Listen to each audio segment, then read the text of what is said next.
And then his portrayal is kind of very like, I don't know, cheesy. Like when he's doing the voodoo doll thing at the end, and he's like, Yeah. He's got this really weird look on his face. Exactly. So. Well, you called him a he, and you're exactly right. It's a he. So. I figured it was a he. Yeah.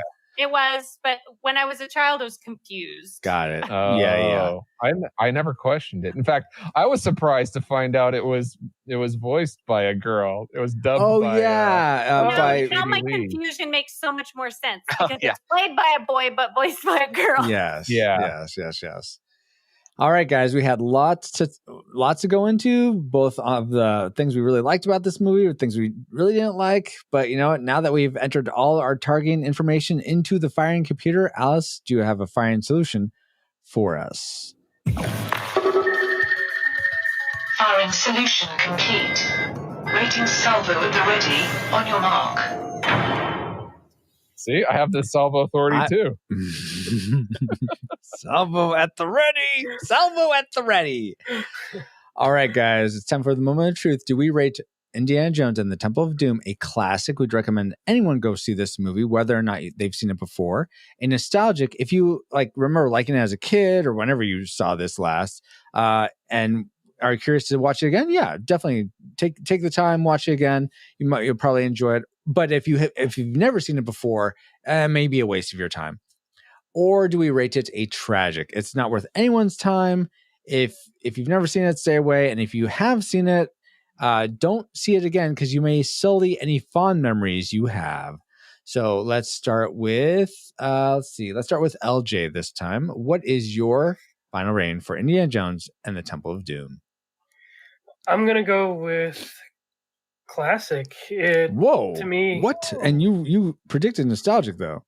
Yeah, it was just because at the time when I was trying to remember like the plot synopsis and everything, and I'm like, you know what, I really don't remember a lot of this movie, but it brought a lot back to me. Especially one of the first times that I really paid attention to this movie back in the day was watching it with my brother in middle school, and that really stuck out to me probably more than Raiders did at the time, just maybe because Raiders was an older movie and I hadn't seen it. But all the parts of this movie just go very well together. It was very hard for me to find strong dislikes. I feel like most of my dislikes are very nitpicky. And the moment that really stuck out to me that made it a classic was when Short Round was...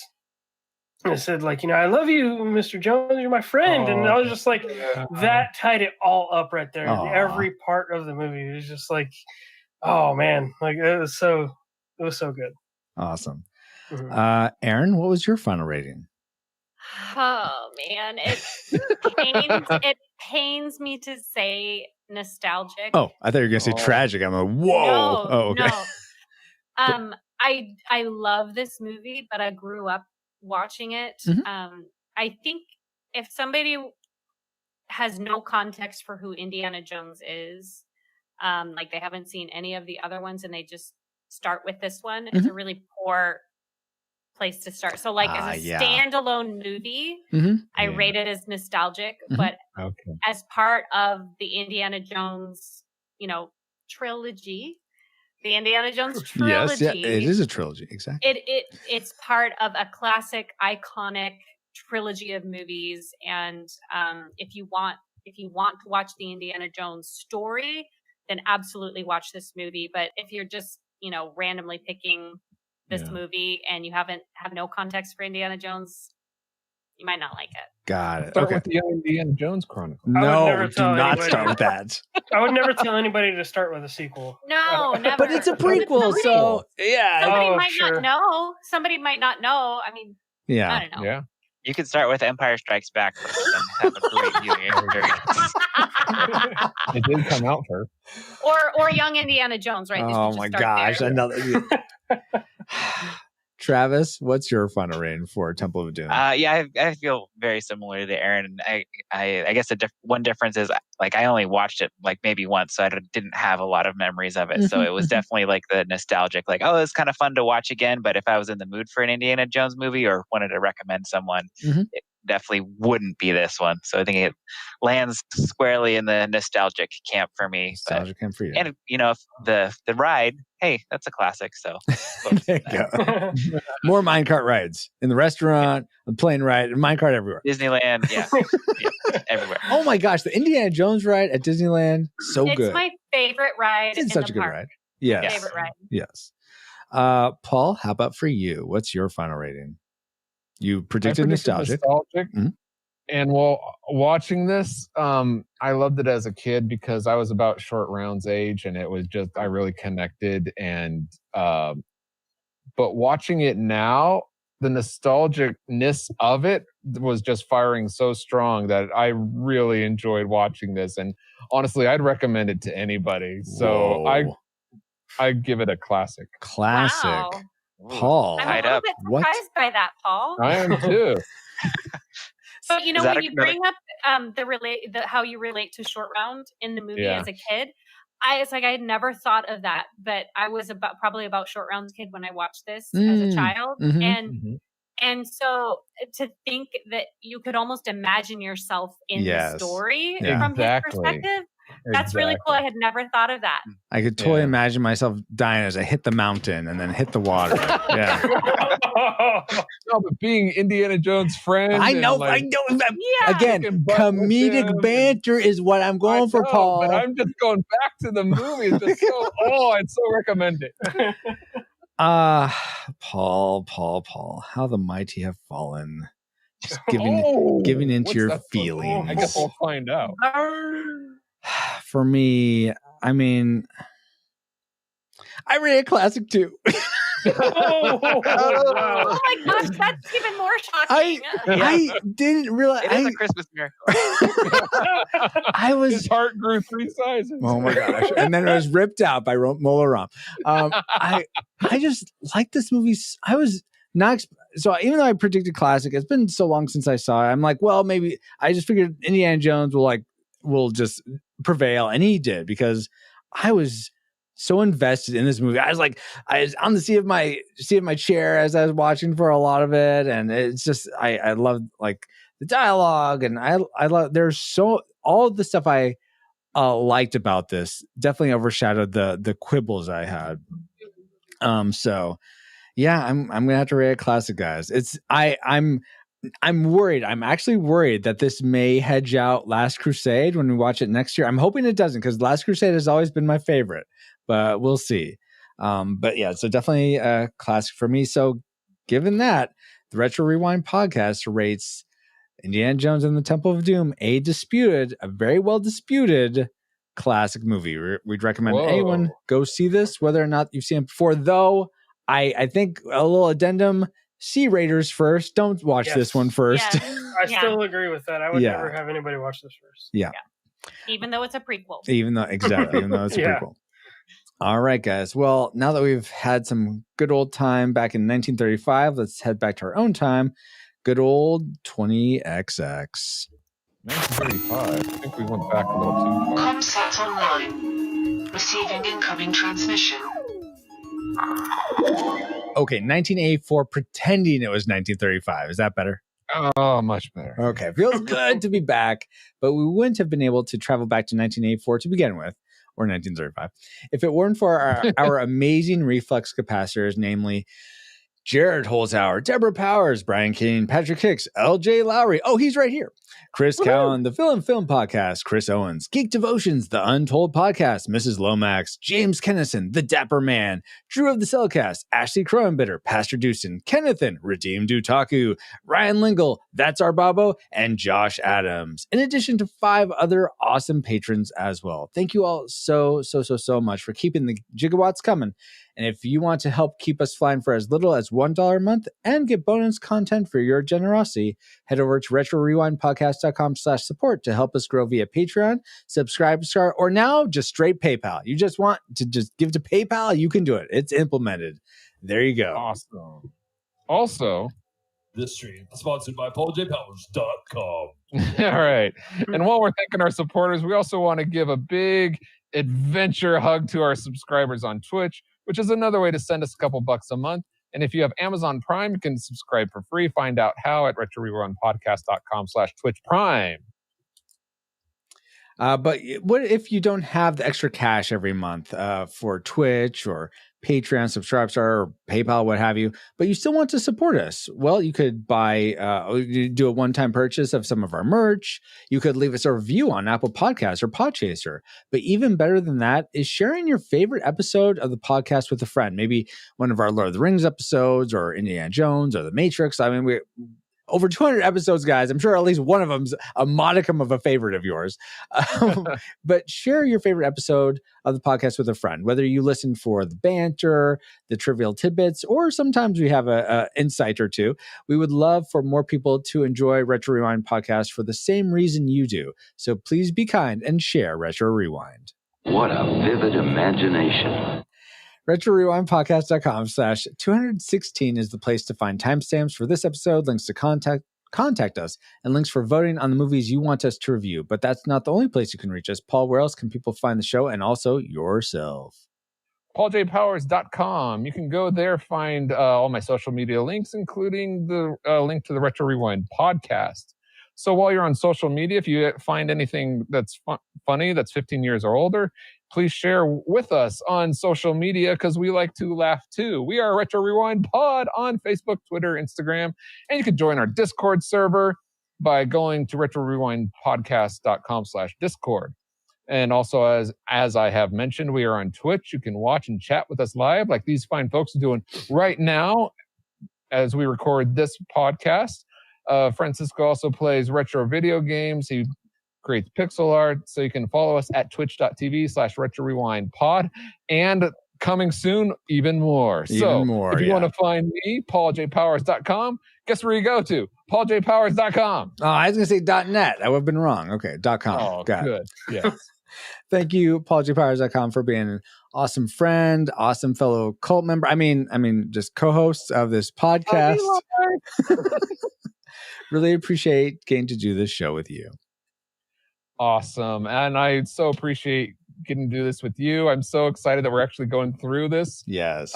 This Indiana Finally Jones. A movie, not an episode of a TV show. I've been missing the TV show. So all right. That's fair. Me a little bit, but then I watch it and I'm like, oh, I don't miss this. Oh, no. But also, I'm really grateful for our guests for taking time to come and discuss Indiana Jones and the Temple of Doom with us. So like I like to do, I like to go alphabetically. So we'll start with E-Money Dub. What? Tell us how we can find you online. Is there anything going on you'd like to promote? Yeah, so I'm on Instagram as eMoneyDub. Mostly I just post about my kids. Today I was 2 posts about my daughter. She colored on the wall in Expo Pen. And then she wandered around the house with a popcorn bucket on her head, bumping into things. So what's an Expo Pen? I don't know what that is. It's what you write on a whiteboard with. Oh, okay. Yeah. So anyway, the bucket on the head is for the Jedi training. Yes, I'm sure. Yes, totally. Okay. And then I'm on Facebook as well. You can look me up, Aaron Wallace, there. And then my husband and I are pastors at a church in the East Bay at Creekside. East Bay, Texas, East Bay New York, East Bay area Maine. of California. Oh, California. Oh, so the San Diego Bay. No, oh my gosh, you guys are crazy. Anyway, you can look up our church at creekside.org, or on Sundays you can join our live stream at live.creekside.org. Awesome. We are actually both leading worship this Sunday. So especially if you're looking for a church and you can't meet in person, or maybe your church can't stream online, you can check us out. And we're excited to be here and what God's doing here at this church. Will you be leading in person the Sunday after Christmas? Because this comes out on Christmas. Oh, maybe. I don't know. I'd have to look at this. Go and find out. Yeah, go check out Creekside's live stream. Live.creekside.org. There you go. Thank you so much, Aaron. Right. I wanted to ask you, as a fellow parent, did you watch Temple of Doom with your 2 littles? No. Okay. No. Why not? Funny, there's like we're I guess a little more liberal than some parents with what we let our kids watch. Like Jeremiah's, he's not quite 6, and he's seen a lot of the Avengers movies. Oh, wow. Okay. He watches Spider-Man, Mhm. and he's seen a lot of the Star Wars movies, but like he hasn't seen oh my gosh, the episode 3, not Oh, Attack of the where he wait, kills no. the younglings. Attack of the Clones? Is Revenge that of it? the Sith. Okay, Revenge we're of in. the Sith. Yeah. Thank you. And we're like, yeah, buddy, that's probably not a good movie for you to watch, you know, or this movie, or this movie, or the most recent Star Wars movie, the not The Last Jedi, but Rise of Skywalker. Yeah, a little too dark. Yeah, So, yeah, I could see that. Yeah. Cool. All Oh right. yeah, Thanks, Aaron, for coming on. Yeah, thank you so much, yeah, Aaron. thanks so much for having me. It's always so much fun. I love it. Awesome. Yeah. And since we're going alphabetically, I'm going to save Warjay for last and go to Travis. Oh, nice. The last name starts with a B. I love it. I love it. Yeah. Let's see. I am occasionally on MySpace, so you can find me on there. I've got a couple great how-to YouTube videos for my online speech class in college. So if you need to learn how to change your oil, check one of those out. Okay. Please subscribe. New content regular, but you never know. It might one of these days I might get back on there. Nice. That's cool. Very cool. Thank you for being here, All right. Travis. Oh, and I wanted to ask you, did you watch this with your little guy? I didn't start watching it till like 10:30, so no. At night. So, Sorry, 10:30 okay, PM. so let's say you watch it tomorrow because the Retro Rewind 10:30 a.m. podcast rated classic. So you're like, you know what, Lil, we have to watch this.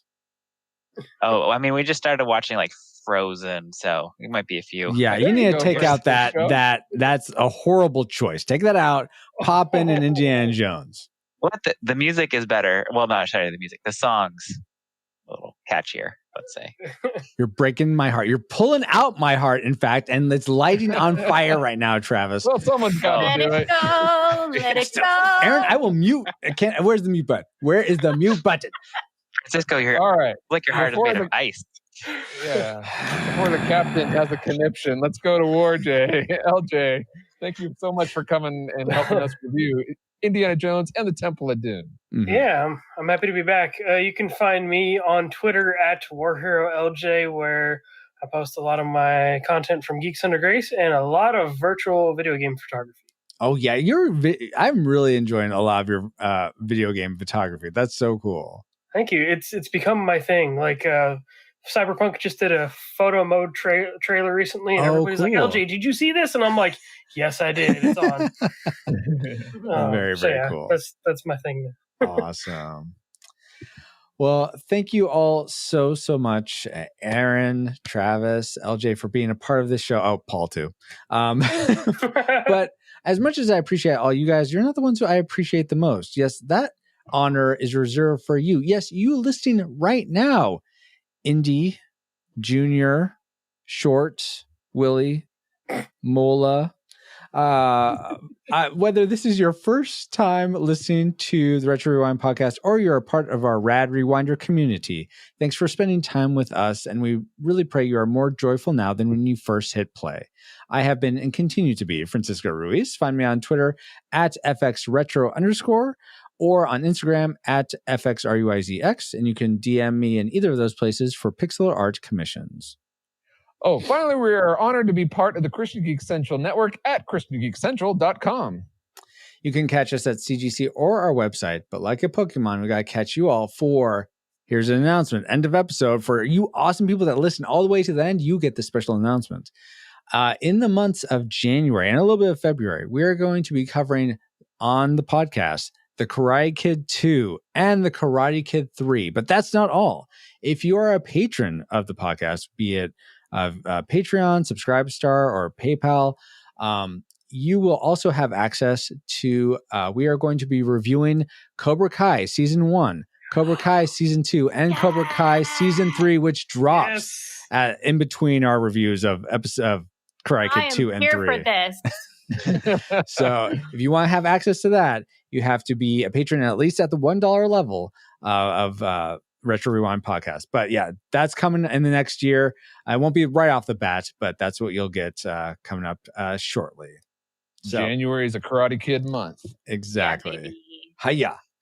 Great way to kick off the new year. That would have been so much better. Let's go with that. Yes, we're going to kick off the new year. I didn't just steal that from LJ right now. But catch you all later when Retro Rewind returns in 2021. Retro Rewind mission complete. Proceed to nav point Omega and return to base. So 2020 was the year of the Temple of Doom. Does that mean 2021 is the year of the Holy Grail? It is. The Holy All Grail. right, more Monty Python. And the Holy Grail. Fortune and glory, kid. Fortune and glory. Do the hustle. Paul. Yeah. That's the wrong hustle, Paul. We're covering Kung Fu Hustle on this episode of the Retro Rewind podcast. Reflux capacitor. Fluxing. Crew to stations. Scanning for Kung Fu Hustle 2004. Prepare to rewind in 3, 2, 1.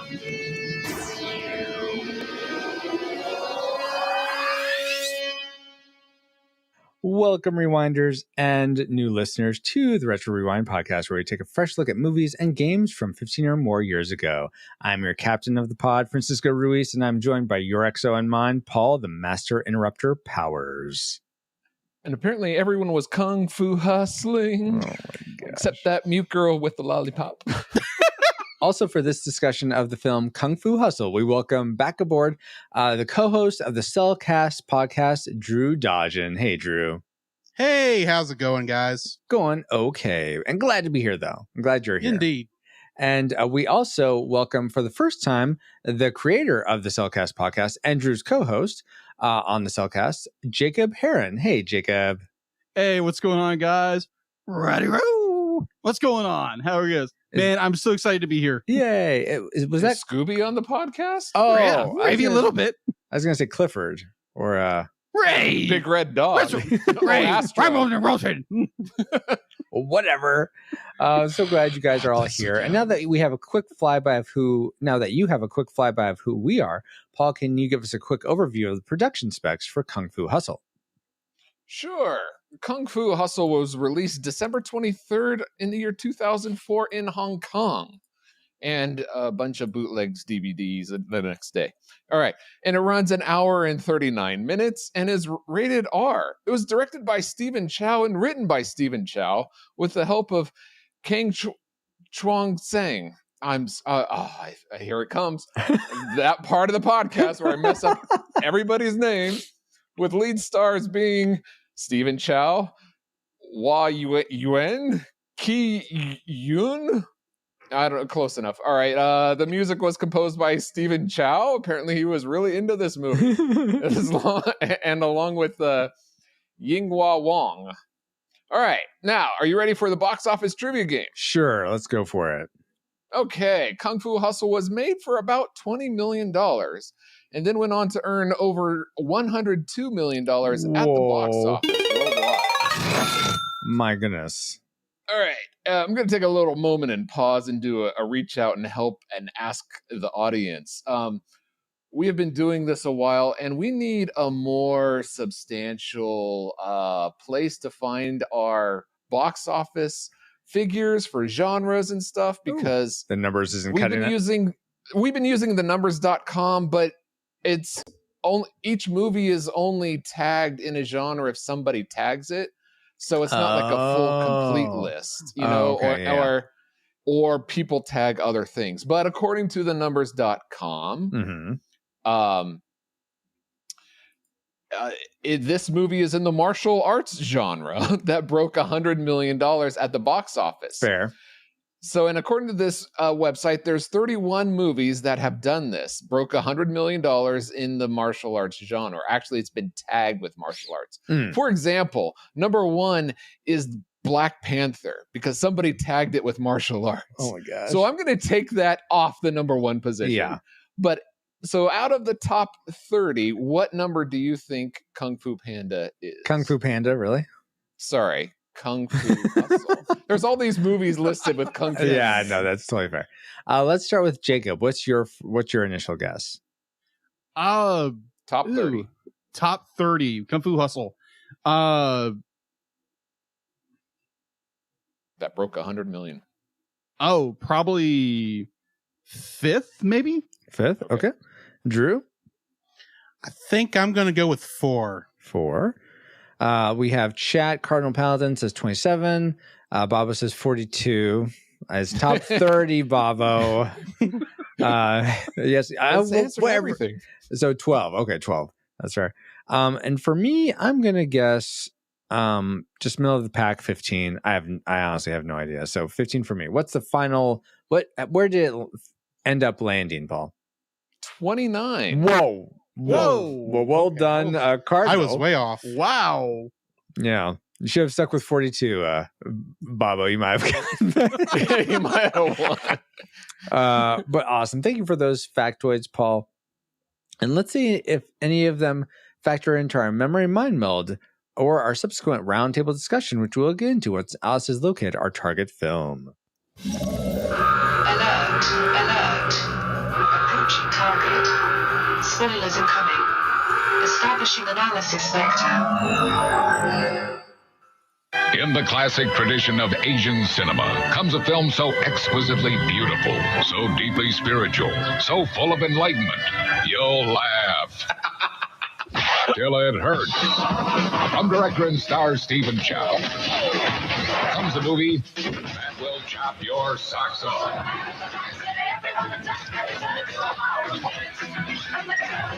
Kung Fu Hustle, rated R. Opens in New York and April 8th. Opens everywhere April 22nd. That commercial definitely brings back some memories about Kung Fu Hustle. But to give you some context for the things we collectively remembered most before our rewatch, here's our memory mind meld synopsis. 2 guys who are pretending to form a local gang pick fights with locals for their money, but they end up getting their backsides handed to them, even by the resident old lady who knows how to kick butt. Our hero attempts to rob an ice cream salesgirl, only for him to realize it's the girl he tried to save from bullying when he was a kid. The landlord and landlady train our hero, and he defeats the gang's boss. He then opens up a candy store. I guess that was right. I honestly. Well, I mean, they didn't actually train him. Oh, okay. Yeah. I fell asleep so much during this guy. I was like, do you know what movie we're reviewing? Kung Fu Panda, right? You said Kung Fu Panda. Yes. Oh, yeah. So we're on the Soulcast now. Yes. We do not drown. We do not clean our pits in the pool of sacred tears. All right. So obviously that was so decepted. Yeah, almost none of that stuff happened. But based on those memories, as flawed as they were, what rating did they lead you to predict for this movie before rewatching it? Classic, nostalgic, or tragic? Let's start with Drew this time. I rated it. I predicted it would be nostalgic. Nostalgic. How about you, Jacob? Well, ever since this is the first time ever watching the film, so I have no recollection of ever watching it. So I kind of classic. Wow, really? Okay, classic. You gotta pick one. So why not? Exactly. How about you, Paul? I haven't seen this since it first came out, and it's been a while since I saw it as an adult, and I didn't think I'd ever see this movie again because I thought it was tragic the first time. All right. And I had no interest in seeing this. I didn't really know it existed. So I'd never seen it before. So I also just said tragic. Oh, wow. I feel so very, very alone. Well, that's okay. We ran the gamut, Drew. So you're not like totally 3-1. I mean, Jacob there is nostalgic, so it's okay. But don't worry, there's other people that love this movie. They swear by it that I've seen. So I know. I was like, whoa, really? Oh, there's another Monty Python happening before my eyes. It'll be interesting to see if those predictions come true, though. But first, let's get into our discussion of the things we like most about Kung Fu Hustle. Let's spin up our Best 3.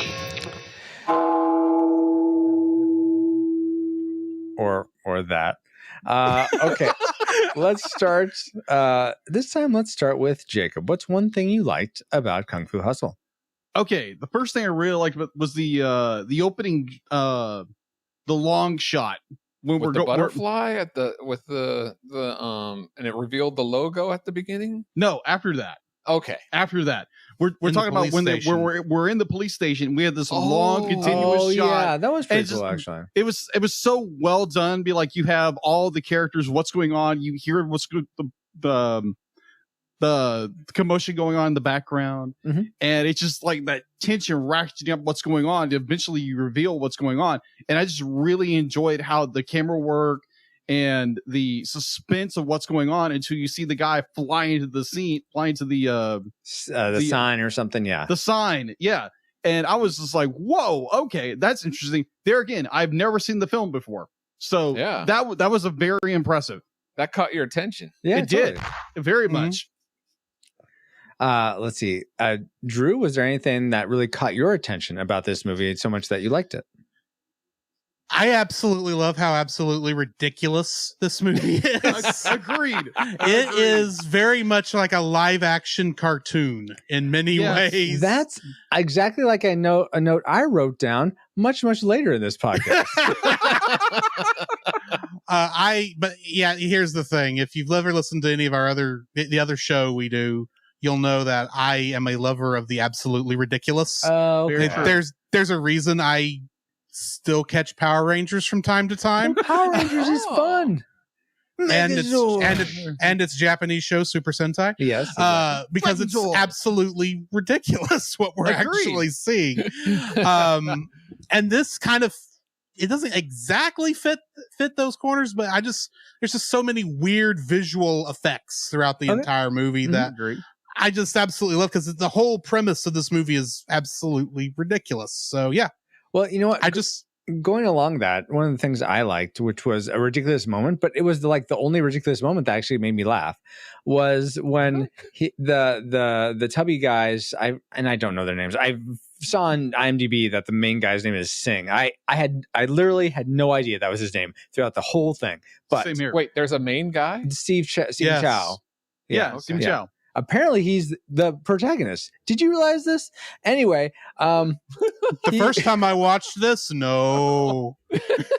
I was slightly confused too. I'm getting ahead of myself. Anyway, when the other guy, his friend, throws the daggers and they keep missing and getting into his shoulders and stuff. Yes. That was. I thought that was That is pretty hilarious. funny. I died. It was funny. Yes. Oh yeah. So I enjoyed that. And that goes right into my like. Oh, perfect. And that is, I'm a big fan of slapstick. Oh, And yeah. Unlike Francisco, there were several moments of slapstick that was just laugh out loud funny for me. So I enjoyed that. Awesome. Very cool. Let's go back to Drew now. What was something else you liked? I liked a lot of the other additional, coming kind of off what y'all are talking about. I loved all the little comedic bits throughout this. Such as? Such as the ones you slept through. I like there at the beginning when he first shows up and he's kicking around that little soccer ball and the kids ask, "Hey, mister, can you show us that?" And he says, no more soccer. And he steps on the ball. And that made me laugh. But why did he do that? Because he's trying to be the big bad gangster guy. Oh, okay. That's Was this the main guy Singh that did that? I forget. Yeah. Okay. Yes. Also, I do want to bring up one point. When I was doing research on this movie, apparently the last movie that Stephen Chow had done, Shaolin Soccer. Yeah, Shaolin Soccer. So it was more of a there's not going to be any soccer in this film. That's why he stomped on the ball. Oh, that's cool. Yeah, interesting. Okay, nice. But then when the landlady comes out and he's making he's saying all this stuff and she keeps going, such and such my butt, such and such my butt. You notice I'm not cussing. Good. Such and such my butt. That was hilarious. And admittedly, this doesn't happen a lot throughout the whole thing, but I mean, the comedy bits in here, even when they're in the background, are just funny to me. Cool. Now, something we neglected to talk about, guys. When I'll just bring it up here. Did we all watch the original Chinese with English subtitles, or did any of you watch the English dubbed version? I watched the dub, English dub. See, subtitle. I watched subtitle too, and I wondered because I read that in the trivia that they're almost like different stories. They are slightly different because I usually watch with subtitles on, even when I'm watching something in English, and neither subtitle option matched the English dub, which was weird beyond all belief. Yeah. Okay. In fact, I think they were the same English subtitle, if we're being honest. But there were slight differences between how it was, how the subtitle and the dub were done. Okay. All right. What did the plot change? It wasn't a major plot change, I don't think. Okay. I wouldn't know. I mean, you can't change too much when you've got the same footage. Yeah. True. Well, maybe the reason. I disagree because apparently Pokemon, the first movie, which we covered, I forget which episode it was, and we have to. Yeah, so with you guys know RKO this. and chat. You guys know that the whole story about Mewtwo was way different in the Japanese version and what they're going for. Well, that's than a in the English backstory version. rather than the main plot. But at the same time, it doesn't affect the main story of that. So Or it just does shuffles it? things around. It does not. Maybe. I don't know. Back to Shaolin Soccer. Jacob, what's something else you liked about this film?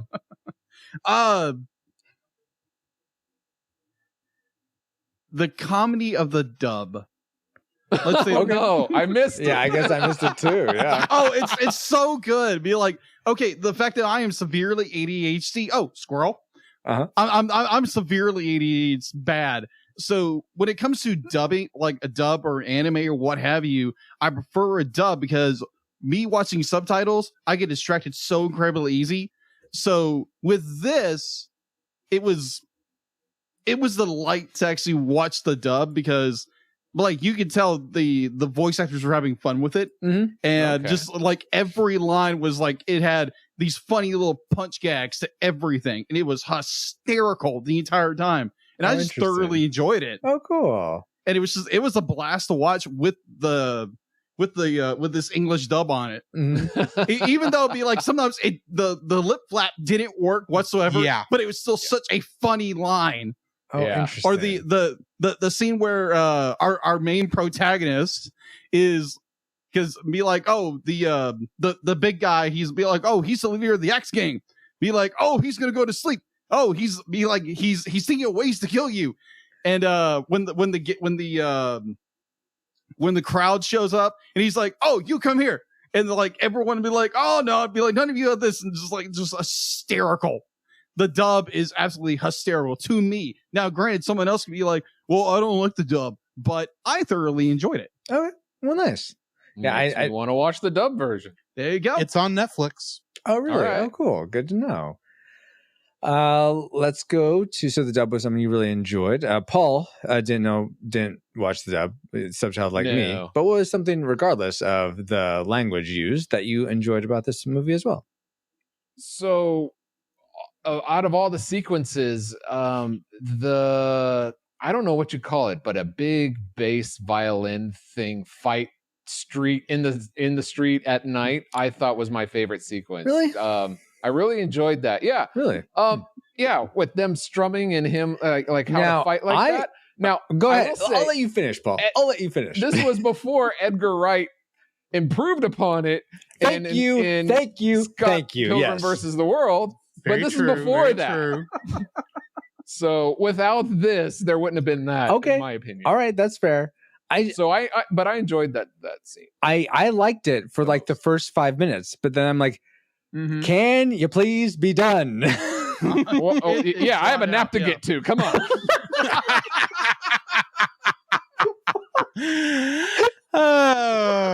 Called out by the EXO, man.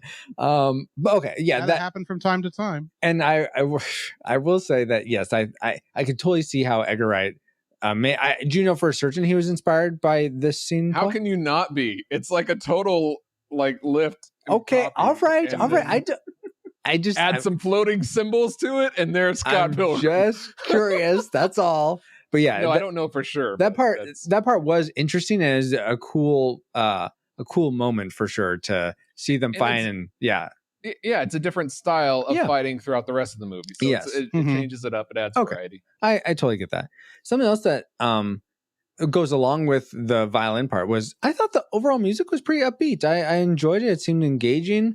I didn't really get the whole dance number at the beginning, but for the most part, the hustle part. or at least the dance It hustle. didn't feel like a hustle, but whatever. You know what? It didn't occur to me till tonight. Like I saw this a couple days ago, but it didn't occur to me tonight that the whole hustle part was the main guy trying to hustle his way. Yeah. See, you didn't get it either. It's got the title has a double meaning. I thought it was about dancing and that type of hustle, but okay. But it's how he tries to con. No, that makes little sense. Slums. This explains the intro to this episode. Pretty much. We're getting there. But before we get there, we got to get through our classic makers, the things we actually loved most about Kung Fu Hustle. I'm going to start us off though, because you really like that violin fight scene with the two assassin guys. Paul. Yeah, it's my favorite scene. Okay, that's totally fine. I really liked the whole concept of the landlord and landlady bringing this huge bell that you didn't really know what it was for, and then they knock out the top and they get to, so it increases her lion roar. I thought that was. I just really enjoyed that concept and like, okay, well, we show what it does without it, and now we're gonna like up the ante, and that was just really cool. I really loved that moment. That was my favorite of the film. So you like the funeral bell? Is that what it was? Yes, the funeral. That's bell. what it was. Okay. Mm-hmm. Well, not in the subtitled version. Exactly, in the subtitled version. It may have been a funeral bell, but it doesn't. That's the word they used. Although it was. Admittedly, in the dub, it was a little quiet in that part. No, it's obviously the birthing bell. Jeez. Good night. Let's see. Oh, you have to go, Drew? Okay, bye. No. Jacob, what was your classic maker for Kung Fu Hustle? Oh, classic maker for this film. Yeah. Would be. Oh. I guess my classic maker would be the scene. It's a simple scene. It's the fact where we get a camera zoom in and it's the tattered wrappings of which he's cocooned out of. Oh yeah. And just the visual of it. I thought it was very, very unique and very almost spiritual in a way. I think the word you're looking for is chrysalis. Chrysalis, thank you. Transformation. Yeah, the transformation into the character he becomes. Shaven versus not shaven. Yeah, before something like that. But just the visual of it, I was like, wow, that's really incredible, because I'm very much a visual person. Mm-hmm. So just that scene itself I was like, wow, okay, this is like shot incredibly well done, like lighting and situation and camera and everything, just nice zoom in. It was incredible. I enjoyed that, and then his transformation into the hero was nice. Mm-hmm. Very cool. Was there something that was super heroic for you, Drew, about this movie? So much so it made your classic maker?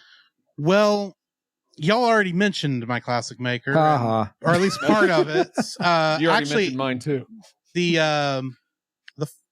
The fight scene with the street musicians. Yes. But I would also want to include pretty much almost every fight scene in this movie, with the exception of the last two hits of the movie. Well, what happened in the last two hits of the movie?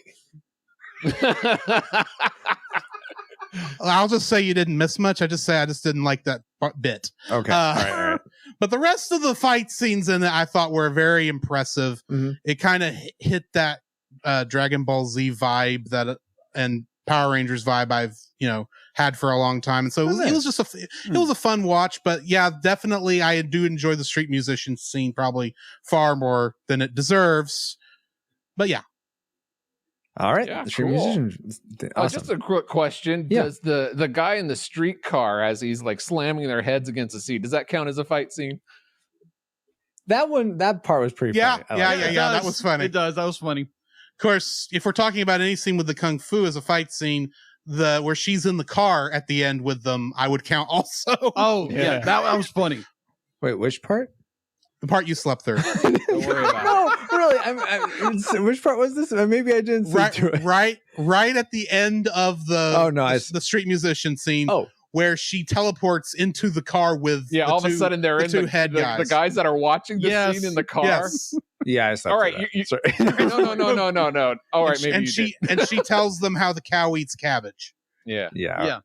Yeah. Oh, yeah. The cow and with the cabbage eating. Yes. Of course. Of course. Yeah. You should know you deal with a cow all the time.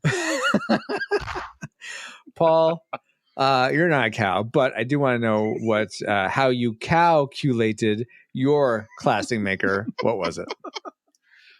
It was what Drew said at the beginning. This is a live action anime, and I thought that is great. We need more.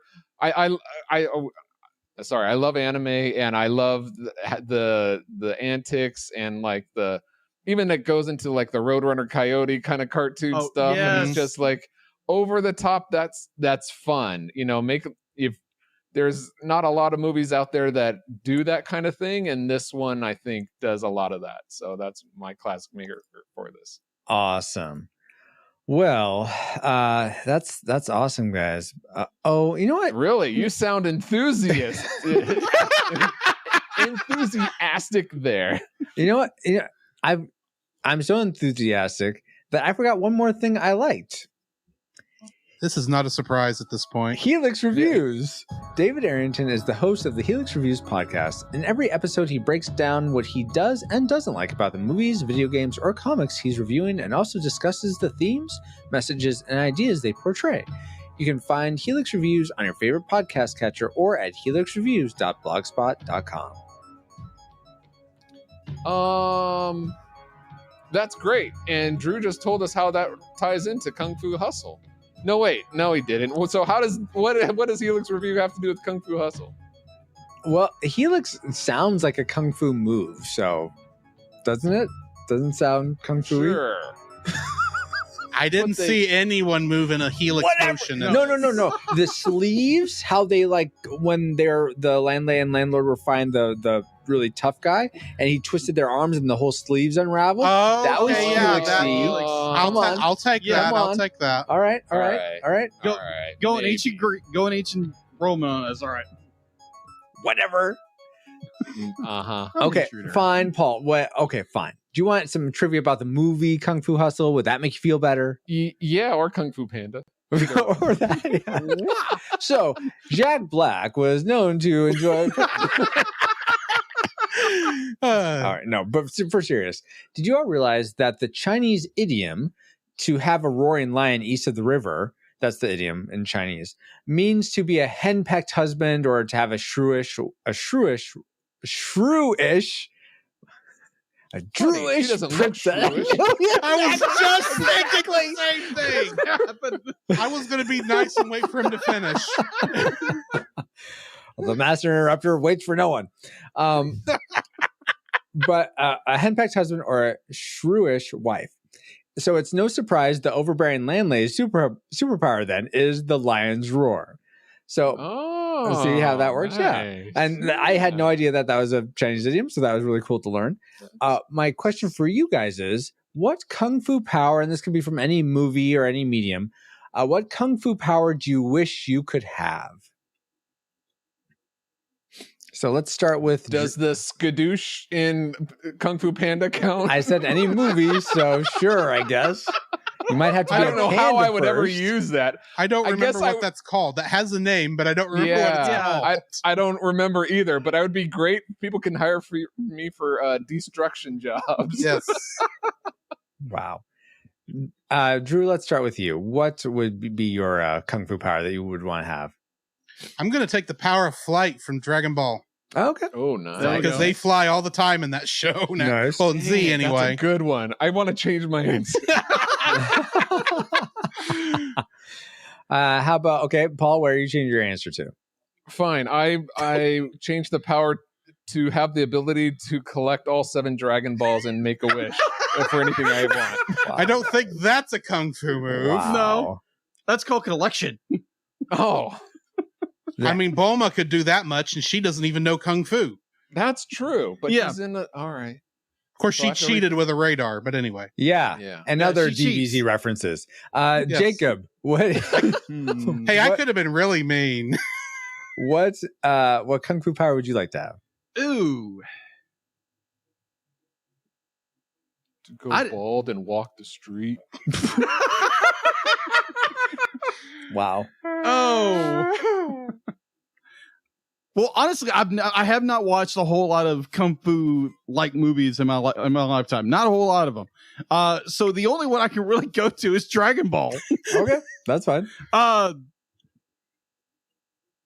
guess it would be like the Kamehameha wave in order to just like devastate your enemy in just like one single attack. Unless you get later on in series that it's no longer effective. Now you have to have 3 people do it. Now 4, now 5, and then it's just infinity.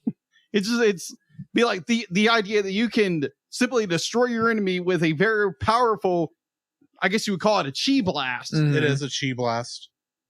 But just something along those lines. Something you can just be like, fight, boom. Awesome. And we have how about to be dubbed in a funny voice? Oh That my would be gosh. fun. Yes. We have several from chat. Yes, I'd like to be dubbed by Chris Sabat. Wow. Cardinal Paladin says the wushu finger hold. I'm trying to. I know I've That's heard the that. skadoosh. That's the skadoosh. Oh, okay. Yeah, okay. skadoosh. Nice. Thank you. That'd be good. Babo says if I could do anything Bruce Lee could do, that'd be a good for me by me. Oh, yeah, that's good. That's a good one. Let's see. The Cardinal also says the ability to pick locks with a feather. That's not too bad. I can already dub my own voice. Oh well, good for you, Bobo. Not everyone can do that. Okay? Didn't realize we were dealing with a level 10 master with Right. a power level Yeah, of 9,000. My goodness. Sorry, don't want to over offend 9,000. the mute girl with the lollipop. Oh, my oh goodness. Great trivia, Francisco. Thank you, Paul. And now here's this episode's listener question. Ooh, back to this. What Yes. is your favorite foreign film? Oh, okay. What is your So favorite? if you film? live outside the United States of America, you have a whole lot to choose from. Yes. Wait, because USA would be a foreign film. Is that what you're saying? Yes. I guess so. So send your answers to what is your favorite foreign film to trivia@retrorewindpodcast.com by the time we record the next episode, which gives you usually a week and a couple days, and you will get a free. We've ended our Twitch affiliateship for those who are unaware, but in place of that, we have something called the Fourth Dimensional Fan Club. So you can get a free membership for that for a month, which gives you access to a bunch of our little like on-screen commands that you can do. You can like turn me into like a noir stream for 90 seconds, or you can make calculators do a womp womp womp thing on the screen. There's lots of fun stuff you could do. Plus, if you give me your email, I'll have to have your email for this. No, it's mine. What? I'm not giving you my email. It's mine. You'll have to let me know your email, and then you can also have access to our podcast bonus content for a month with that 4D fan membership. But yeah, so again, trivia@retrorewindpodcast.com to send in your favorite foreign film. Now that we have all had some trivial fun, though, let's find out what memories you, our awesome rewinders, had about Kung Fu Hustle. I'll go ahead and start us off. James Felix says, I was shocked by how many times I laughed out loud during this movie. The knife throwing scene and anything involving the landlady especially. Yeah. The Dapper Man says, brilliant, absolutely brilliant. Me parents said they went to go see it. He says me parents. I don't know why. Maybe it's a typo, but he doesn't talk like that. Anyway. Maybe he's Mr. Krabs. Maybe. Me parents said that they went to go see it in the theater and came home early. We thought something bad had happened. According to them, the picture was disgusting and a piece of crap. Ooh. They couldn't finish it. However, when it was in video stores, it was a massive hit. Those videos were always rented out. Of course, we had the guys that returned them saying it's dubbed and they don't watch movies dubbed. Anyhow, I didn't see it until some years later, and I enjoyed its silly antics and some questionable humor and a nice serious tone in the end. The bell punching scene is still the only scene I didn't care for, but understand its representation of the awakening in Buddhism reference. And by the way, Francisco, I'm Irish, not Indian, in reference towards the Indie podcast episode.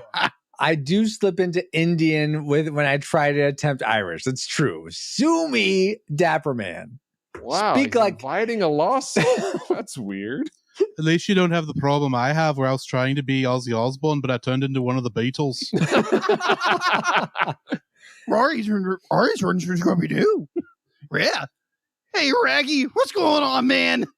Benjamin T. Van Deepen says, my freaking favorite. When landlady's arms are around the gangsters in the cab, I died. That was good. Yeah, that was so good. Dallas Panda Marshall Mora. Hey, another panda. Says, I have fond memories watching this at 3 a.m., eating ramen, doing homework, and try not to wake my roommate. Very nice. Nice. Philip Hurd says, watch this with my son, and we thought it was hilarious. It exceeded comedic expectations quite a bit. Kind of like how Hot Rod did for me. Hard to believe it's been out for so long, right? Cool beans. It's hot bananas. And Reed Benson ends us with, I remember thinking it was pretty funny early on, but it kind of dragged later on. Or am I thinking Shaolin Soccer? Stephen Chow's movies kind of blend together for me. I'm pretty sure you're thinking about this film because that comment kind of from Reed kind of leads us into the things we didn't like about Kung Fu Hustle. So let's bring up our Worst 3. Or that too. Okay, so let's start with Jacob again. What's one thing you didn't like about Kung Fu Hustle? All right, so I did mention in my classics section was our hero's weak redemption.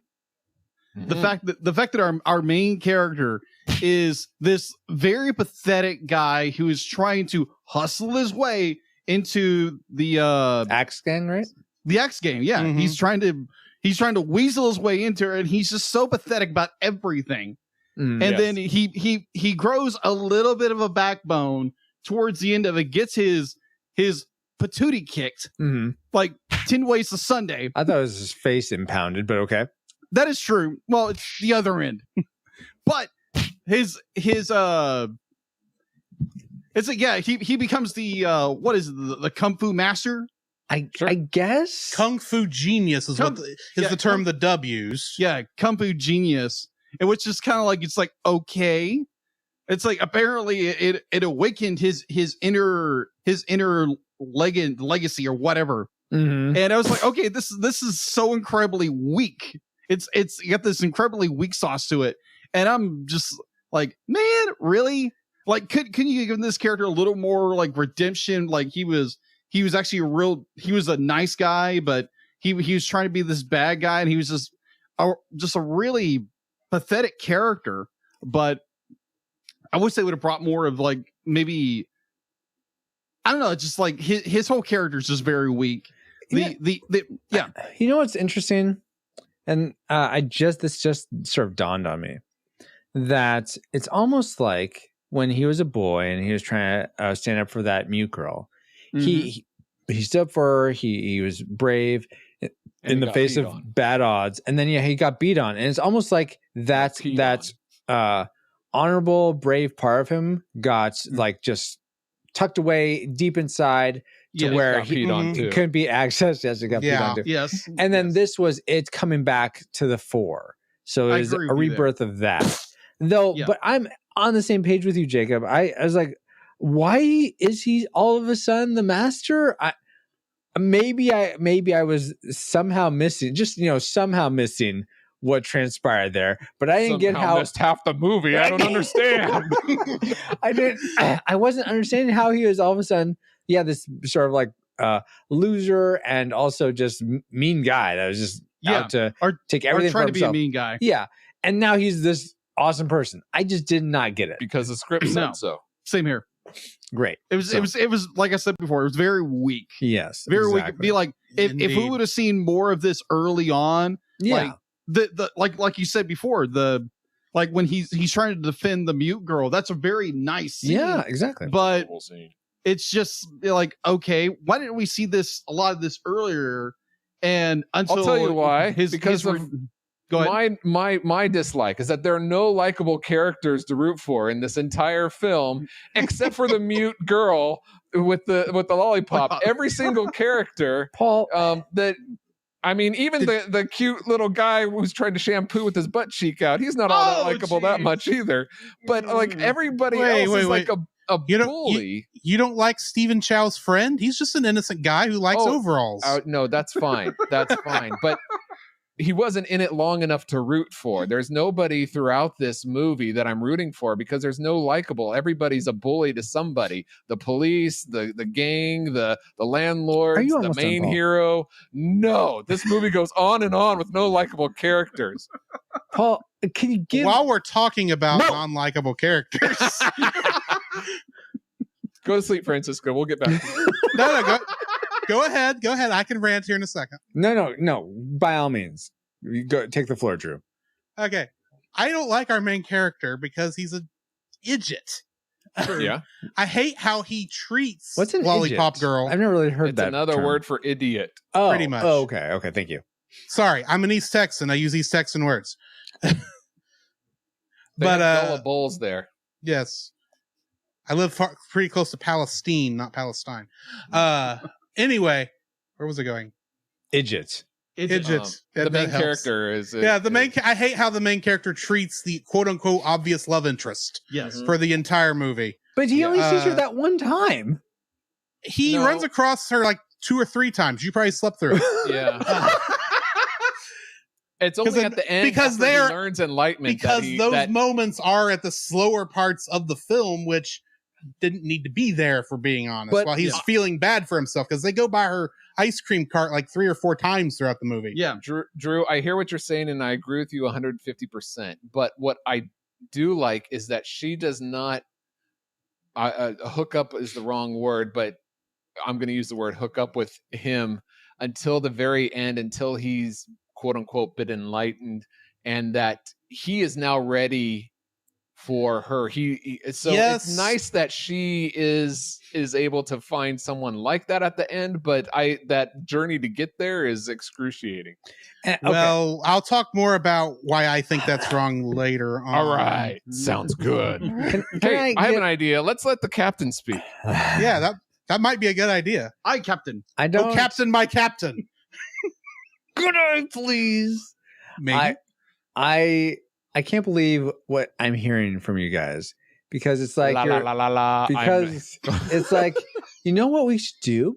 We should just steal Francisco's thunder of his Tragic Maker right now. That's what we should do. We should just take it away from him and be like, well, you have a Tragic Maker. That doesn't matter. Yeah, it's a conspiracy. That's seriously, I hated that so much that I'm watching this movie and it's just like bad guy. I'm never seeing the person I'm supposed to be rooting for, and it goes by until I guess the landlady and the landlord have like, oh, we were kung fu masters. I'm like, okay, okay, great. Now I guess you're nice. There were 3 guys that were starting to stand up, but they got killed off. Yeah. So I was just very confused during this movie. Like, who? I didn't know what to follow. Is this your Tragic Maker? This is my Tragic Maker, yes. Are you allowed to have a Tragic Maker without a Classic Maker? I did have a Classic Maker. Oh, what was it? It was the lions roar through the bell. I thought that was a cool moment. Yeah. Oh, sorry. Well, Captain, you'll be pleased to know that we've treaded near my Tragic Maker a couple times here too. So so don't feel bad. Okay, no, good. You're not alone. Good. I'm glad I'm not alone, guys. There you go. And Drew, was this whole the no one to root for thing, that was one of your dislikes, correct? Essentially, but I was mainly focusing on Singh. Okay, Singh, yeah, because he's completely unlikable, and I hate how he treats his love interest. I agree. I totally agree. That one time he saw her, right, guys? So let's go to and the other 3 times. Let's go to.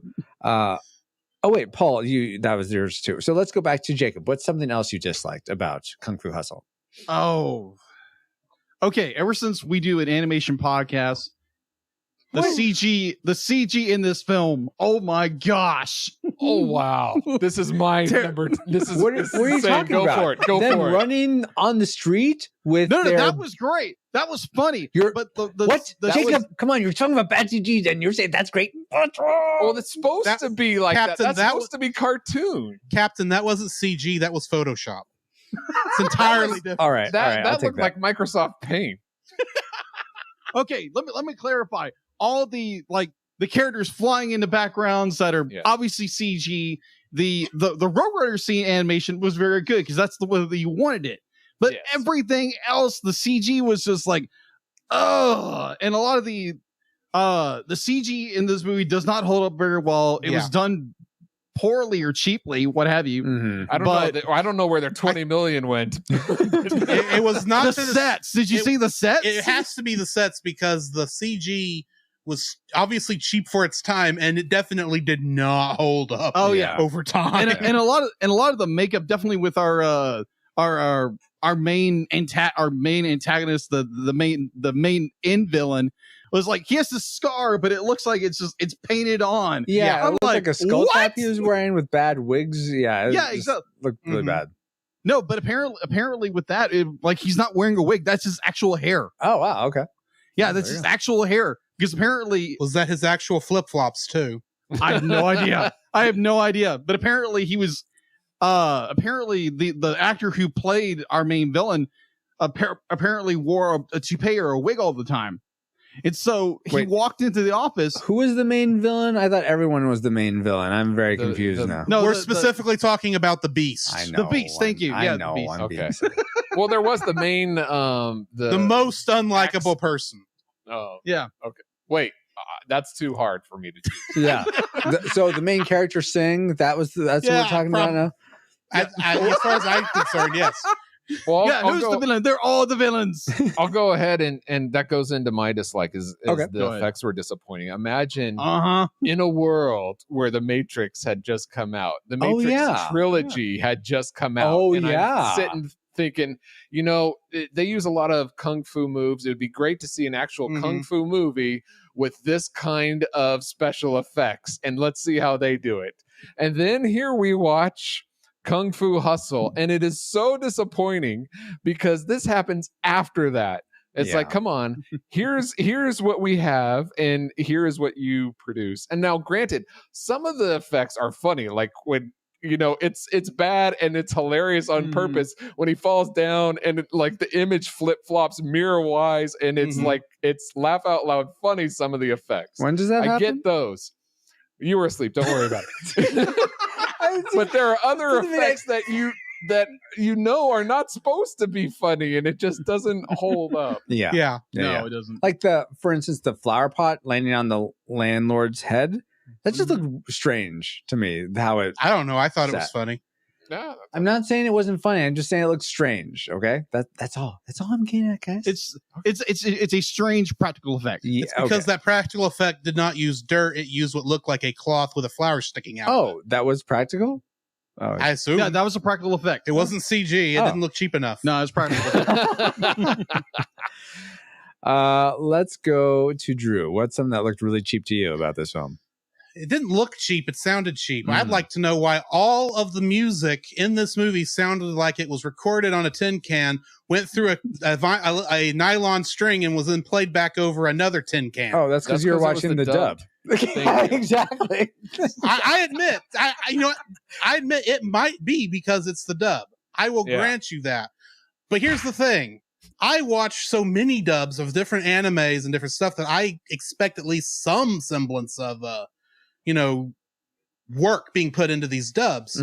But it's still, to some degree, I think it might have been stylistic. At the same time, it annoyed the ever-living crap out of me throughout the entire movie because the voices, your crap for is the most living inside of you. Oh my gosh. And it's ever living.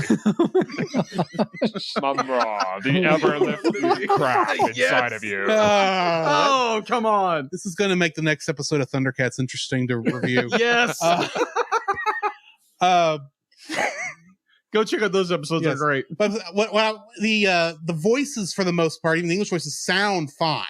They don't sound great, but they sound fine. They sound better than the music does. Okay.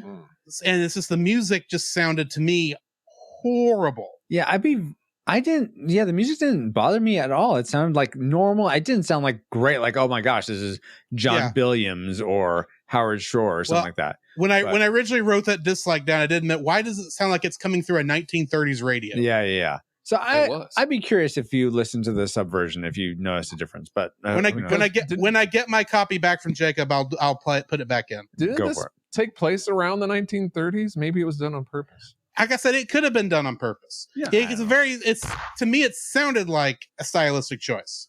It's a stylistic choice that did not work for me. Fair. All right, that makes sense. But you know what? Talking about stylistic choices, you're talking about how you listen to lots of dubs of animes and all that. Drew, that leads to my. So I did my tragic make already, but my last dislike I'll go with is the fights in this just seemed so goofy to me, and just you some of you guys said you really like that it's cartoony, but for me, it's like they're trying to make a live action anime and they just did not deliver. It just did not work for me. Especially, I mean, Paul, you really brought into quick relief there that The Matrix had just come out, and that's so much more engaging in terms of the fight choreography and the effects they use. Even though nowadays, even the CG, even for The Matrix, doesn't hold up great, it's still worlds better than this film. I get that it is they didn't have a big budget, but okay, so do more amazing choreography instead of trying to do a bunch of CG stuff. So would it surprise you that the fight choreography was done by the same people who did Crouching Tiger, Hidden Dragon?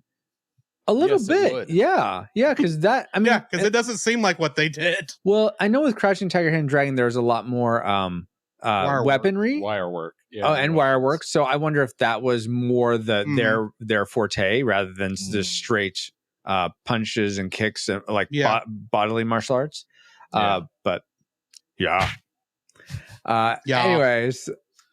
anyways, I should say that was something else. That's the first time in a long time. For that, you get a guys. Now you know what, we've gone through pretty much all our main dislikes, but we still have our tragic makers, the things we hated most about Kung Fu Hustle. I already did mine. Like I said, it was that I didn't know who to root for. But let's go to Paul. What's your least favorite thing about this movie?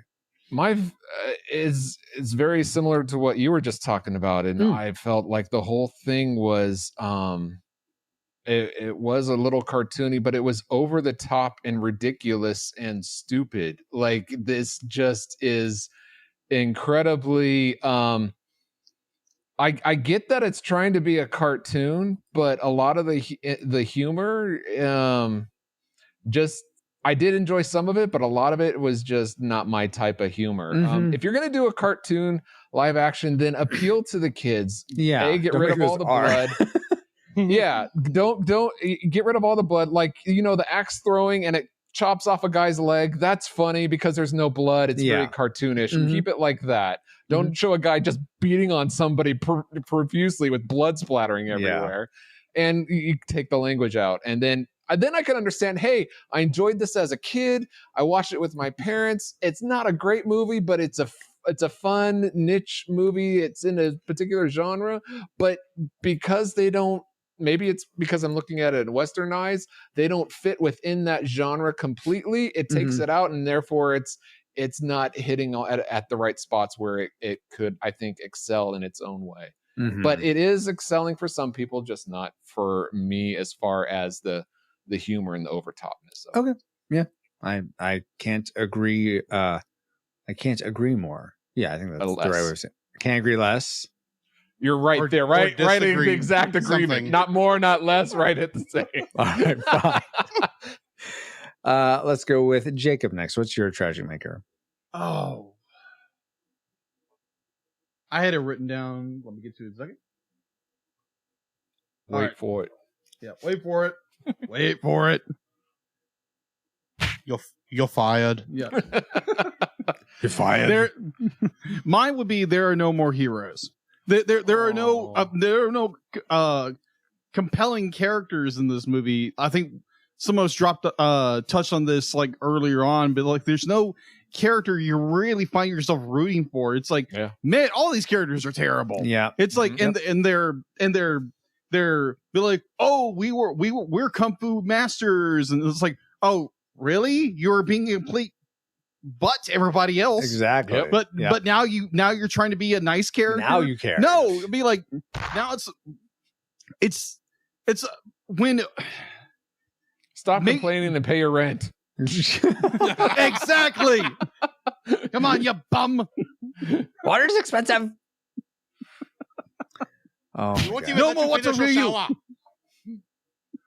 But there are, like I said before, there are no heroes in this movie. There are simply just terrible characters who get really weak redemption arcs. Yes. That's Wait, about they have redemption arcs. Well, the one guy comes out of a chrysalis. Hang on. Yeah, coming out of a hang on. chrysalis. We're getting into my tragic maker here. Okay, let's go for Yeah, it. Go for butterfly it. So effect. here's the thing.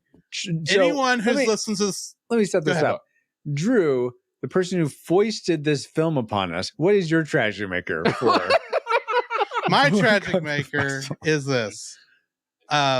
Anyone who's listened to the Cellcast knows I am a sucker for a good redemption story, which this is not Yeah. a good not at redemption all. story. No, it's not. Because in order for it to be a good redemption story, I actually have to like the main character and want to see him redeemed. oh, Exactly. And I don't like this character. There's Nope. nothing that makes me want to like this character. The only redeeming quality was when he was a kid, and that was an entirely different actor. Mhm. I just, it That wasn't Stephen annoys. Chow as a kid? Believe it or not, no, it wasn't. Oh my gosh. But yeah, it's just annoys me to no end Mm-hmm. how poorly done this this redemption story is supposed to be. Also, I would like to point out that this was not my first choice for this movie. For the movie, What? no, my first choice. I couldn't find a legal copy anywhere. Oh, well, for our own edification, what was your first choice?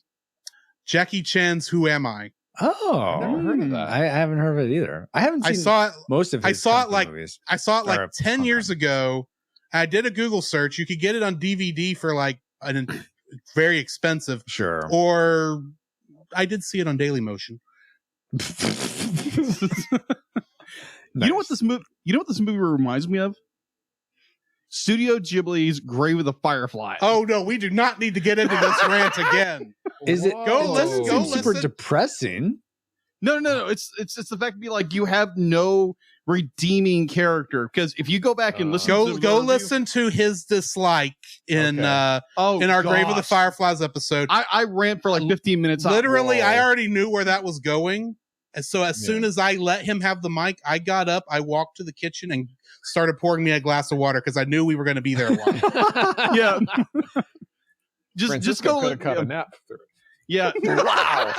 Wow. Just like Never gonna live that yeah. down. Come, Yeah, your main character has like he has a little redemption when he's little, but then he's just more like just a He's a bully. turd. He's a bully. He's a bully. He's a turd the Yeah. entire movie. Mhm. And then he gets this, oh, I'm redeemed. Oh, I've been enlightened. Now I get everything I want. Bull crap. Yeah, Yeah. it's At a least it's not poor, ever living crap. it's a poor excuse for a Inside. redemption story. Yeah, exactly. And it's because I don't feel the character deserves the redemption. Yeah, Okay, absolutely. that makes sense. I almost feel like he Yeah. should have been beaten, and somehow his death would maybe have saved the town. Maybe he has to die, Or- and that or to kill maybe- the beast or something. I don't Yeah, know. or maybe him come to the realization he's acting wrong earlier in the film. Yeah. What? So that maybe he's working and has to go unlock the beast because the gang is forcing him to. Mm, That's not what happens. That's what I would like to have seen Yeah. happen. yeah, We'll totally. workshop it a bit. Yes. Yeah.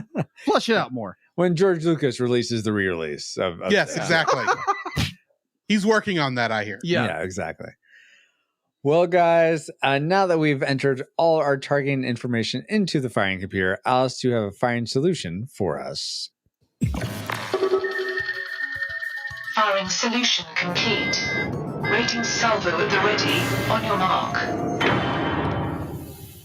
This will be an interesting one. It's time for the moment of truth, where we decide whether or not the movie or film or movie or game, in this case Kung Fu Hustle, is a classic. It's worth everyone's time, whether or not you've seen this movie before. It's definitely worth your time to check out. Nostalgic. If you haven't seen this movie, then probably just don't give it a second thought. But if you saw it as a kid and remember enjoying it, yeah, pop it in again. It'd probably be a fun ride for you to just relive that first experience. Or is it a tragic? We'd recommend no one watch this film, whether or not you've seen it before. If you have, don't sully any fond memories you might have with a rewatch. So let's start with our guests. Let's start with Jacob. What is your final rating for Kung Fu Hustle? Oh, that's the tricky one. probably go with nostalgia. Nostalgic? Right in the middle. Okay. Nostalgic about it. That's a safe road Yeah. to travel. It's one of those that I've seen now. I could probably pop it in probably a couple of years. Be like, okay, I can see a little more, maybe some lighter, more clarity in the film, away from like more, get away from the film for a while. Kind of like watching Apollo 13 or something like that. Apollo 11. Yeah, Apollo 13. Apollo 13, It's- yeah. One of those Apollo films. 11 was a different movie. Yeah, just a little bit. Yeah. But we got to the moon that time. yeah, we got to the moon that time. Not in the movie. But Spoilers.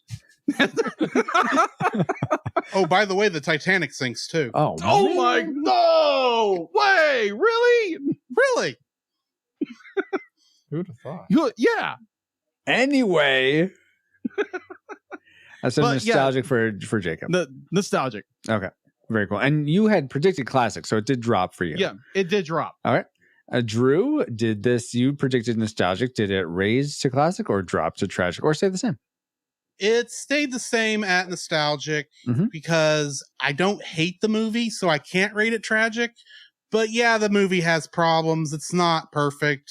If you've not seen it before, you watch at your own risk. Or It's the someone nicest thing I forces could you say. to watch it. Yeah. Yes. All right. So nostalgic for Drew, which was the same as your prediction. Paul, you predicted tragic. Did it raise it all for you? Yeah. I agree that if you liked it, if you saw this before and you liked it, then yeah, you should watch it again. Enjoy it. But for me personally, not so much. A couple weeks ago, I was happy to, when I found out that we were reviewing this, I was happy to see that, oh, this movie's on sale for $5. I want my $5. Jeez. I remember, but if you're gonna watch a movie like this, I remember enjoying Shaolin Soccer more. Oh, okay. And honestly, if you want to find, if you're looking for a comedy that's kung fu comedy, I'd recommend Kung Pao Enter the Fist. gosh! Which I still need to watch. So I do wonder if this movie would play better in a group setting. Oh yes, in heartbeat. No, not in a heartbeat. So tragic for you, Paul, is what you're saying? Yes. Tragic. All right. I think I know how this is going to go. I mean, because of how many times I fell asleep, this is a for sure classic, guys. I mean, it cured my insomnia. So I mean, how could I rate it anything? Oh, wait a second. No, tragic. Just like as I say, it's just like Monty Python. Oh my gosh. This was a movie. I mean, it had characters that like went from scene to scene and actually had a through line and progression, but somehow no one you liked to watch progress. And yeah, I did not enjoy this, even though I fell asleep several times. I had to stop it in the middle. So it's over 2 days. I fell asleep during both sessions. So it is really bad. Wow. You had to break this up in 15-minute episodes. Like that, no wonder you didn't enjoy it. Give me the Kung Fu Cobra Kai treatment, please. Maybe I would not recommend watching certainly not this movie that way. Ah, man. So I think if I had a character that I could latch to and care about, that would have made a huge difference. Would you see it one time in the whole film? No, you gotta stay away. You see her 4 times. For me, you saw it one time in the whole film. All right. They keep going back to her ice cream stand to get ice cream. Yeah. If not steal it this time. Yeah. If you've never seen this movie, root for the lollipop girl. All right. Yes. Nice. So for me, tragic, which means we are at an impasse. I cannot compete with you physically, and you're no match for my wit or my brains. My brains. Yeah. So it's going to be up to our patrons, our reflex capacitors, at the $5 or higher level. You will get to send in your final vote for Kung Fu Hustle. Do you rate it? You can rate I mean, our votes are between nostalgic and tragic, but you can still vote it classic, nostalgic, tragic, whichever you feel is most applicable to it. And then we'll average those and then apply that to the final rating here to hopefully break it up. Hopefully it doesn't end up classic over there. I was just wondering. I think that would essentially happen. nudge this to nostalgic, I think, if that were to happen. But regardless, let's find out what they rated this. So Francisco from the future, What did they say? Thank you, Francisco from the past.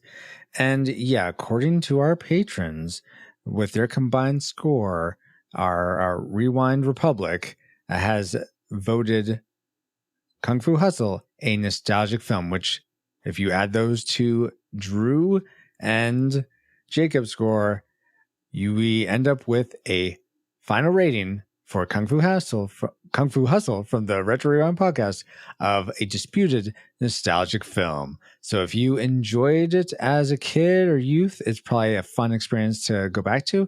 But if you've never seen it before, probably just stick with something else. So back to you, Francisco from the past. Whew.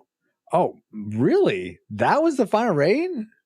That's weird. Yeah, that weird. just blew me away. Okay. Totally weird. I guess. I mean, that's what it is. Thank you so much, Reflex Capacitors, for helping figure that out. And now we have a final rating for Kung Fu Hustle. But now that that's all out of the way, let's get back to our own time. Good old 20XX. 20XX. Comsat online. Receiving incoming transmission.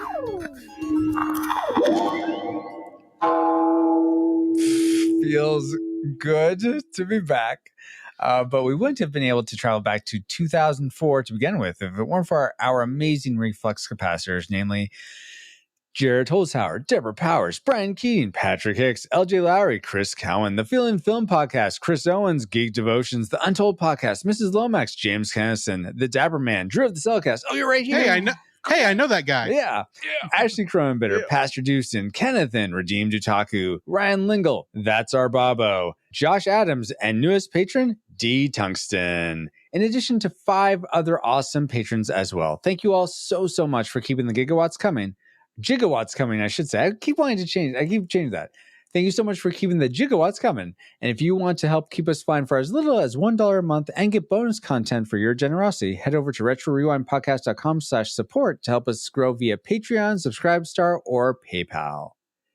Do you know why they was originally pronounced gigawatts? Because it's supposed to be giga. It's a derivative of the word gigantic. Really? Watts. Yeah. Oh. Interesting. That's how it's spelled, like the G-I-G, like gigantic. Uh-huh. So the true, and people say gig, like gigawatts now, like how many gigs, but the original pronunciation was jig. Wow. So the guy who came up with gig, did he call it gigantic? Yeah, maybe he did. And that's how where we are today. And plus a little trivia from from Back to the Future, the fact to be like that line was supposed to be gigawatt, but it turned out I'm saying it wrong, but it was supposed to be the original, but Christopher Lloyd said 0.21 gigawatt, great Scott, and they just stuck. They didn't change it, so it just stuck. We're bringing it back, the gigawatt. Awesome. Yeah, I like this, guys. All right. And while we're thanking our supporters, we want to give a big gigawatt hug to our 4D fans on Twitch, which is another way to send us $4 a month and get some awesome effects to use during our live streams.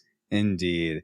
But hey, let's keep the gratitude train going now, because we love hearing from you, be it your Apple Podcast reviews, comments on our website, other glowing reviews you send us on social media, and also through our contact form.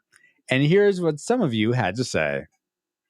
Art by Collins says, friends, just a quick note to let you know that the Retro Rewind podcast has become one of my absolute favorite podcasts to tune into while on the job.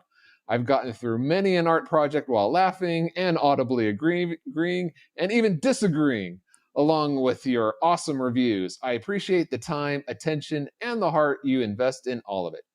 I hope to be back aboard the pod sometime soon. Merry Christmas. Emoji, emoji, emoji. Love, C. Thank you so much for that feedback, Colin. That was really awesome of you. Yeah, I hope to have you back on soon too. Totally. And we also hope you're enjoying whatever you're doing right now as you're listening. Exactly. Yes, exactly. And we got a review on Apple Podcasts from Dr. 12 and number 1. I assume that's Matt Smith, and I don't know who number 1 is for. Way the to call him out. Shoot, I should know this. I'm pretty sure that's right. 13's Capaldi and 14's Whitaker. Yeah, I think that's right. Oh, I thought you were talking about that's who the actual person was. No, Sorry, oh I'm my not gosh, a no, this is movie Doctor so I Who. didn't Yeah, know. yeah, Yeah, okay. yeah. So anyway, he or she left us a 5-star review on Apple Podcasts saying, a great show. This show combines a love of movies with random collections of crazy people called the Rewinders. This group that appears on and off the mics, of which I have been both, provide a barrage of clever banter and in-jokes that don't take long to belong to. Monty Python, Ed and Mode for 2 examples. Come aboard the pod and enjoy the ride. So I'm very curious who that is, if they've been on the show. So I don't know, but thank you so much, Dr. 12 and number 1 for that review. And thank you everyone for reaching out to us. Mm-hmm. Oh, wait, number 1, that would be Riker. Yeah, that's Riker. Oh my gosh, you guys. RetroRewindPodcast.com/217 is the place to find timestamps for this episode, links to contact us, and links for voting on the movies you want us to review. But that's not the only place you can reach us. Paul, where else can people find the show and also yourself? PaulJPowers.com is still the place to find me, and I have links to this podcast and all my social media. And speaking of social media, if you're ever on there and you find anything funny that's 15 years or older, feel free to share with the podcast on our social media. Mm-hmm. We are Retro Rewind Pod on Facebook, Twitter, and Instagram. And you can join the Discord server by whatever that thing is. Good luck doing that. You can... Apparently, there's instructions at retrorewindpodcast.com/discord. It just takes you over there. All you have to do is make a login or sign in. Magically takes it. All of a sudden, you go to this website and you're on Discord. Yes. Okay. It's called an invite. Oh, okay. And as also I've mentioned, we are on Twitch. You can watch us Twitch. And live. also YouTube and Facebook gaming now, Facebook, I should say. Yeah, we're Yes. twitching on all those channels. And so come watch us record this podcast live. And Francisco plays retro video games. Sometimes he creates pixel art. No, he does not. Not anymore. That's I hadn't seen the pixel art in a while. He does it at home. The magic is gone, people. You can no longer see him do that anymore live on the streams. You just gotta see it as it pops in person. Go, wow, how does he do that? It's amazing. But you can follow us at twitch.tv/retrorewindpod or any of those like YouTube or Facebooks, and you can watch us on the videos there. And if you want to find me, pauljpowers.com, go to pauljpowers.com and you can say hi at the bottom. There's like a little thing where you can literally type in the word hi. So say hi and stop on by. And if you do that from this episode, add like some sort of kung fu-esque emoji. It could be the martial arts guy or the gi or the, I don't know, some Buddhist temple or something. I slept through it. Wow. Anyway, thank you so much, Paul, for being an awesome friend, awesome co-host, awesome fellow, I guess, kung fu gangster here. I so appreciate getting to do this show with you. Oh, thank you so much. I love getting to do the show with you. And I'm also grateful for our guests for taking the time to discuss Kung Fu Hustle with us. Mm-hmm. So let's start with Drew. Drew, tell us how we can find you online. Is there anything you'd like to promote? Well, the main thing I'd like to promote is the Cellcast podcast. Where the one you created, right? Well, the one he created. Oh, yes, of course. Yes, the one that's listed here on my hat. There you go. Which, if you want a hat, talk to him. Exactly. We review animated movies and TV shows, and we have a good time over there. And when you're done there, go check out me on Facebook and go look at my pictures on Drew's Photo Bin on Facebook. Very cool. Thank you, Drew. And let's talk to the creator. How can we find you online? Real, you can find me on. Oh, hold on, Scoop. Hold on, I got it. Hold on. There we go. All right. You can find me on Facebook, Twitter, and Instagram at Jacob B. Heron. And you can also follow me on Facebook at Jacob's Daily Art Corner, where I try to draw each and every day.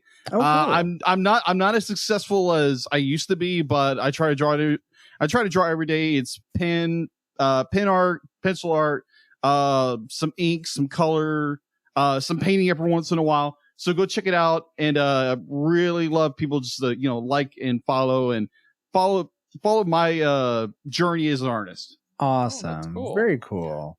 Also, I forgot that I stream games. Oh yes, yes. At the Cellcast Gaming on Twitch. I should be starting up on getting back to the first Kingdom Hearts here in the next week. So awesome, the coming week. Very, very cool. So come join RKO and making fun of me. Oh my gosh. Awesome, guys. Thank you so much, Drew. Thank you so much, Jacob, for being a part of the show. Thank you, Drew, for suggesting Kung Fu Hustle. As much as I didn't like the movie, I loved talking about it with you guys. It was a lot of fun. Yes, it was all according to plan. Oh my gosh. But that's not all. I mean, as much as I like you guys, as much as I like Paul, you know the people I like the most or appreciate the most. That honor is reserved for you. Yes, you listen right now. Steven, Zio Gang, Wa, Ziuhu, Danny. Gang. Yes, the entire Axe Gang. Land, if you're a landlady, you. Whether this is girl having a lollipop, whether this is your. It's amazing you can hear us. Wherever you are, wherever you're doing, whether this is your first time listening to the show or you're part of our rad Rewinder community, thank you for spending time with us. And we really pray that you're more joyful now than when you first hit play. I have been and continue to be Francisco Ruiz. Find me on Twitter at FXRetro, so FXRetro _. And you can DM me there or at FXRUIZX on Instagram for pixel art commissions. Yes, I don't stream the pixel art, but I still do pixel art very regularly. I will say your pixel art is getting better and more impressive. Thank you so much. Indeed. I might have to check this out. I'm going to be posting soon. So some of my first pixel art was doing the artifacts from the three Indiana Jones movies. And so since I'm doing new ones for the podcast, I was going to show like the original like years ago and then now the new one. So did you hear they're making a fourth movie coming out in a couple of years? Yeah. But I'm sad that Spielberg isn't going to direct. But anyway. That is very sad. Yeah. But anyway, we're finally proud to be part of the Christian Geek Central Network. No. I think we need to discuss this a little bit. So this isn't retro stuff. What are you talking about? Who would be your like dream director for an Indiana Jones movie? Yeah.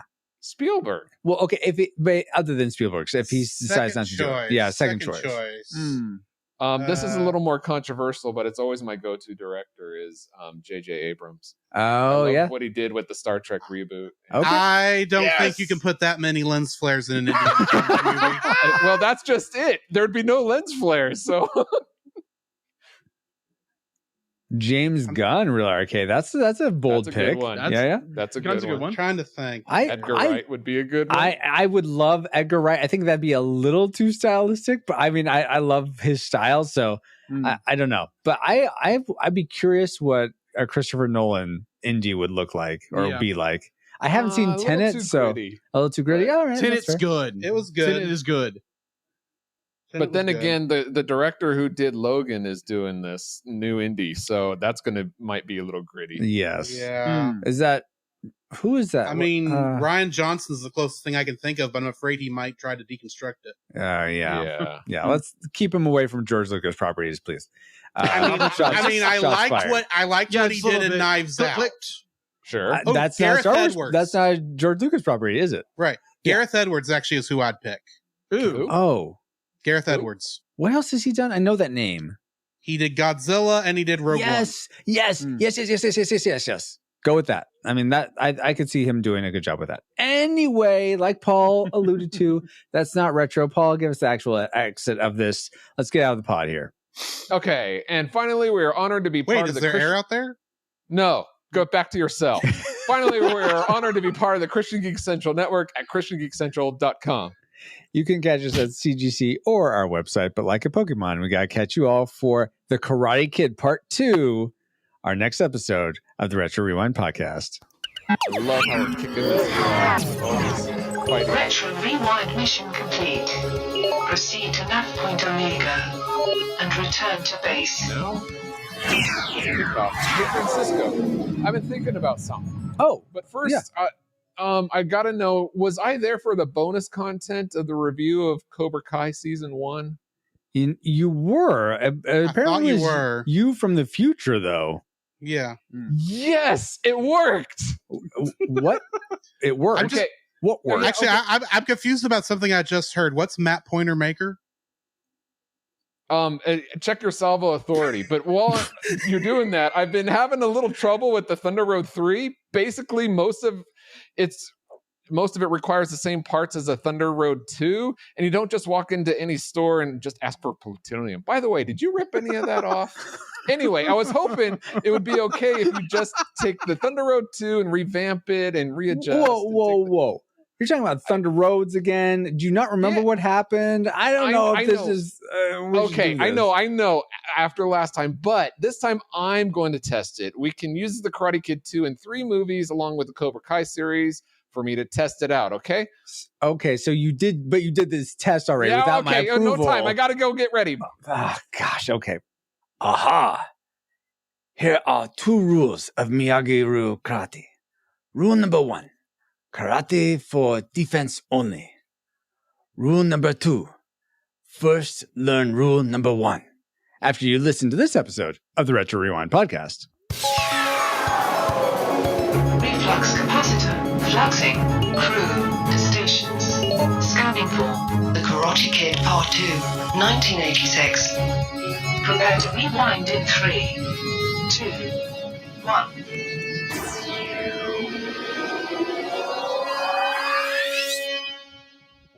Welcome, Rewinders and new listeners, to the Retro Rewind podcast, where we take a fresh look at movies and games from 15 or more years ago. I am your captain of the pod, Francisco Ruiz, and I'm joined by your XO and mine, Paul, the master kicker, puncher, interrupter powers. Honk.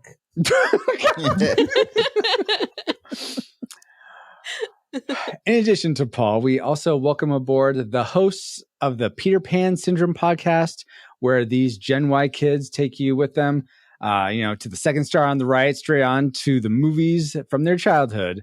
Alex and Ariana Ortiz. Welcome, guys.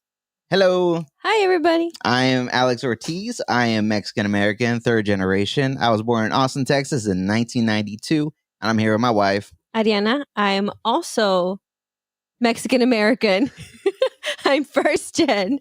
I was also born in Austin, Texas.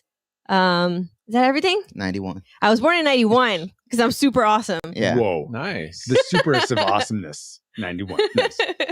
Awesome, guys. So glad you guys are here. And now that you all have a quick flyby of who we are, Paul, can you give us a quick overview of the production specs for The Karate Kid Part 2? Hey. All right. The Karate Kid Part II, Captain, was released June 20th of 1986. It runs an hour and 53 minutes and is rated PG. It was directed by John G. Avildsen. Sure. Avildsen. Avildsen. After the D, which is really hard to say for me for right now. Anyway, it was written by Robert Mark Kamen, with lead stars being Pat Morita, Ralph Macchio, and Tamlin Tamita. Wow, you actually said those names right. Good job. Yeah, I don't know if that's true. We have to ask Tamlin. The music was composed by Bill Conti. Mm-hmm. And are you ready for the box office trivia game? I'm ready. Alex and Ariana, are you ready? Nope. No. Okay. Well, all right. I guess we'll wait. We'll start without you. The Karate Kid Part II was made for about $13 million and earned over $115 million in the box office. Well done. So given this and the fact that it came out in 1986, how high in the box office rankings do you think it ranks among the movies that came out in 1986? All right. So let's start with Ariana. What's your guess? Oh, no. I'll tell you what. Do you have an idea of how many top movies? 50. Top 50. Okay. I'll break it. I'll narrow it down to 50s. top 50. Okay. Number 15. 15. Okay. How about you, Alex? 38. 38. Let's see. In chat, we have 86. What? I think that's when. Oh, that's I think that's when he shoot the year. When Ashley was born. The year. I'm very confused. Okay. Ashley says 11. Dale says 20. Bobo says 42. Of course. Real Arcade says 5. I'm gonna just guess 10. I'm gonna guess 10. All right. So the answer was go for it, Paul. All right, the answer was 6. Oh, 6. So Real RK wins that one. Wow.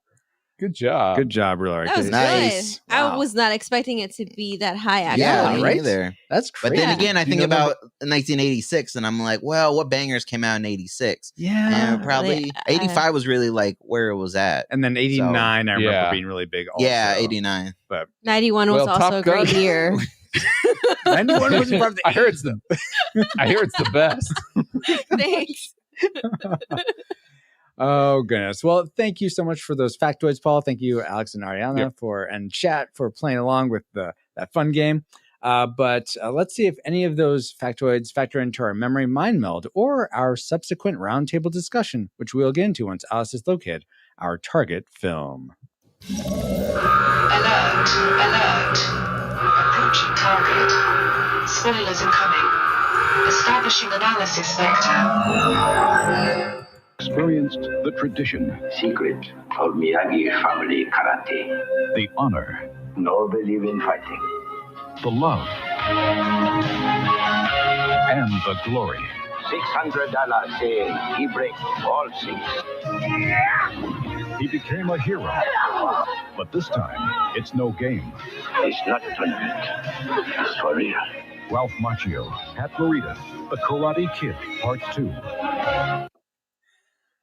That commercial definitely brings back some memories about The Karate Kid Part 2. But to give you some context for the things we collectively remembered most about before our rewatch, here is our memory mind meld synopsis for The Karate Kid Part 2, or Part II, like Paul likes to say. This is the one where they go to Japan. Daniel is dumped by Ali, and he sneaks on the plane to Okinawa, surprising Mr. Miyagi. While in Okinawa, Vinny's cousin... oh my gosh, learns he can break glass on a bet. Mr. Miyagi teaches Daniel new moves while swinging death blades and drums, while Daniel gets a Japanese girlfriend, meets a new bully, and dances to the 50s bop. Remember, this is the one where they go to Japan. Daniel-san gets owned trying to use the crane kick, but then beats up the bad guy holding girlfriend hostage by punching him like a baby's rattle, because this is the one where they go to Japan. Certainly he does go to Japan in as much as Okinawa is part of Japan, but some of those memories were decepted. But based on those memories, as flawed as they were, what rating did they lead you to predict for this film before rewatching it? Classic, nostalgic, or tragic? Let's start with Ariana. What was your prediction before you watched Karate Kid Part 2? I said nostalgic. Nostalgic. Okay. Alex? I also thought it was going to be nostalgic. Nostalgic as well. Paul? I'm going to go with everyone else and say nostalgic. Wow. Okay. I was the only... Seriously, that's what I thought. I guess I'm the outlier. I thought it was going to be a classic. I remember liking this movie a lot, even though it's been a while since I saw it. But it'll be interesting to see if those predictions pan out. But first, let's get into our discussion of the things we liked most about The Karate Kid Part 2. Let's spin up our... Best 3. Though it's going to be probably best 2, though we may squeeze in some bonus ones in there. Add more blocks of glass or ice to this breakdown of the things we liked. But let's begin with Alex this time. What's something you liked about The Karate Kid Part 2? I really liked the Miyagi Family Dojo because I love lore, and I think that was a big part of why Part 2 was successful, is because you're learning more about the story and the people, and Mr. Miyagi was definitely a part that we didn't really understand completely. We know he was in the military, but before that, being in Okinawa, so it was nice going into the family dojo, seeing the history of his family on the wall, and I thought that was really cool. Yeah. Absolutely. Paul, what was something you liked? Was it the history or the Miyagi or the setting or anything like that? Mine. I really liked how this movie continued. First of all, I thought it was great that they continued right after the first movie. It goes right from the first movie into the second. It's a perfect link. Yeah. Yes. In fact, bonus, if you didn't know, that was that ending in the parking lot, or that moment in the parking lot was originally the ending of the first movie, but it was such a climax up to the fight that they decided to cut the first movie right there. Yeah. Anyway, but I love how the first movie, Mr. Miyagi and Daniel really started this great friendship, and I love how they built on that in this movie, and just how I don't know how they did it, but it seemed like they related to each other even better this time around. Like they even though they spent most of the movie apart, now that I'm thinking about it, but when they were together, they had such great moments. Yeah. Oh! I guess they were apart for a lot of it. For some reason I thought they were together for a lot, Miyagi and Daniel. But yeah, no, I guess they were kind of apart for a good chunk of it. Interesting. Yeah. Let's see. Ariana, was there something about the characters apart or together that you really liked, or did something else make your like list? I really liked that Daniel tried to learn about Okinawa before even asking Mr. Miyagi if he could go with him to Okinawa. Mm-hmm. I thought that was really great. Yes, absolutely. The thing I enjoyed centered around Miyagi, but more not so much Miyagi-Do like Alex, but just Mr. Miyagi in general. And he had this in the first film, but his wisdom nuggets I just enjoyed so much, like him saying, "Never put passion before principle. Even if you win, you lose." I love how Daniel says, "Mr. Miyagi, could you break a log?" And he says, "Don't know. Never been attacked by a tree." I just so good. Yeah. Let's see. I think no matter who's stranger, it doesn't matter who's stronger. It matters who's smarter. Just stuff like that. It's just so good. Just so good. All the wisdom he drops in this. So that was something that was the thing that made my main like. Let's go shoot right into classic makers though, guys. Let's start. Can I get one more like? All right. I'll cede the floor. No one else is allowed. Okay. Daniel and Kumiko's chemistry seemed a lot more natural than with Allie. I'll say it right now. Yeah. Huh. Yeah. Because you know what? I agree with that. I don't know. Maybe I like Elizabeth Shue too much. That I can't. You probably do, but if we watch the first one, they just do this weird staring contest with each other, and it's really creepy. Yeah, like when that kid from Jurassic World, when he looks over at the girls and he's just like staring at them. Mm-hmm. That's literally what they do. That's exactly what for Daniel the is entire doing. day at the beach. They're just staring at each other like a creeper. Yeah. So anyway.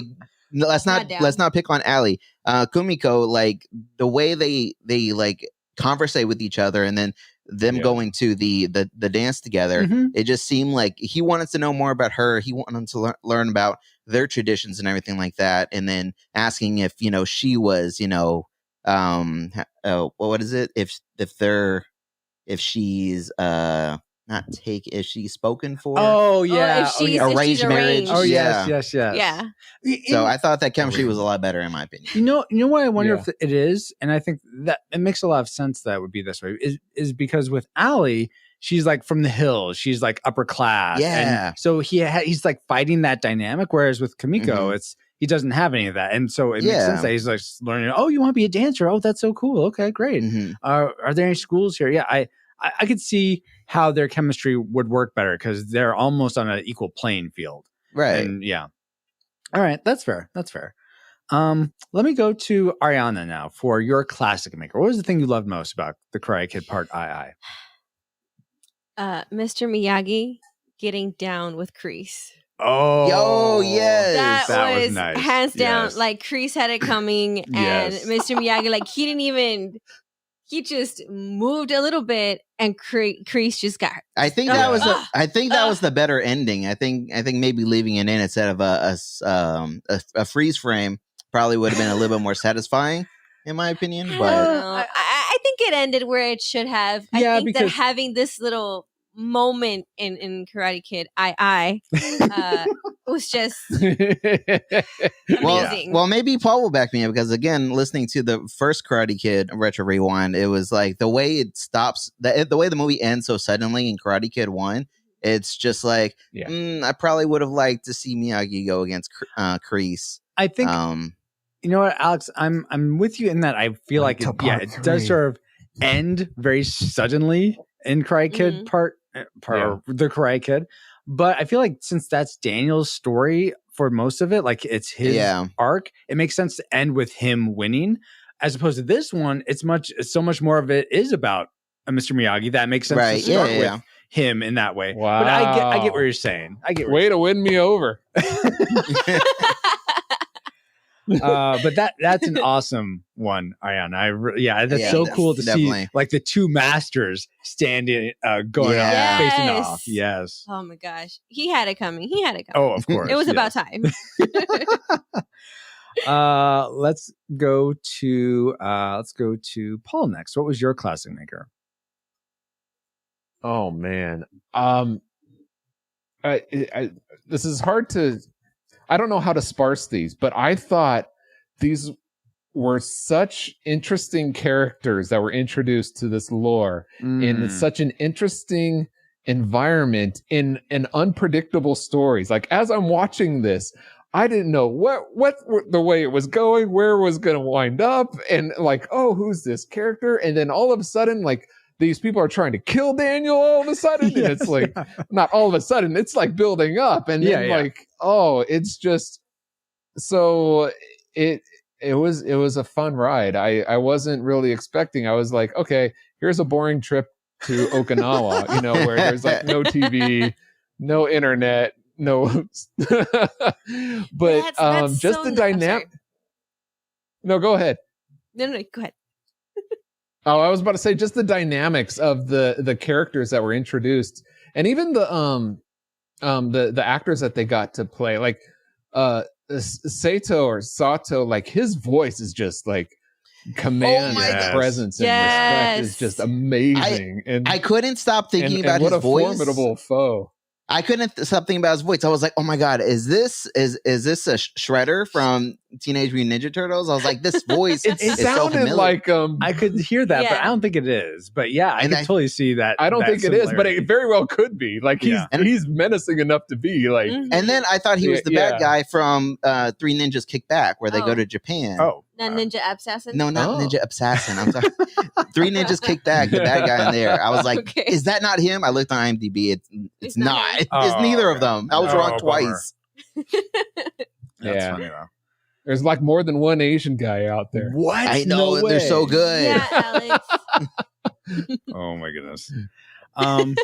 Wow. Okay, so let's go. Alex, was the fun ride of this and that you didn't know where it was going, did that happen to be your classic maker as well, or just something else really stand out for you? It was actually something I wasn't even expecting. It was the 50s Dance Club. Really? Like that scene, I remember it the most, and it's what I look forward to every single time I watch the movie. Okay. I'm waiting for it, but I just really like it. It's just like I wasn't expecting to see like a 50s Dance Club here, and I was like, yo, this is pretty hype. I like it. And it's fun seeing them dance together and stuff. Yeah. Yes. I was like, this choreography is a little too good, but I don't care. I really like it. Yeah. Yeah, you don't really establish how he can dance like he can. I mean, she doesn't. No, she they say said that his mom. He danced. Oh, that's right. That's right. He was the dance. He was the That's right. practice partner. Yeah. Yeah. Thank you. I had forgotten that. I There's didn't one fall line asleep. in there that saved. I didn't fall asleep. I just forgot. Oh no. Yeah. That has nothing really to do with my classic maker except of the Daniel collection. But the thing I loved the most was, so in the Karate Kid, you get a lot of sort of Mr. Miyagi caring for Daniel, like teaching him both like wisdom and also the karate techniques and all that. But in this, you get to actually see Daniel's heart caring for Mr. Miyagi, both like going with him so he's not alone to face his father's death. And then after his father dies and they're on the beach sitting on that log, he is able to connect with when his father died and how he That's felt. an amazing moment. I had totally forgotten about that, and it just like really just drew me in so much that they're having this deep connection in that way, as in the sort of the father-son dynamic that they have. So I just really appreciate that. That was my favorite part of the Karate Kid part. Nice. Yeah. So any other bonus ones, guys, before we get to the things we didn't like about the Karate Kid Part 2? No. I kind of liked how Daniel was being called out when he was judging that black dude for not being able to like chop the pieces of ice. He's like talking smack over his shoulder, and it's, well, you do it. Oh no, I wasn't trying to do this. That's a good point. That's a good Why point. are you here? He was just criticizing to criticize. Oh yeah, okay. So I like that part. I like him, getting put in his place. Yeah, that's a good point. Oh, okay. Yeah, well, getting called out, he didn't really get put in his place. He did the thing. Well, and then he had to really show what he could do. Yeah, I'm curious. Would breaking through ice just be a matter of like swinging your hips more? Because I'm not sure how tough ice is to chop through. I don't know. Yeah, I mean that's what he said. Depends. He said you have to put your entire force in your hand. I don't know. The way he swung his arm, and the wind up didn't look like it was going to go anywhere. Yeah, so exactly. I don't know. All right, since we're getting into one of my dislikes. No. Before we do that, you know what? I'm sorry. No. It's fine. Well, Okay, I'll just throw it in right now. All right. It's the whole idea of him saying he's standing wrong, and then when he does it like the same exact stance. Yes. It's like. I didn't notice that. Screw you, Daniel. What?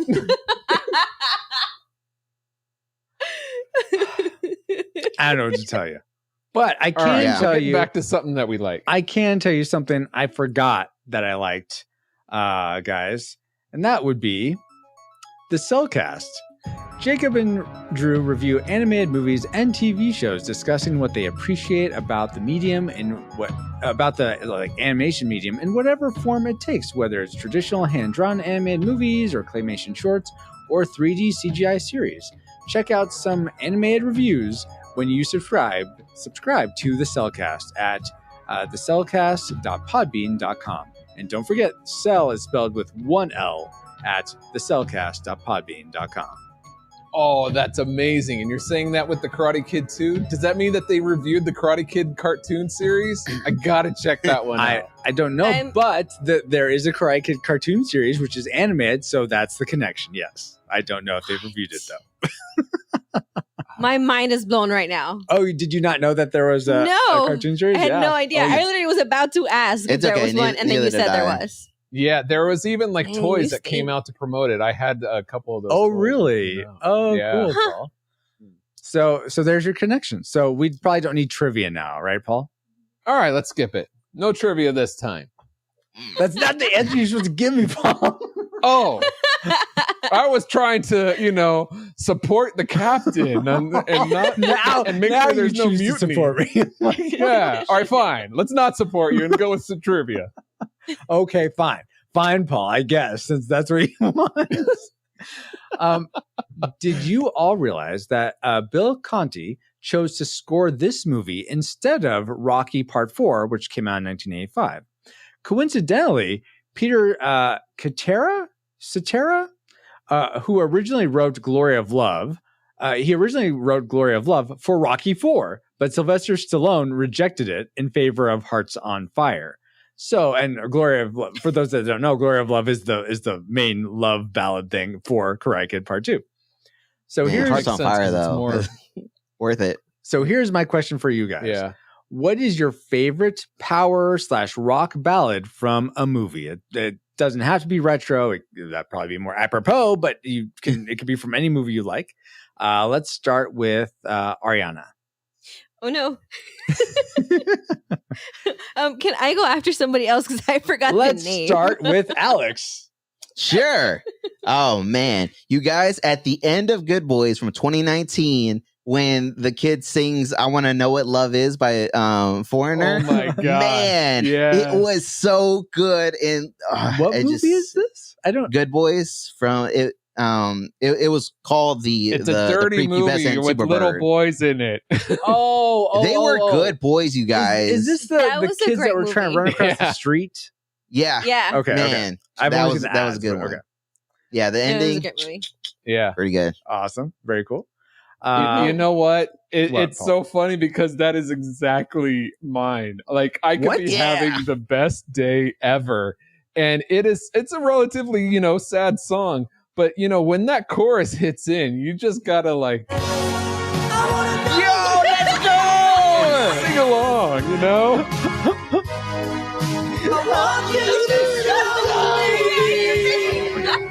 Okay, cut it, Paul. So You know what? Paul. So from the And same also- movie and everything, that's yours, Oh Paul? God. No, it's been in dozens of movies. I'll Oh, tell okay. you what, All right, fair. it was in one of my favorite trailers to it's a horrible, horrible movie, it turns out, but it got me to see the movie, which was Chipmunks 2, The Squeakquel. Oh gosh. And it's Nice. just like 30 seconds where Alvin they play this song and he sees Brittany for the first time. And I'm like, oh yes, they got me. It's so good. Awesome. Let's go with let's see. Well, let's actually go with Paul next. Or what is that yours, Paul, then? That was mine. Yeah. Oh, okay. Totally. Okay. Sorry. I'm losing Where track are of my you? mind. I don't know. I'm nowhere here apparently. Let's go Are with, you reading chat? let's go with Ariana next. What was yours, Okay. Ariana? I'm prepared this time. Okay. Nice. It must have been Love by Roxette. Nice. That's a good one Movie? too. What Yeah, movie is it- that from? But it's Pretty over Woman. now. Oh, yes. That's a good Mhm. one. Awesome. Yeah, I like it's- that. Yeah, I've liked it for a long time. I just never knew what it was called. Apparently, Yeah, for sure. Man, you were showing which it. doesn't make any sense. Yeah, you were showing it to me. I was like, yo, this is pretty good too. So I'm right there with you. Also, runner up, I don't want to miss a thing from Armageddon. What's up?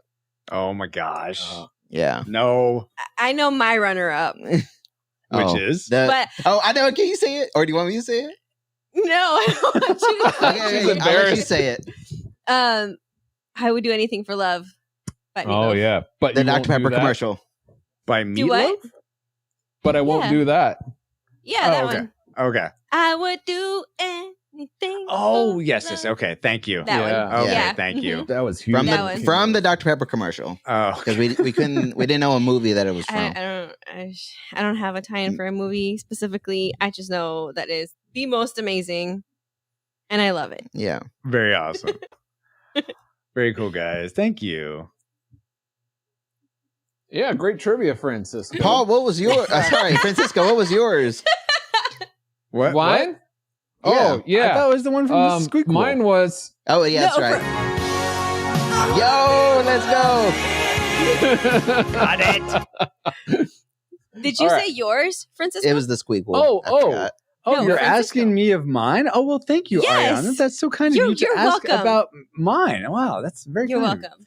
So I was trying to look it up. By the way, you guys could probably help me. It's the one from Robin Hood, Prince of Thieves. It's like, Yes. I will. it's not. I will do everything for love, but it's No, it's I know. Now I have that song stuck in my head. You're welcome. I'd lie for you. Not I'd Men in do Tights. anything. Yeah. No. I know it's Brian Adams. And so Yeah. maybe someone in chat. I think I saw it in knows. chat. Oh yeah, I think I saw it there too. Oh, did they say it? Yeah. Yeah, that Family Guy song. Let's see. There's everything I do. Something. Like I do that. it for you. Yeah, that one. Yeah. Then That's there's it. Yeah, everything I do. Yeah, that I one. do it for you. Yeah, I remember Yeah. enjoying that one a lot. So I'm gonna pick that one.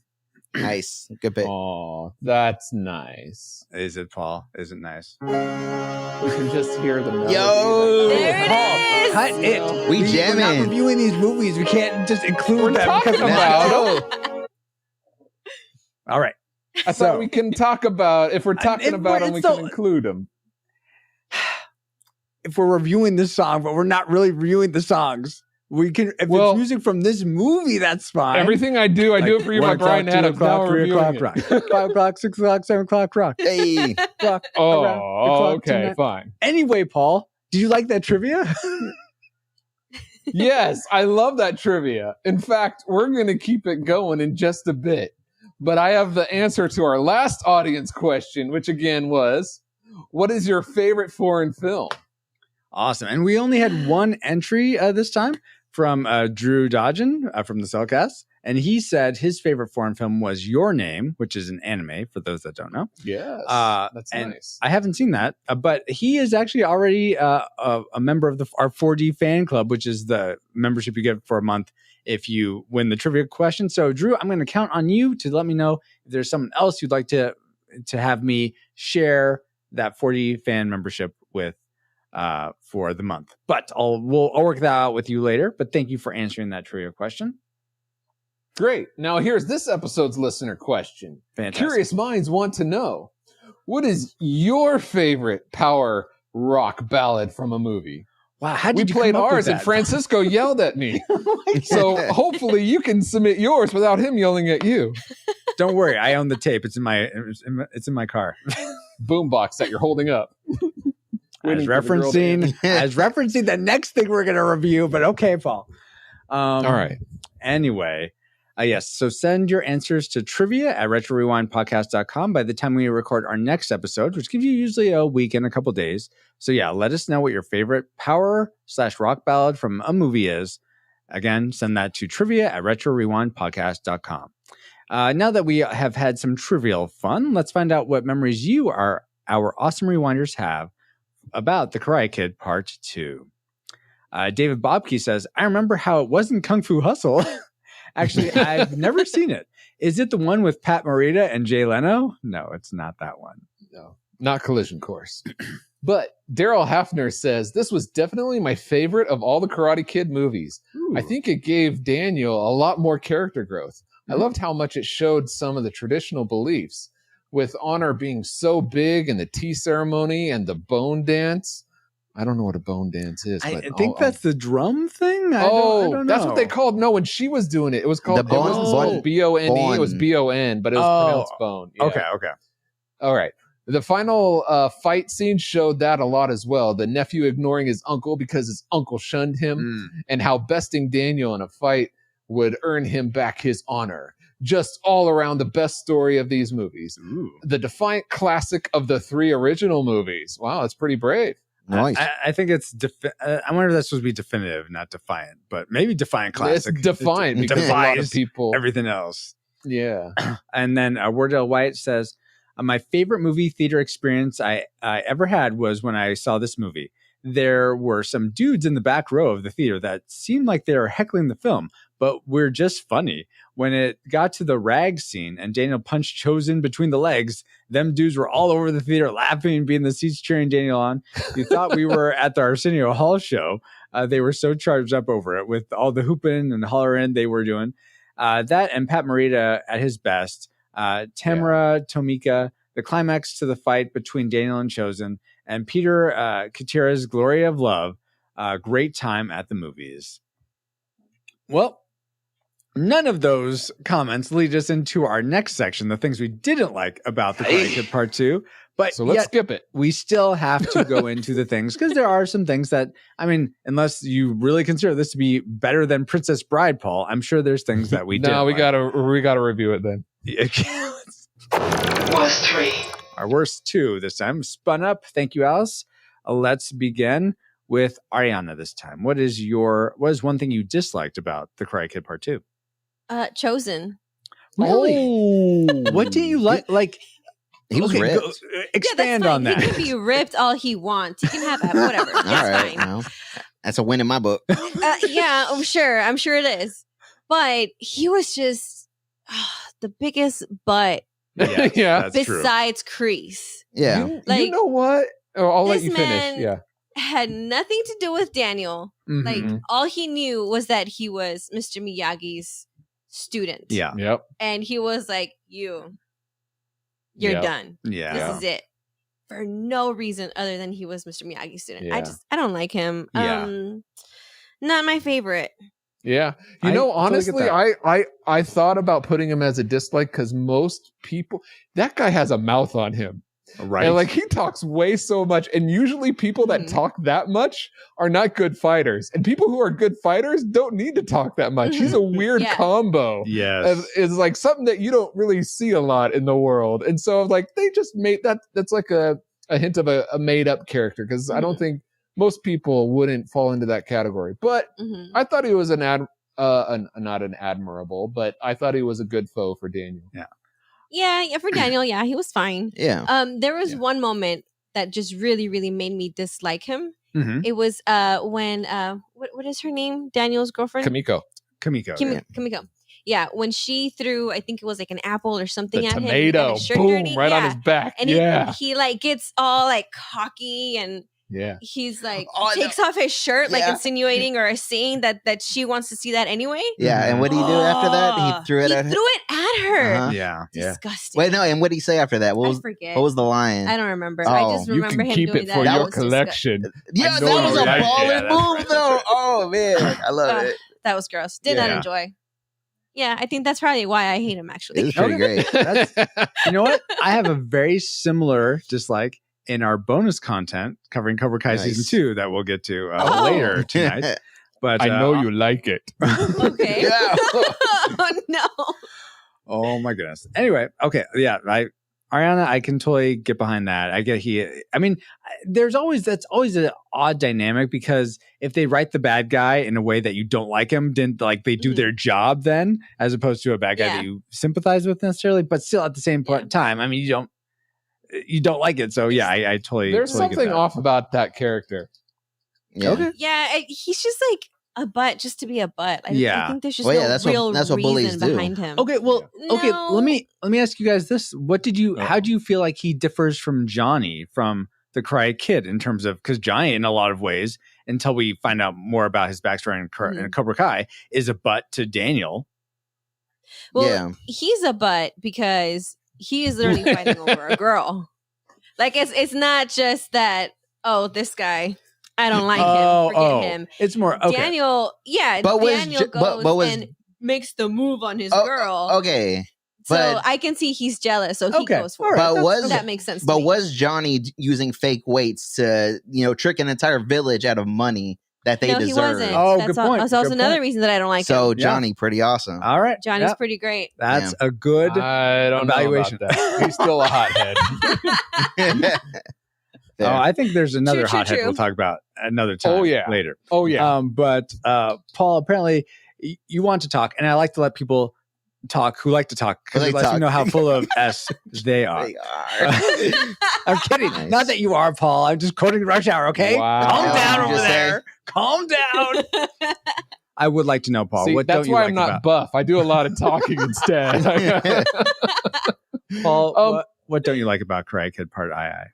Okay, so this is actually I'm going to bring in my wife's. This is what she said was her tragic maker. Oh, okay. But this isn't your tragic maker. You're just no. okay. I'm using it as my dislike to Got set it. up. Okay, so the honking.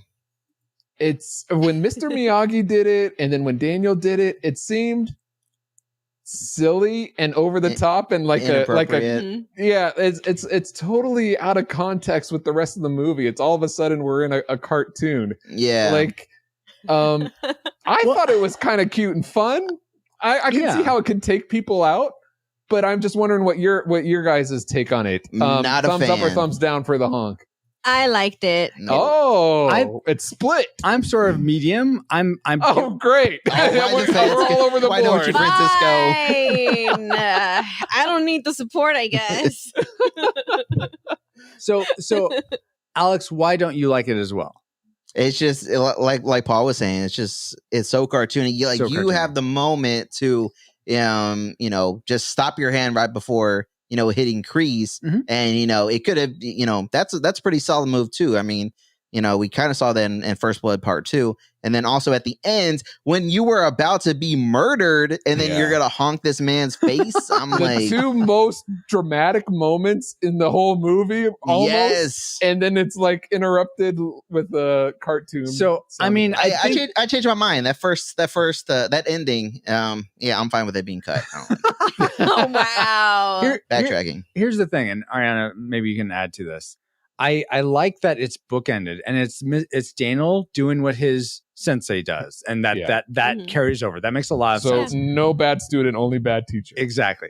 And for the honking, I'm sort of ambivalent. I don't know how else you show mercy in like an active way. I mean, certainly you could, if there's a book, you could say how Mr. Miyagi's thinking is like he's going to go ahead and show him mercy, but you can't see that on screen. So how do you show that he is being merciful without something like that? I don't know.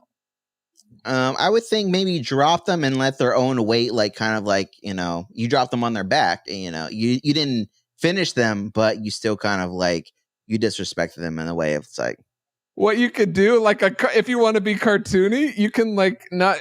You can push them and like blow air on them, and so it's like doing like a timber move with them or something. What move? Timber, like you push them over onto their back. Okay, but you kind of like act like you're blowing them over, like a leaf. Or like I could see something like that being cool. Okay, I'll warrant that, I suppose. But I thought it was a fun. But I like silly and goofy, so okay. I mean, that's I enjoyed that because. In the last movie, when he gives, it is the last movie, right? What are you Karate Kid, when he gives Daniel a car. Yes, that's the. Yeah. Yes, okay. It was like the last movie. That was the first one. Yeah, that's what I'm saying. For this one. My fault. Continue. Calm down. Sorry. It should be. So when it kind of shows that playful side to Mr. Miyagi. Yeah. Because we see him being kind of a little bit goofy in the first one, but not as much as actually going into and grabbing somebody's nose and saying honk. Yeah. I enjoy it. Okay. And like you said, Daniel's just doing what his sensei taught him. Exactly. Yeah. So you just see what he's learning. He's not learning to just keep beating this man when he's already on the ground. Imagine Miyagi getting mad at him. That was my joke. How dare you? I didn't teach you that. Oh, that's funny, guys. Something that I didn't like that also has to do with Miyagi, though, is, and I'm not sure if this is really a dislike, but I just don't know how I feel about it. Maybe you guys can help me unpack this. I don't like that they established in the first movie he had a wife, that then they went to an internment camp and he lost his baby, and there's so much emotional weight with that. Then you find out he had this flame in Okinawa from when he was first living there. They had to leave, and now he's come back and they rekindled. And while that is sweet, and it's not like he's cheating or anything like that, I feel like it sort of undercuts the emotional weight from the first movie. So that's why I don't really like. You don't? Okay, that's fair. They're both dead, and they've both been dead for decades. Let the man move on. Well said, Paul. No. Wow. Jeez. But I guess I don't like the idea that he's been secretly having this flame even while he was married to this other woman, I guess is what I'm sort of thinking. I don't think he like necessarily had a flame, but maybe it was like on the back burner, like way like back burner. There's a flame there. Yeah, that's why it's called the back burner. Okay. Yeah. Hey, Francisco, is it possible to love cartoons and video games at the same time? No, it's not. Get out of here. But Francisco, that segues into my dislike. If you want to, so Yukio, we haven't talked about Yukio. She was the love interest that we're talking about. Mr. Miyagi, right? Mr. Miyagi. Yeah. In going into my dislike, I don't. Okay, on an emotional level, it hurts me that she never married, like she was like she was like meant to or supposed to. I don't know how I'm supposed to say that. Yeah. But I just don't like when characters like waste their life for a love they know is never going to come back. Like that just frustrates me. Yeah. I mean, at least make her a widow.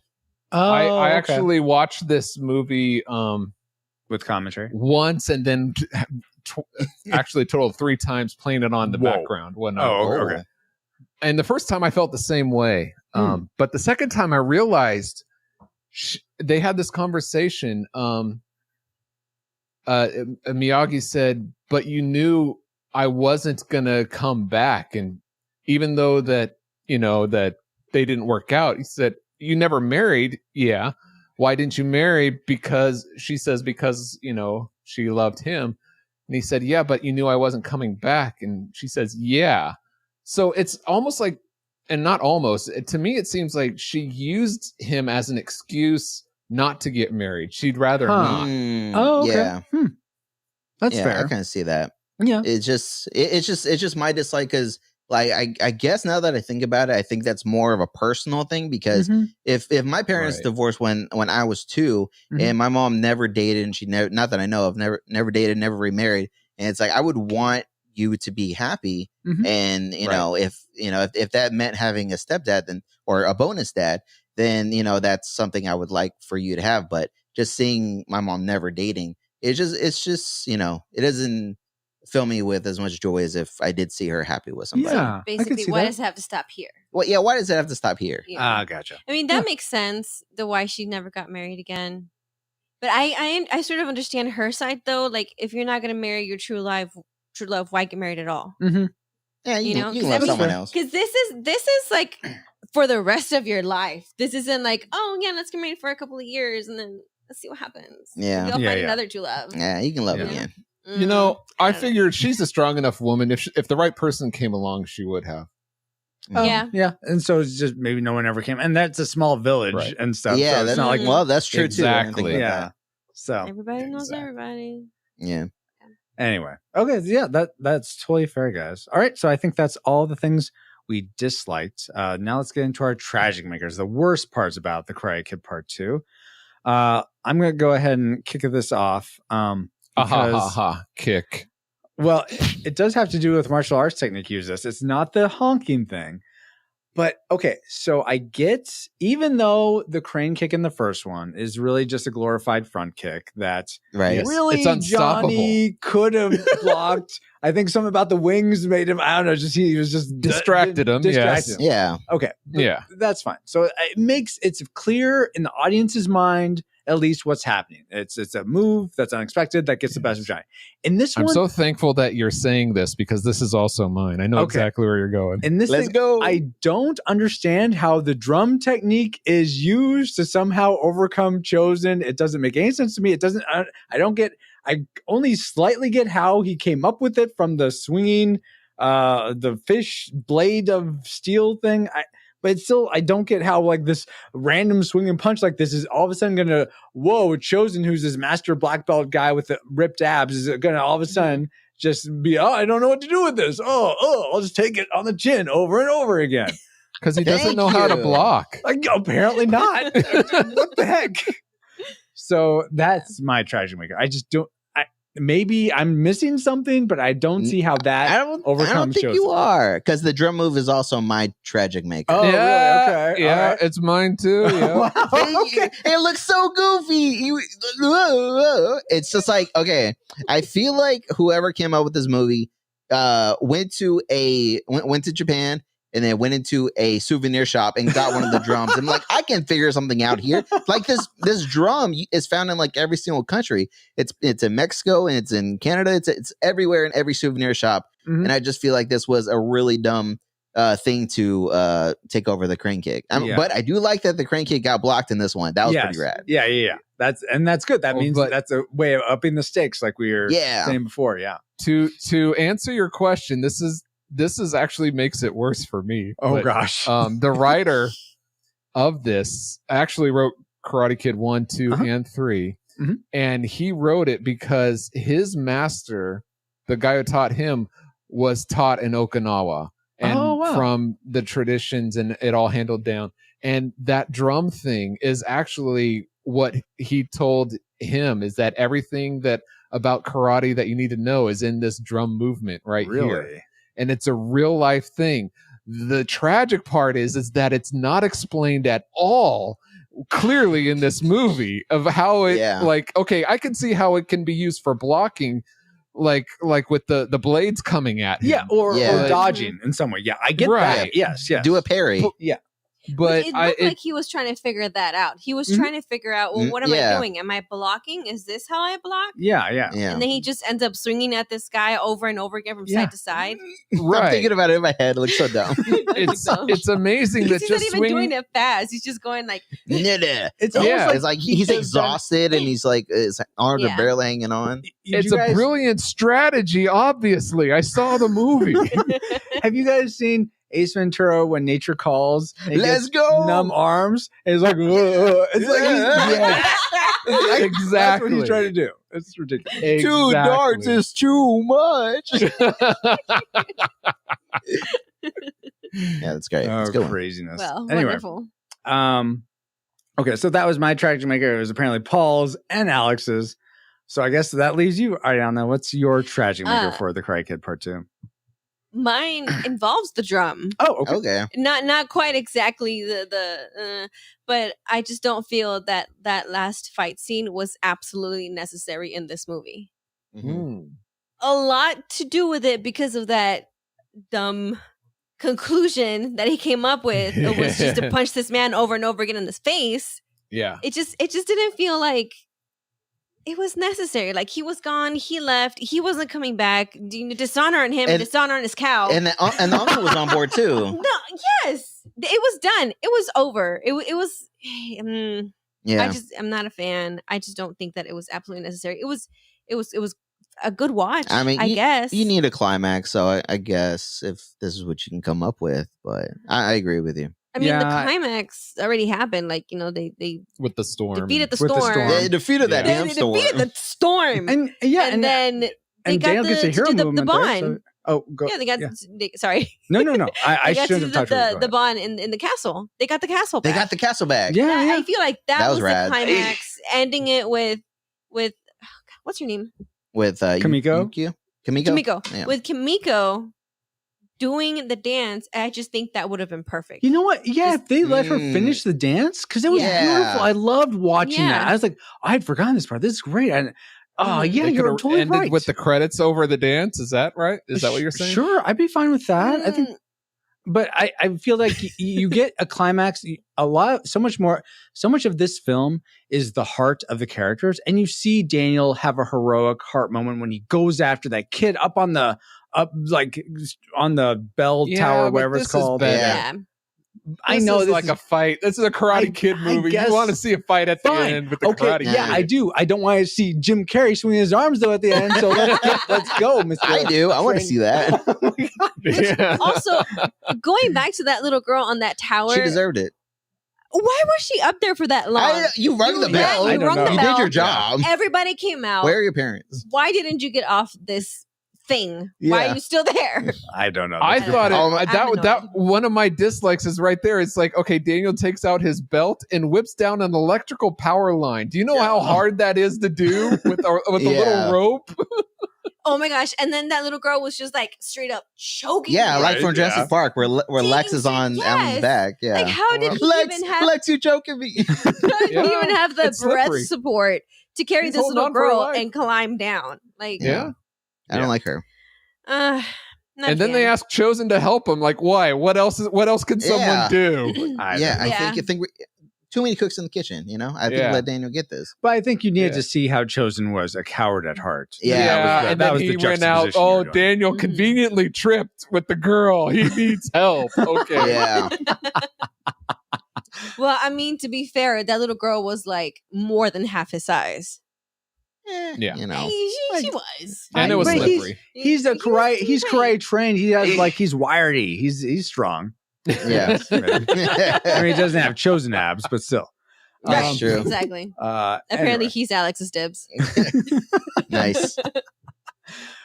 Well, guys, you know what? Now that we've entered all our targeting information into the firing computer, Alice, do you have a firing solution for us? Firing solution complete.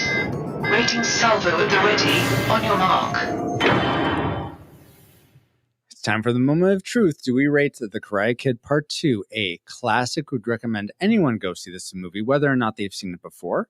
A nostalgic, it's definitely worth a rewatch if you remember watching it as a kid and liking it. But if you've never seen it before, probably just pass on this one.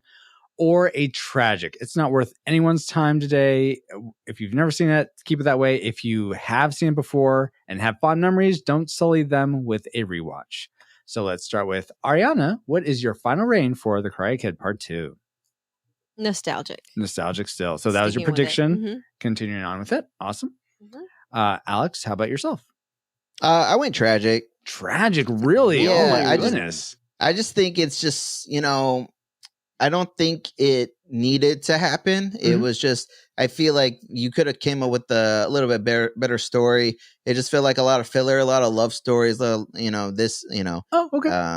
Between, the two pairs, and then just the whole deal with the uncle and the village and the nephew. And I was just like, I don't know. I kind of think of things like if I'm showing this to a new person and I'm staring at, I'm like glancing over them, watching it, and I'm thinking, man, how much are they enjoying this? That's kind of what I was seeing. I see a lot of people getting bored watching this. All right, fair.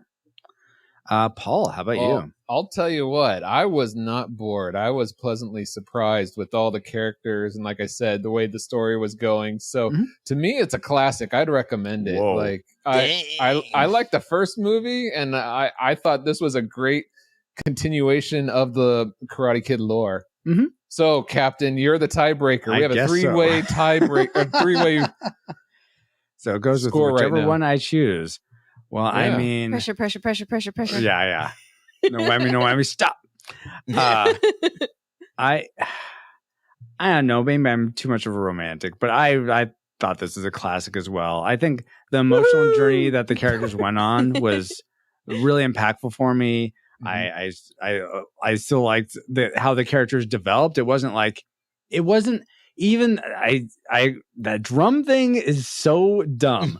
But I think the where the characters went, how they didn't stay stagnant, like they continued to grow, even though it was a sequel, and a lot of sequels you could sort of get samey or just be like same characters. They haven't changed much. They're just in a new like setting. Indiana Jones. So I appreciated that about this. So is it like the first Superman movie where it's like really good throughout, and then that ending is just like so terrible you just ignore it? That's a good way of putting it. Yes. Anyway, so according to the Retro Rewind podcast, we're very divided, but ultimately we rate The Karate Kid Part 2 a very disputed classic film. We'd recommend anyone go see this, whether or not they've seen it before. Wow. Whoa, wow. But now it's time to get back to our own time. Good old 20XX. 20XX. Comsat online. Receiving incoming transmission.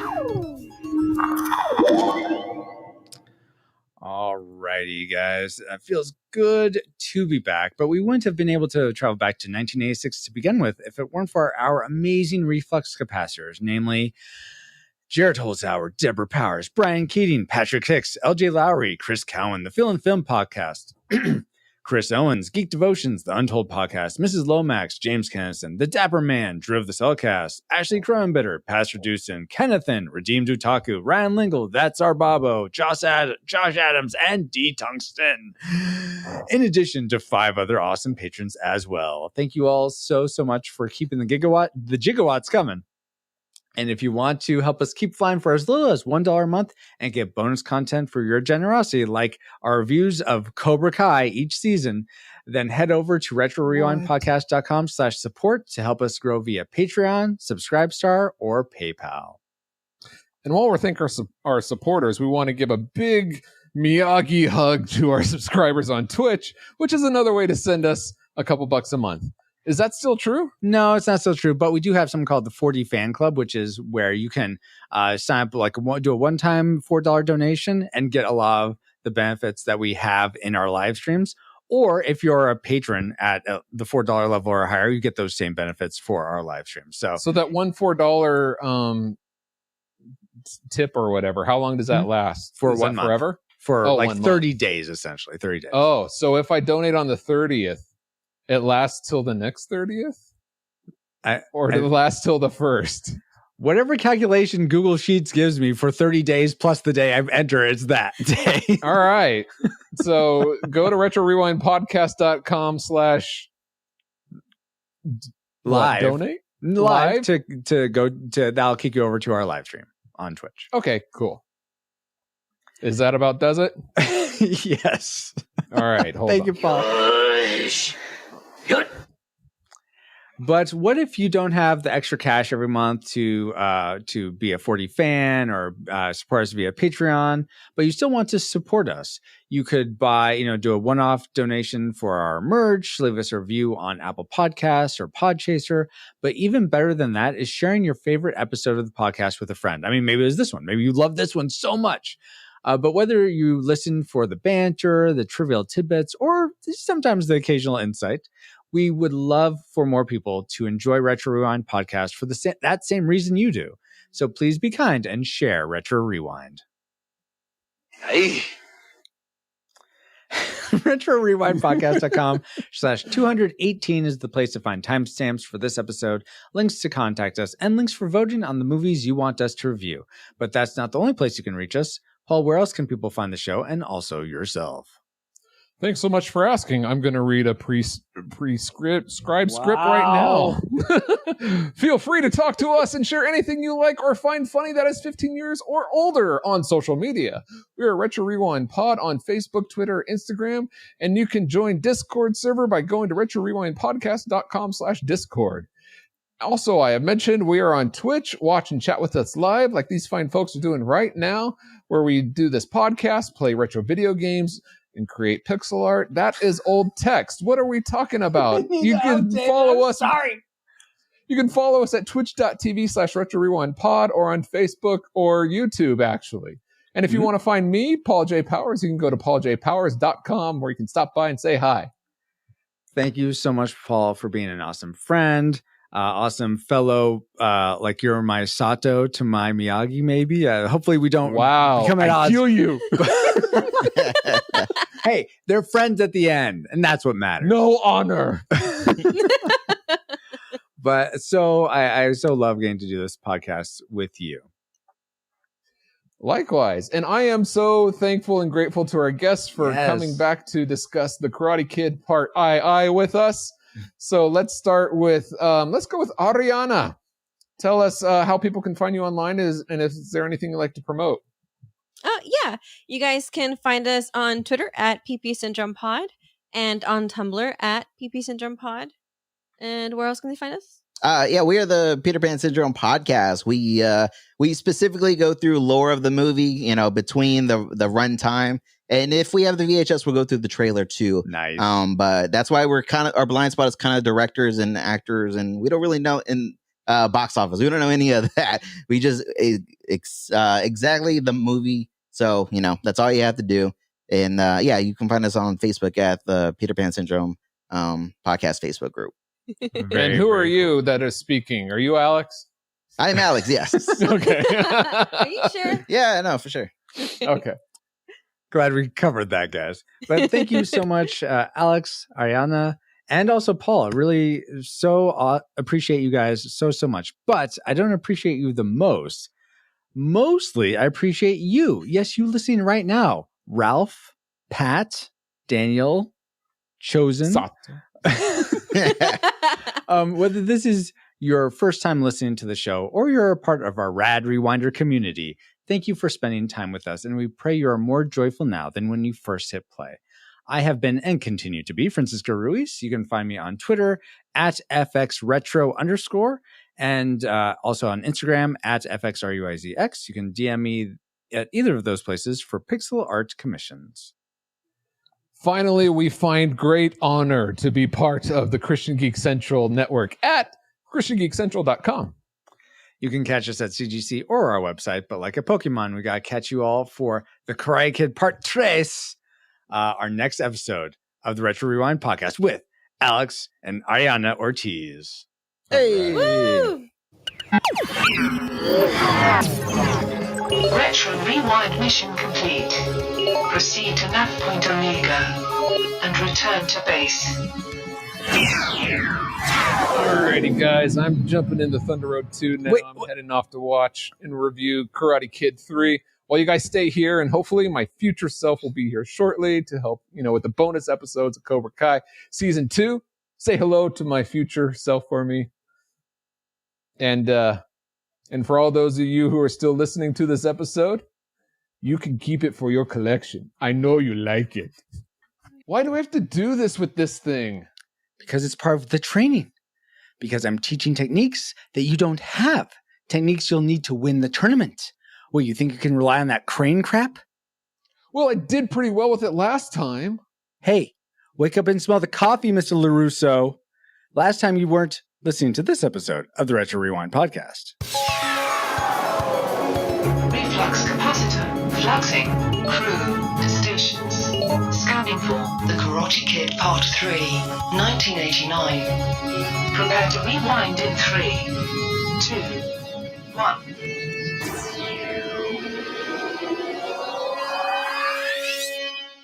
Welcome, Rewinders and new listeners, to the Retro Rewind podcast, where we take a fresh look at movies and games from 15 or more years ago. I'm your captain of the pod, Francisco Ruiz, and I'm joined by your XO and mine, Paul, the master Terry Silver interrupter powers.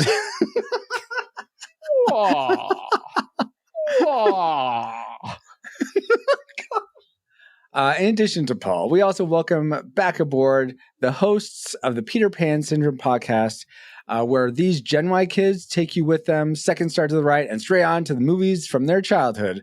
We welcome back once again. It's been a pleasure. So sad to see this be the last time, but we're so glad to have back Alex and Ariana Ortiz. Hello, I am Alex Ortiz. I am Mexican-American, third gen, born in Austin, Texas, and I was born in 1992. I'm here with my wife, Ariana.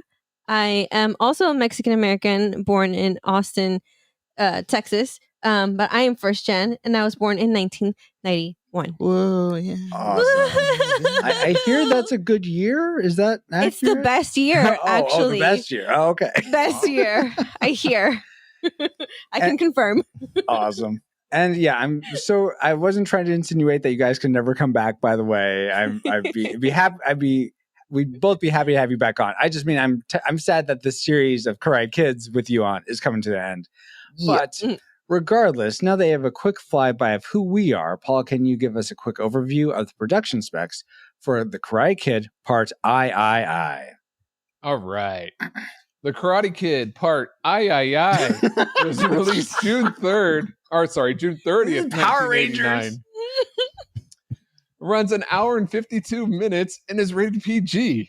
It was directed by John G. Avil. Dang it. I'm sorry, John. This is your third Karate Kid movie you directed, and I still can't pronounce your name. You wanted us to cover Rocky. Jeez, Paul. Yeah.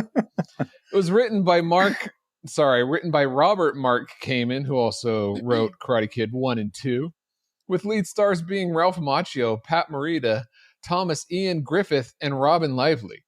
The music was once again composed by Bill Conti. And all right, you ready for the box office trivia game? I am ready. Alex and Ariana, are you guys ready? Let's go. All right, Yes. and chat, feel free to guess as well. All right. The Karate Kid Part I was made for about $12 million and earned almost $40 million at the box office. Ooh. Worldwide. Given this, that's and the fact worldwide. that yeah. And given this, and the fact that it came out in the year 1989, how high do you think it ranks among the other movies from 1989? Out of how many? We'll go for top 50. It's in the top 50. Top 50. Okay. Let's start with Alex. What's your guess? I'm going to go 16 this time. 16. Ariana? 20. 20. All right. Let's see. Anyone in chat? I'm not seeing. 34 from Where's Bobo Ashley? with 42? Come on. Yeah, Bobo, There we 42 go. or 13. All right. I'm honestly, because 89 was such a crazy year, I'm just going to guess 50. I think it's at the bottom of that. Wow.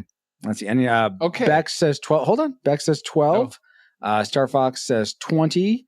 All right. So, Paul, what is the final answer for where Karate Kid Part I ranks? 35. Oh my gosh, dang. 35. So Ashley with 34, you win this time. Good job, Ashley. Good job. 35. Okay, that's decent. That's respectable, I suppose. Yeah. Especially for 89 numbers. Exactly. Well, thank you for those factoids, Paul. And let's see if any of them factor into our memory mind meld or subsequent roundtable discussion, which we will get into once Alice has located our target film. Alert! Approaching target. Spoilers incoming. Establishing analysis vector. Maybe you didn't hear me. I need your title. The challenge, There's nothing you got that I can't counter. Your karate's a joke. the conflict, What are you saying? You're not going to train me for the tournament? for tournament, the trap, of friendship, Now, will you train me? of a lifetime. The Karate Kid Part 3 opens June 30th at theaters everywhere. That commercial definitely brings back some memories. It does. You know what? I think you're right, Paul. It does bring back some memories about the Karate Kid Part 3.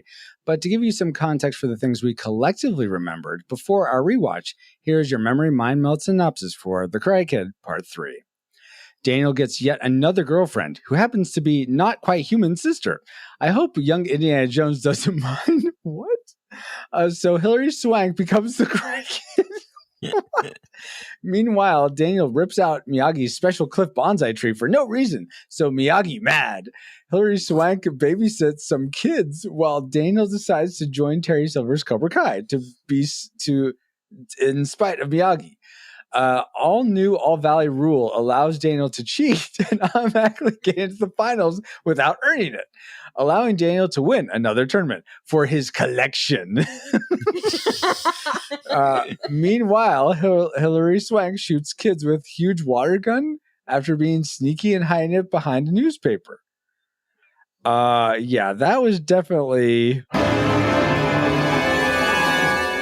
deceptive. No Hilary Swank in this one.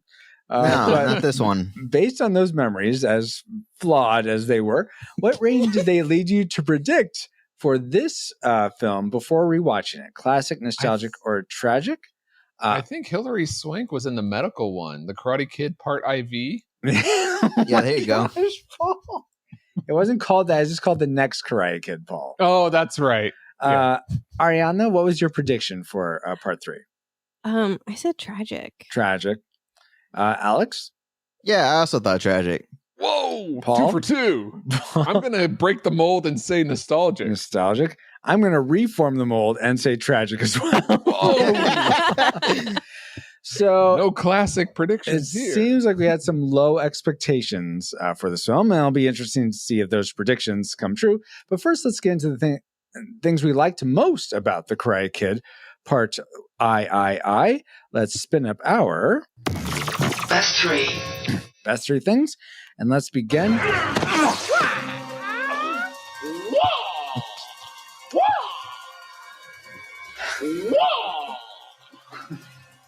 Come on, little man. Let's see how good you really are. Yeah. Let's start with Ariana. What's one thing you liked about this film? Jessica, actually. The not love interest? Yes, exactly. And that is why I like her so much. Yes, totally. They kind of tried it, but she was like, exactly. So didn't amount to anything, but just a wonderful friendship. Yeah. That's what I like to see. Yeah. It's refreshing. Yeah, it was really nice. Yeah, absolutely. I agree with you. Yeah, he doesn't need yet another girlfriend. Yeah. Exactly. Well, yeah, they haven't been going too well. Though it would have been kind of cool if there was a girl named Amanda in this that would have seeded Cobra Kai in some way. But okay, but honestly, I was expecting actual Amanda to show up. Really? I was expecting that to happen. It would have been wonderful. Yes. But it didn't happen, so I guess I'll just. But no, why hold can't my they heart think fourth here. dimensional? Right? Exactly. Francisco, can I piggyback off of that? Like, of course. I also like Jessica. I think she, besides tricking Daniel into a friend date, which was not cool. I didn't trick him. I thought she was pretty good. I thought her acting seemed really mature, in my opinion, and I thought she was really sweet. And she can take a kick to the baby, make her like a G. Oh my gosh, that hurt me. any other girl would have been gone. She takes a kick in the stomach. Yeah. And I would have been on the floor. everyone would have been gone. Like, well, what am I still doing around you? Yeah. So I like Jessica. Jessica's Totally, pretty cool. guys. Paul, was there a character you gravitated to? Was it Jessica or someone else you liked? But with the new cast as good as they were, I really appreciated the old cast coming back. And with the mom coming back and the little cameos here and there of the old cast, it was really nice to see. And some of of the flashbacks of Karate Kid 1 and 2 in this really help at the beginning. So it's nice that it definitely is a continuation of both, and I really enjoyed. It's not like these old Hollywood movies where they recast like, you know, Macaulay Culkin Home Alone 3 or whatever. It's nice to have the original cast back. Or these old Hollywood movies that start a dance number in a dragon's head that make no sense. I just don't know what to make of that. Spielberg. I'm sort of on board with you, Paul, in terms of the old cast. That's something that I liked, and in particular, I thought it was very emotional. And this probably has to do with just where I am at in my life these days. But Daniel coming clean to Miyagi about, or just coming clean about like he joined Cobra Kai and just saying, "I'm so sorry, Mr. Miyagi," and then Mr. Miyagi like coming in and like saving Daniel from Kreese and Silver, like taking on all three of them was just I love that. I love that he was like just so like whatever, come at me. I'm Mr. Miyagi over here. Yeah. Yes. Never mind. I'm not gonna say that yet. Okay. He has Miyagi magic. Yeah. There you go. Exactly. But for the record, before we move on too far from it, Alex Pruitt from Home Alone 3 is a new character. He is not Kevin McAllister. He's not trying to be Kevin McAllister. He's a new character. You know what? Yeah, I was gonna say, Alex, I thought that was thank off. you. Paul. I've never seen Home Alone 3 or 4, 5, 6, however many beyond 2. So yeah, that's the way it looked like it was advertised to me. Oh, really? So I didn't see it. So, but I appreciate the correction. Thank you. It's okay. You don't have to watch it. Okay, good. You're not gonna like it. See, they should have got Kieran Culkin to be in Home Alone 3. I don't know. That's a missed opportunity right there. Wasn't he in the second? But he was in the first one. Yeah. Okay. Fine, Paul. Whatever. What's Fuller doing here? It's a winning the bed. Anyway, this isn't Home Alone. Anyway, back to Karate Kid Part 3. Let's go back to Ariana. What's something else you enjoyed about this film? Something else that I enjoyed, seeing the contrast between Daniel and Mike's training. So you see how Daniel's training for the tournament is it's super calm. He's doing his kata and he's just like he's taking it in. He's focusing on the technique. But then you see Mike just being aggressive, like aggro. Yeah, like oh, he's angry. He's trying to kill fake Daniel while he's training. And you could just see the contrast in the characters as well as in the karate that they're training in. Mm-hmm. Oh my gosh. The what's his name? Mike Barnes? Yeah, whatever. Mike Barnes. When he comes after Daniel in the tournament, like boom, boom, boom, boom. Like when he first comes after, he is a threat. Like that is a genuine, if you're going to up the ante, like this guy upped the ante. Yeah. He did an incredible job. And just reading some of the trivia about him, he seemed like very committed to this role. He like wanted so bad. No. He actually He wasn't one of those method actors. He was like doing that to everybody on set, right? I don't know about that, but in his screen Move out of the way, test, key grip, or in his audition with Ralph Macchio, he actually got Ralph Macchio in a corner and wouldn't let go of him, like wouldn't let him out until. I don't think it's till they gave him the part, but until like someone said cut or something. It's just he wasn't laying up with it at all. So intimidating. Yeah, that's scary. Yeah. I don't. It's not good for us. You have to do things like that though if you want to act in Hollywood. Yeah, and get sued. Okay. I think I'll stay in Texas. It's funny that you said that, Ariana. It made me, and I haven't seen the whole thing, but I have seen the ending montage. It made me think very much of Rocky IV, where I don't know if either of you have seen that, but the Russian Vincent Drago, He-Man, Drogo, is like getting all like just like getting steroided up and doing all this like crazy professional training. But Rocky's machines. Like, what was that? It's all scientific. It's all scientific with the machines and everything like that. It's all high tech, and then we switch over to Rocky. And he has the rocks and the wheelbarrow and the cliff. Yeah. He's doing some Miyagi Do training. Exactly. So it's and Rocky IV, I just looked up, came out in '85, so it was a precursor to this. But was that also directed by John J. Avildsen? Paul? Oh, you have a problem saying his name too? No, I said it perfectly. Oh, that was directed by Stallone himself. Oh, wow. Well, that's cool. We love you, Anyway. Sylvester Stallone. Indeed. I mean, Arnold's better, but anyway. Whoa. Wait, what did he say? I said Arnold's better, but oh no. In terms Francisco, of why are you just giving me so many fighting words today? Like first Yeah. you're like Lilo and Stitch stinks. Now you're like Arnold is better. Like what's in happening? terms of movies and Thank you. characters, I don't know about like their personal lives, but regardless, let's go to Paul next. What's something you enjoyed, Paul, about Oh my gosh. Crichton? This is kind of technical, but I so enjoyed that shot of Daniel and Miyagi on the mountaintop, and then it pulls away. Oh, It's got to be like on a The helicopter. yeah. Because They didn't it have just drones keeps back then. pulling and pulling again, with them on the mountaintop against the ocean backdrop. That was an amazing shot. Oh yeah. Yes. Yeah. That very cool. Alex, was there anything technical like that really was one of your likes, or did something else really draw you into this film? Actually, kind of, sort of, yeah. So to mix Adriana's and then Paul's, it's I think it was the kata being used in the final round to distract / disorient Barnes. I mean, Yes. I think it felt more natural compared to the drum move that we all laughed Yes. at Yes. in the last one.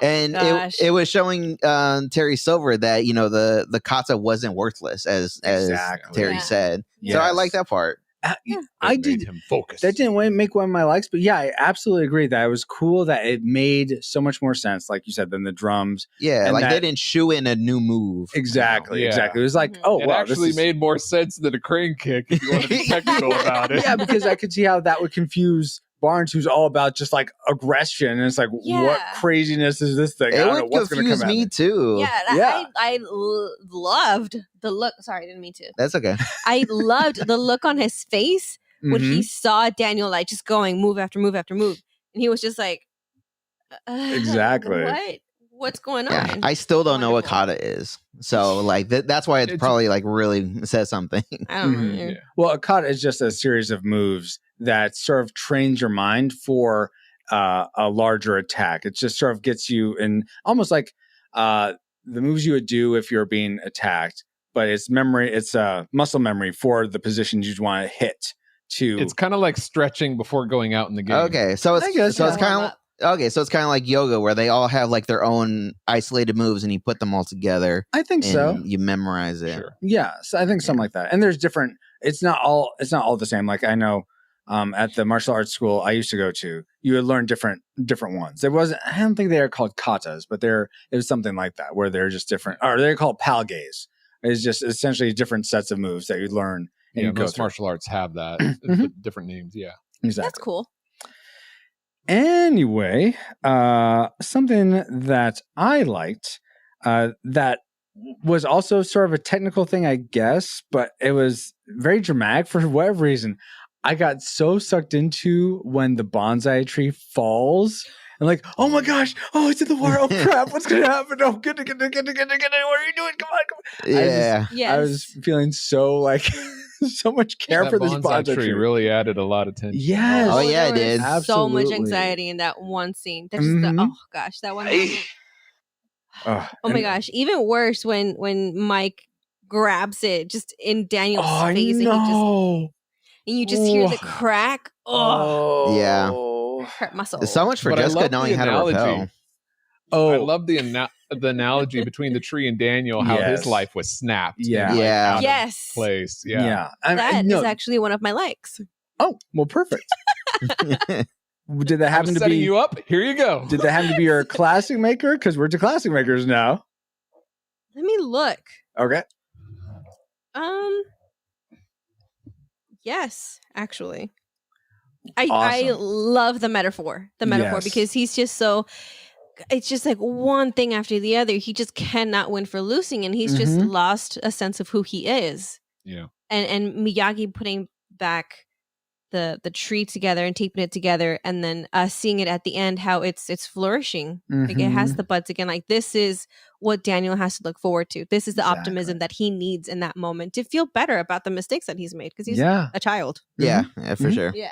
And I love that it reflects that he has deep roots, that it's not that there's more to him than just all this surface level stuff. Right. Yeah. Yeah. There's a deeper character that can overcome. Yeah, for sure. Sort of not my classic maker is comes earlier than that, and it's more of a reflection of Mr. Miyagi.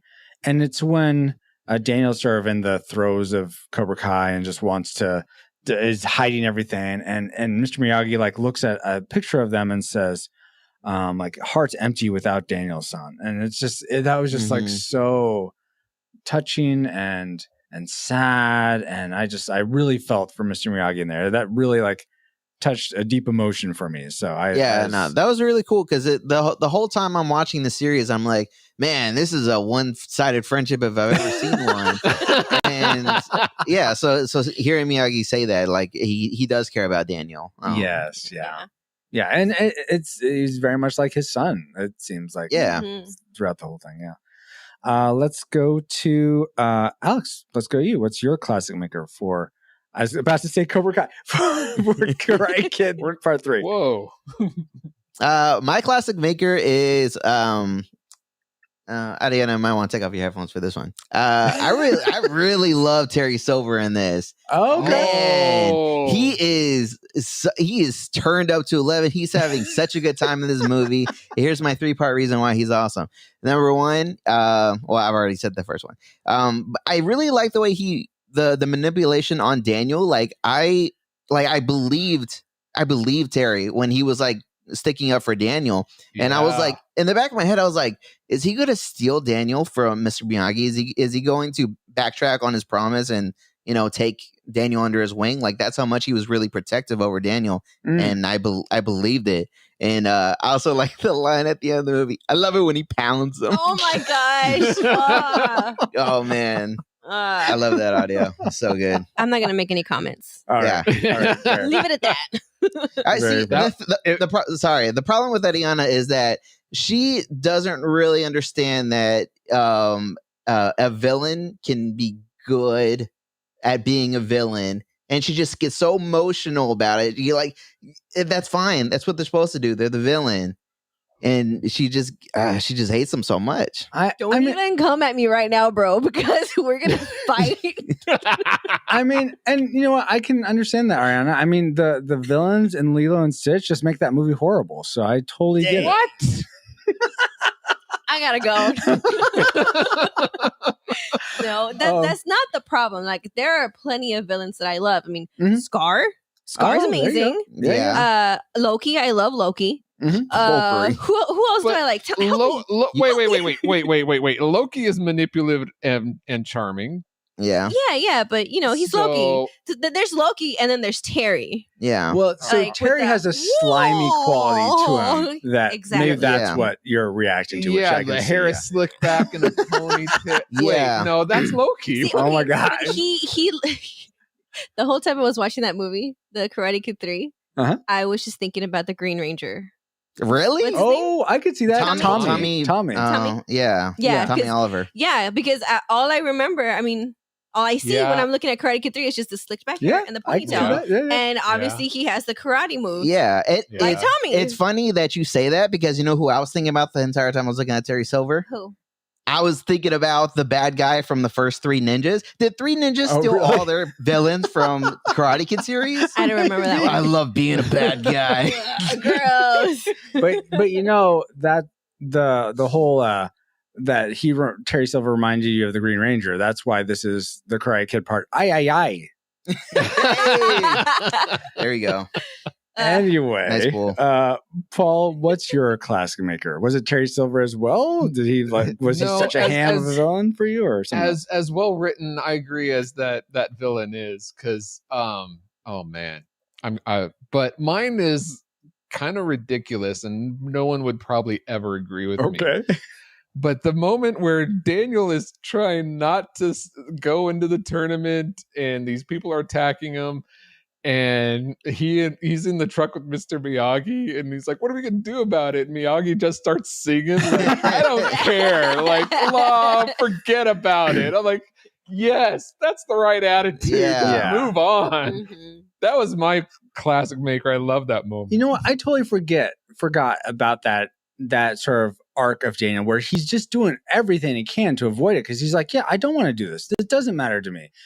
That was really good on his part. I hate that he was sort of put in a corner in the bottom of a ravine to sign the papers, but at the same well, I'll get to that later. But does Daniel actually not want to, or is he just trying to keep his promise to Miyagi that I'm not going to do it because I think it's a struggle. Both. Yeah, there is an internal conflict. Like it's almost like he knows he can see Mr. Miyagi's wisdom in that, but at the same time, it's like which I don't. But anyway, okay. Did you also forget something else, Francisco? Oh, you know what, Paul? There was something else I forgot. Spirit Blade Productions. Since 2006, Peter Franson has been operating Spirit Blade Productions to create entertainment and resources that equip, encourage, and inspire Christian geeks. And soon after starting this indie studio, Peter expanded to include a ton more content and community under the banner of Christian Geek Central. I am personally a big fan of what Peter is doing, and you can join me in supporting him on Patreon so that we can help keep this ministry going and growing. Not to mention your support can unlock fun rewards for you to enjoy. Head over to patreon.com/spiritbladeproductions for all the details. That's great. I love Peter and his enthusiasm, and when he's on the show, it's great. You guys should check him out. But Francisco, what does that have to do with the Karate Kid part? Ay. Well, I'll tell you, Paul, in the Spirit Blade audio drama trilogy, much like Karate Kid is a trilogy, I guess there's a fourth one, but hey, we're not going there. But in that trilogy, there are characters that change sides, much like Daniel goes from Miyagi-Do to Cobra Kai to back, and so there are elements like that. Or like Sato starts as Sato-Do, and then I don't know what it was, but you know what I mean. they flip sides. So there's characters like that in this audio drama. So that's how it's similar. Yeah. Oh, cool. So stay tuned for more flip-flops from Spirit Blade Productions. Okay. But let's talk more about Karate Kid 3. You know what? Maybe I can bring us back into that with some trivia. Would that sound good to you, Paul? That would work. Yeah. Okay, good. So how about this for size, guys? Did you all realize that this film is the debut of Thomas Ian Griffith, who we were just talking about? It plays Terry Silver, and he portrays a Vietnam veteran. In real life, Griffith was only 13 years old when the Vietnam War ended. In fact, at the time of this movie, Karate Kid Part I, when it was made, Thomas was 4 months younger than Ralph Macchio, who played a teenager. Man. Wow. That actually goes into something I'm going to talk about later. It makes sense now. Okay. But yeah, I know he seems older. I think it's just a height difference or something. So yeah. But all right. Yeah. Ralph Macchio was about 27, 28 at the time of this filming, around there. Mm-hmm. I thought you were going to bring up the reason why he was 26 he or didn't 27. have a love interest. In this movie. Okay. There is, and that's because I didn't know this before, but Blake Lively was only 16. Yeah, and he felt weird about having a love interest. And executives were like, "Yeah, we're not going to do that." Exactly. So that's a huge age difference in all these actors. That's amazing. Yeah. Now that's crazy to me. Still, that Terry Silver is the same age as. Daniel. Well, that's true. He always looks way younger than. Yeah. That's a fair point. Anyway, my question to you guys is, you have a question. What actor? Yeah, I do. What actor or actress are you surprised to find out that they're the same age as you? And I gave you a link so you could go and look. So, what actor or actress? Let's start with Paul. Are you surprised is your age? And you can share your age. You don't have to, but you can if you want. The top two that were on the link that you gave us. Mm-hmm. I was really surprised to find out that John Cena and Kanye West is the same age as me. Really? So, oh, nice. We could be hanging around together. Oh, crazy. Wow. Okay. How about you, Ariana? I have a couple, actually. Okay. Yeah. Dylan O'Brien and Tyler Posey. I don't know who they are. They were like the stars, whatever, of the MTV's Teen Wolf. Oh, okay. Yes. Yeah. My nephew watched it on. He was like, "You gotta watch this with me." I thought they were way younger than me. But no, they're both 29. Oh, wow. And then Emma Roberts, I thought she was older, actually. Was Emma Roberts?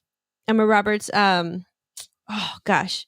Well, she's I that think one she played hot chick from that one hot Nancy show. Oh, which Nancy Drew? Like the one we were in high school. Oh, okay. She's Julia Roberts' niece. Oh, okay. I'd have to show you a picture. That's fine. You're the same and age then as Julia Roberts? Oh my gosh. yes, actually. Wow, that is surprising. And then Logan Lerman, he is Percy Jackson. Oh, really? Oh. Okay, cool. I was surprised. I saw a picture of him now in Mhm. 2021, I guess, and he's like all gray hair, just Oh, really? gray, like he's his crazy. beard. It's all gray, and I'm like, this man has to be Yeah. way older than me. But no, he's 29. Wow. Nice. All right. Amazing. And Alex, how about you? I stalked myself on Facebook just to find this post for y'all. On June 24, 2019, I made a post that says, when you realize you're older than Cardi B, and then it's Scott Calvin growing the big white beard. I was shocked that I was older than Cardi B. What? Are you shocked too? What? Yeah, it's crazy, right? We're both going to turn 29 this year. Oh, that's cute. I'm Yeah. being 30. Okay, sure, whatever. So, I'm gonna be 30 this year. yeah, I mean, that's pretty awesome, if you ask me. That's crazy. She's younger than us? Yeah, by 2 months for me, you know. Okay. So you're relatively close, but still, Yeah, okay, and she was in great. Hustler, so I consider her an actress. Yeah. For sure. All right, Francisco. I'm not going to let this one go without you answering it. Oh, you want I'm me to curious. answer? Oh, thank If you. you Well, don't that's mind. very kind of you to suggest. So I'll tell you guys, I pretend, okay, I'll let it slide here. I pretend That to be you're an a old captain. Bite me, Paul. To be a captain of this ship called the Pod, the Retro Rewind Pod. And that's great, but I could have pretended to be the captain of the USS Enterprise Kelvin universe because Chris Pine is my age. Whoa. Wow. Or even better, I could have taken the One Ring to Mordor because Elijah Wood is also my age of 40. Oh. I mean, I'm going to turn 40 this year, so Yeah. I will look Nice. for 4-year-olds. Nice. So, That's cool. That's pretty cool. that is We cool. love you, Chris Pine. What was that? Chris Pine's pretty cool. We love you, Chris Pine. we Chris Pine is cool. We have this Christmas tree, and we decorated with blue and silver ornaments. And I printed out a picture of Chris Pine in a blue suit, and now we have a Chris Pine. It's a Vine joke. It's a Vine joke. It's a pine tree. It's a Chris Pine. It's Chris Pine. Oh my god! Also, for those, one more bonus for those Boy Meets World fans, Ben Savage is also my age. So there What? you go. I saw him at an airport once. You met him at an airport once? Yeah. Oh, that's cool. LAX, baby. Oh my gosh. Anyway, all you guys are, I love it in chat. You guys are all adding to this conversation. That's fantastic. All right, that was fun trivia, Francisco. And I have the answer to our last audience question that I'm not going to allow you to say thank you to. What is your favorite power/rock ballad from a movie? And we actually had a couple answers, and the one who won was from Bobo. That's our Bobo here in chat, or Dave Bobke. He said, "There's no easy way out from Rocky IV." Hey, good choice. So thank you so much, Bobo. You are currently a Fourth Dimensional fan, though. So if you have someone else you'd like to donate your 1 month of 40 Fourth Dimensional fandom to, let me know, and then we can make that happen. But thank you so much for emailing in with your answer. Now, here's this episode's listener question. Which Karate Kid film is your favorite? We will accept answers between Karate Kid 1, 2, 3, 4, or the next Karate Kid, and even the remake with the Smith family. Nice. So okay. You have 5 to choose from. Which is your favorite? Awesome. So thank you, Paul. Send your answers to that question of your favorite Karate Kid movie to trivia@retrorewindpodcast.com. By the time we record The next episode usually gives you a week and a couple days. But now that we have all had some trivial fun, let's skip memories and get to the worst parts of Karate Kid Part 3 because we didn't get any listener memories this time. So actually, let's bring up what actually, Paul? We did get one. Of course we did. At the last minute. Of course. Well, will you read it for us, please? Daryl Hafner writes in and says, definitely a tragic movie. Whoa. I think they decided they were going to have a third movie, no matter what. Very poor plot. Danny was getting his butt kicked at the end. Plus, the other kids should have been disqualified long before the last punch. The crowd seemed to be fine with what was happening until Danny won. Then they finally seemed upset with everything. Yeah, because it was according to the script. But yeah, Gerald's comment pretty much leads us right into our dislike section, the things we hated most about the Karate Kid Part I.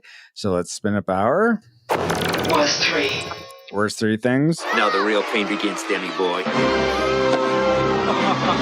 On your line. Speaking of that guy, Terry Silver. I love when he pounds him. So, as much as I do love, I will agree with you, Alex. He hams it up so much. Thomas Ian Griffin, whichever one it is, who plays Terry Silver. He does an amazing job of hamming up that character. But my gosh, it doesn't make any sense to me why this wealthy guy would care so much about revenge and just flagrantly be about it. Business. Yeah, rich people are bored, Avi. Yeah. That's where Karen's came from. Oh my God. Wow. Not stereotyping at all there, Alex. Yeah, no, not. Well then, I was gonna say, because I think it's just fun for him to be a bully. I mean, and also he's like, Kreese, I owe you one or whatever. Yeah, for life, Cobra Kai for life. I guess, guys. I don't know. It just seemed like way out there for him to be. I mean, I could see if he's doing it in sort of like hiding it, like from his like housekeepers and stuff. But no, he's just like out there, just whatever. I don't care who knows. It just seems more fun to be yourself. All right, fine. We're all planning it together. Yeah, fine. Ariana, what's something you didn't like about Karate Kid Part 3? Daniel deciding to go and get Mr. Miyagi's bonsai tree. Oh yeah. Because what the heck, Daniel? I don't think he fully understood the significance of Mr. Miyagi planting that tree so far away to where nobody would have access to it. And I don't think Mr. Miyagi fully understands the value of $10,000. Yeah. Well, probably I not. guess there's that. But I mean, I'm sure there was an emotional reason as to why he did it. Yes. He didn't have to tell Daniel what that reason was. Daniel just needed to respect that, hey, he planted this tree there for a reason. Maybe you should leave it there. Yeah. I really enjoyed that Jennifer was trying to be the voice of reason, though. She was like, my guy, what are you doing? Maybe don't do that. Are you sure he's going to be okay with this? So don't let him use your equipment to go get it. Well, she's trying to be a nice friend, I think. So, and I think he's using some reasoning as to like, well, we got to save this business, and this is the only way. Yeah, she's trying to help. Yeah. I just feel like that wasn't the only way. Like, he's coming from a family where I mean, they're not a high means family. Yeah. And obviously, there's probably had to have been things that they had to do to get by. Mm-hmm. And it maybe selling the most precious thing that you have might not have been one of them. Yeah. And I think what Miyagi did in selling the truck to get more stock was perfect. And yeah, it's like, see, Daniel, this is why you shouldn't be so hot-headed. Yeah. Carries on later. Yes. 30 years later, but whatever. Yes. I totally agree with you, Ariana. Yeah, that was really almost heartbreaking that he decided to go do that, even though he had good intentions, but those good intentions weren't wise. Let's go to Alex next. What's something you didn't like? Ooh, I did not like Daniel choosing to rip out the special Cliff bonsai tree. Come on. I feel like I just heard this.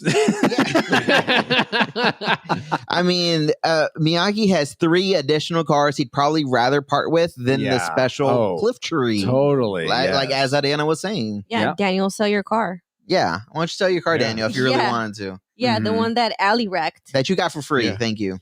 Right, right. It's just frustrating. Yeah, absolutely frustrating. And then his reaction to Mr. Miyagi selling the car also was not great. He was like, "Why didn't you tell me? He's a grown man. He can do whatever he wants." Exactly, right? I think he was more like he was upset about what happened, the mistake he made, and so he was trying to pass off the blame. But he had no ground to stand on there. Which I will give Daniel credit. He was trying. That's very mature to realize your mistake as quickly as he did. Most people I know would try to, brush it off. And be angry at the people around him. Exactly. Yeah. Oh, okay. Not a dislike. I'm so sorry. Not a dislike, but Mr. Miyagi's face when he sees the tree in Daniel's hand. Yeah. Like he's just like, "Oh, why? What's happening?" Oh gosh. And what I loved is that he wasn't mad at Daniel. Yeah. Yeah. He was he was asking what happened. Yeah. Yeah. He just That was- fixing the he problem. went into it. He's like, "Let's get this together. Let's just give me this, give me that. Let's do it. We got this problem solved." Exactly. He's amazing. Paul, was the whole him taking the bonsai thing something that you disliked as well, or was there something else? No, something else I that love you that mentioned part. before. No, go ahead. Was Terry Silver and Mike Barnes are probably 5 years difference there? They almost look like the same age to me. I mean, it was hard for me to believe like this guy was like in Vietnam, but some people age better than others. Sure. But apparently, I age great.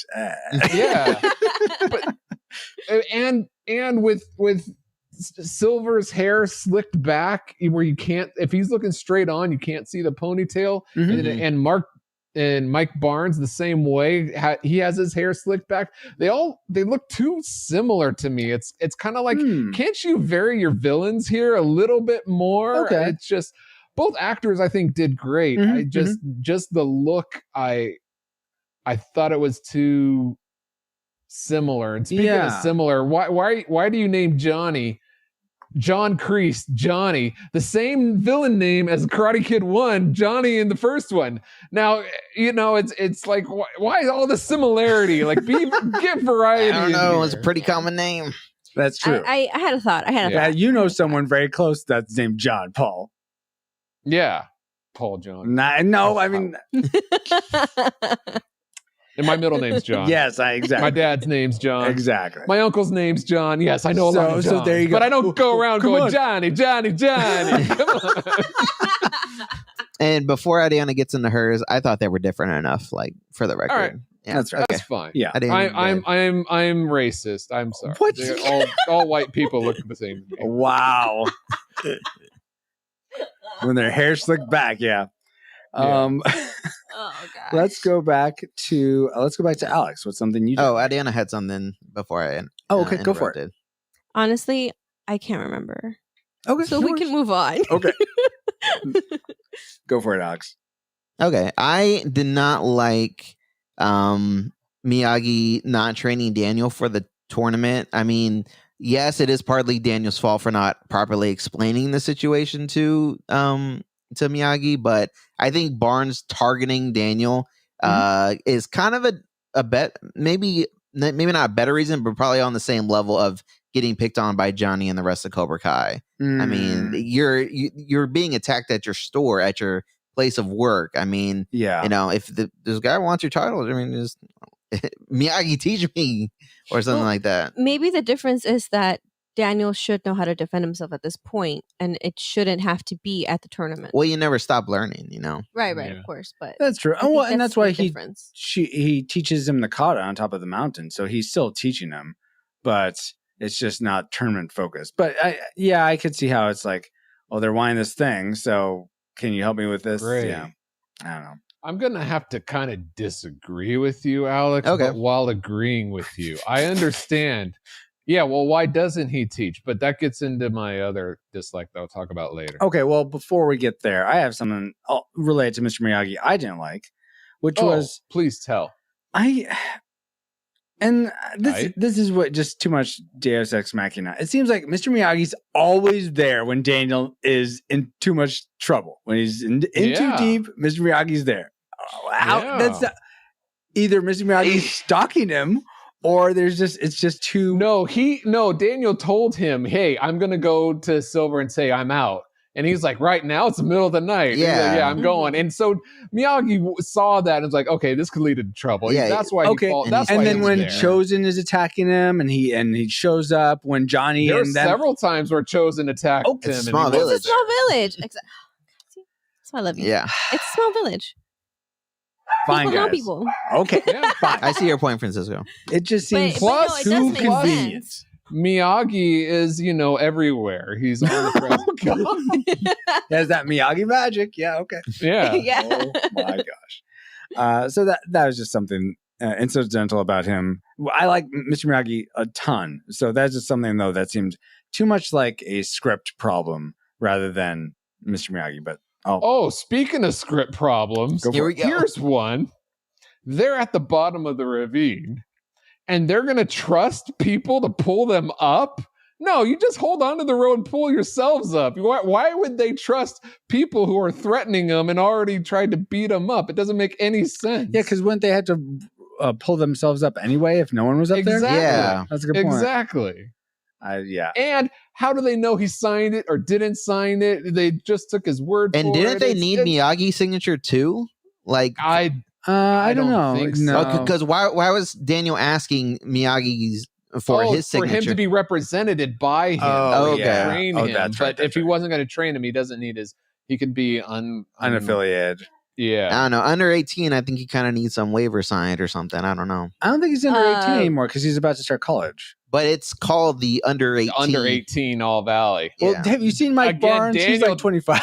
Yeah, Daniel. Yeah, there's no way Mike Barnes is going to get 50% of a Cobra Kai dojo like I was thinking about throughout that the valley too. and be under 18 for Look- like, come on. When you're rich, you're rich. You can afford to give somebody 50%. Oh, that's true. It's for his college fund. That's Yeah. Yeah. Oh, I was my gonna say word. something and I forgot. Well, it is back to you, though, Ariana. So what's something else you disliked? I did not like Terry teaching Daniel some karate moves at Mr. Miyagi's house. Oh, It just- it, like, I really like that part. Like I did it's a cool too. part. That was It's the a cool best. part. Like I'm not gonna play it down. It was cool to watch him not be great at sweeping. But it just something about it just felt disrespectful to me. Yeah, Yeah. totally. I don't know I if can it see like 'cause that. in my head I'm still thinking about in Cobra Kai how it's Miyagi-Do. Mhm. That's Yeah. Daniel's dojo. It's Mr. Miyagi's. That's true. It's a special place. Yeah, absolutely. And Terry just comes in and he's like, "Hell, let me show you this move because Yeah. I'm cool." Yeah, but I think it was because it was off the. Yes, in the grand scheme of things, you're absolutely 100% right, Ariana. Like he was being manipulative, Mhm. but if you're in the moment and you think, "Hey, this guy just came here and he's helping me, defend off an attacker," and then, "Hey, let me just show you real quick if that ever happens again." Yeah. That in itself Yeah. is fine, but I agree with you, Ariana, in the grand scheme of things, he was not there to help. And it's not only an insult. Yeah, it's definitely an insult to their dojo. Yeah. Like, Yeah. the whole thing. Yeah. Exactly. Yeah. Well, those are good dislikes, guys. But there's got to be Can something you hate most about. Sorry, can I Karate squeeze Kid. in one more dislike? real quick? Yeah. Okay. Had the Bonus. ending tournament was really unsatisfying. I mean, like I think someone said already, but Barnes can win at any time, but he's intentionally shaving points just to beat on Daniel longer. Yeah. So I wasn't a fan of the tournament. Yeah, Well, that was some cheating going on. I don't know if it was cheating, but I mean, it's almost like part of me is like, well, it serves you right. You should have just won outright because you could have, Yeah. and then you Right. would have gotten your 50% dojos or whatever. But no, you want to make it like glamorous. No, or but what have you. he was being told to, hey, you get a point, you lose a point. You get a point, you lose a point for the full 3 minutes until Yeah. it's time for sudden death. So he was being told to do that. So, Yeah, Yeah. Yeah, then it's a good strategy. That's Terry's hubris as well. So anyway, that was the yeah. end of my dislikes.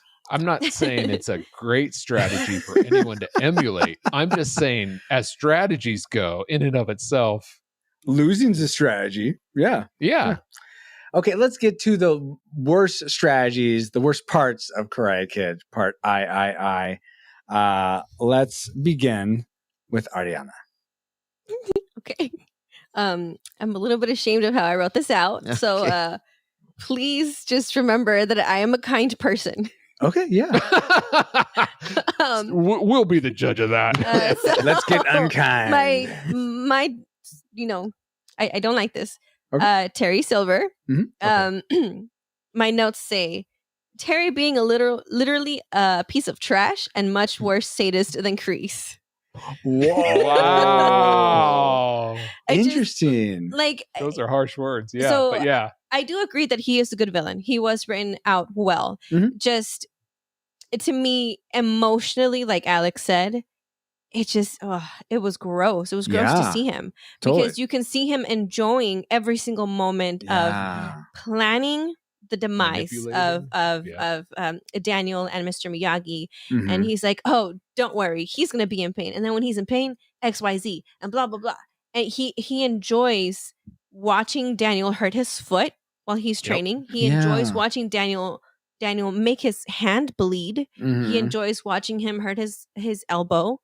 It's just, it's so much worse than actually watching Kreese throughout all the movies and through the Cobra Kai series. It just it feels completely wrong to see this on screen. Mm-hmm. To me, That was scary when Kreese came out of nowhere. Oh, did not enjoy it. That was hilarious. I would disagree with you. I think that Terry, he's enjoying it. He's having fun. Whereas Kreese, he has fire in his eyes and he really, really hates Miyagi and Daniel. And I just think of Terry as this kid with a magnifying glass, like burning his toys or something like that. Okay, you know, he's not Sid. But the whole thing though is Kreese has a reason to strongly just hate Mr. Miyagi. Yeah. Like he felt humiliated when he hurt himself. Mhm. Terry is literally just an outsider looking in. He was like, yeah, I'll do this. I'll Okay. take care of them for you. He Yeah. has no emotional connection to this whatsoever. Yeah. He's just hurting them to hurt them. Yeah, And it's he's like enjoying it. Yeah, so he's like a sadist essentially. Yeah. Which is what my note said. That's why I said, remember, I'm a kind person. You could okay. I mean, I think that just underlines your kindness in that you see this as such evil, Ariana. So that's totally understandable that you would classify this character that way. No, I don't think that any apology is necessary. Except Paul, I'm sure whatever your tragic maker is, you have to apologize for it. Okay, go for it. Yeah, I'm sorry. I apologize. But I just don't understand why Daniel and Miyagi agree to fight in the tournament. Okay, given the fact you're right, Alex, I don't understand why Miyagi didn't train him. But once you have that established, why do they agree to fight in the tournament? Because they give this, I'll play the line, okay? We have an agenda here, Daniel. It's really very simple. You guys are crazy. Either you fight one fight on one day, or you fight every day for the rest of your life. What's it going to be, Danny boy? It's going to be, I'm not going to be there. So just forget about it, all right? He said, that's very compelling. Look, we'll fight you every day. But he says, no, forget you. Mm-hmm. And then all of a sudden, after that, Miyagi comes in and beats them all up. And then instead of proving the point, look, I'm not going to be in the tournament because Miyagi just beat you up.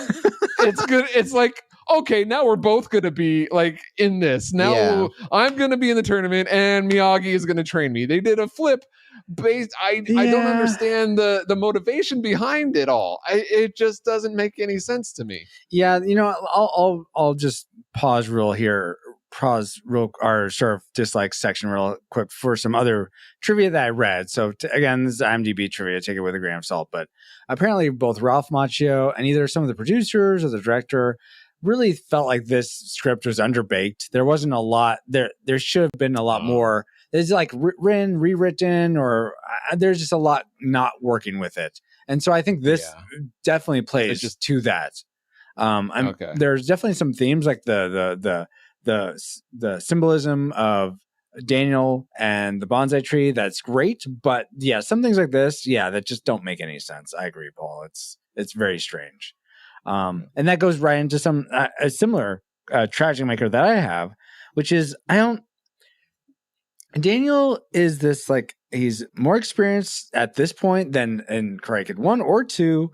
And I don't get how he doesn't understand. I mean, eventually he comes to like accepting this from Mr. Miyagi, but I don't get how he doesn't understand that karate is used for defense, to defend your honor and life. And that means something, but when used to defend a plastic trophy, that means nothing. How does he not understand that after all he's been through? That should be blatantly obvious that that's what. Because he wants it. Yeah, he's still a kid. He's, this is the only thing he's had. That's like saying, okay, Francisco, Nintendo games are just a waste of time. They don't really provide you any good benefit in life. But you know what? You can't play Nintendo anymore. No, I still want to play Nintendo, even though there's like no, you know what I mean? That's still something he wants to hold on to. That's the false analogy. The correct analogy would be the correct analogy. You can only play Nintendo games for self just satisfaction. You're not playing in the Nintendo tournament and the Wizard. You're just playing for the pure enjoyment of playing Nintendo. That would be the proper analogy. And that'd be like, all right, I guess I could just play it for the enjoyment of it.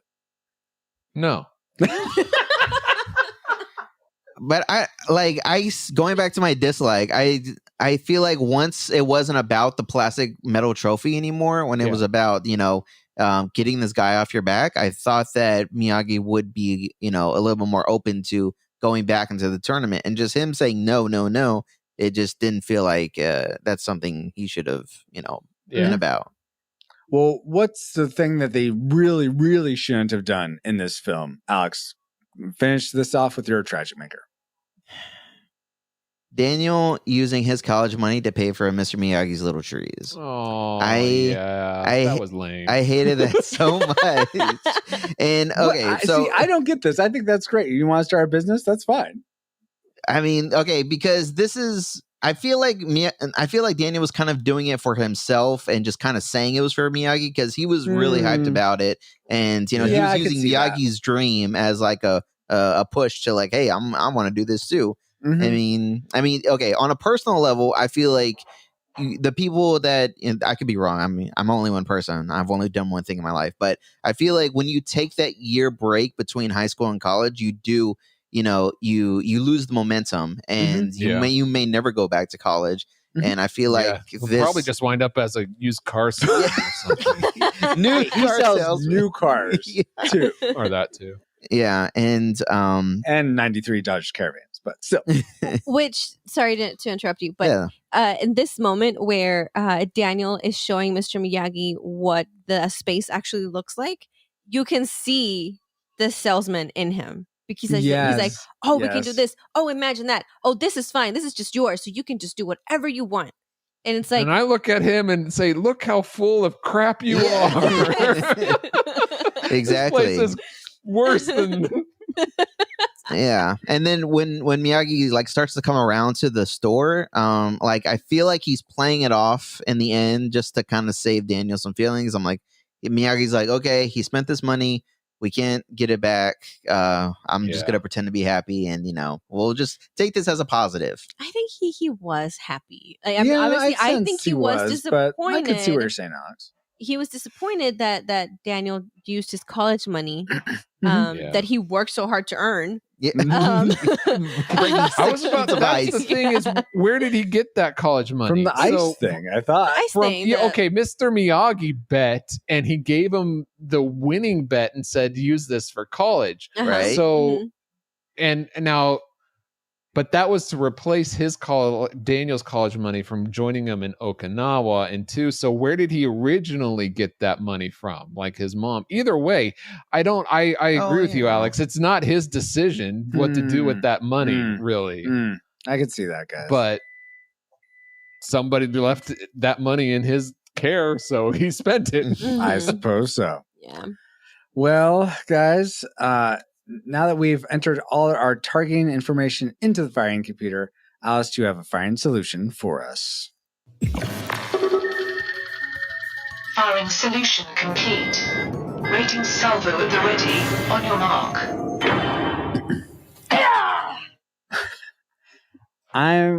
I have a prediction for what this will go like, but it's time for the moment of truth, guys. Do we rate The Karate Kid Part I a classic? We'd recommend anyone go see this film, whether or not they've seen it before.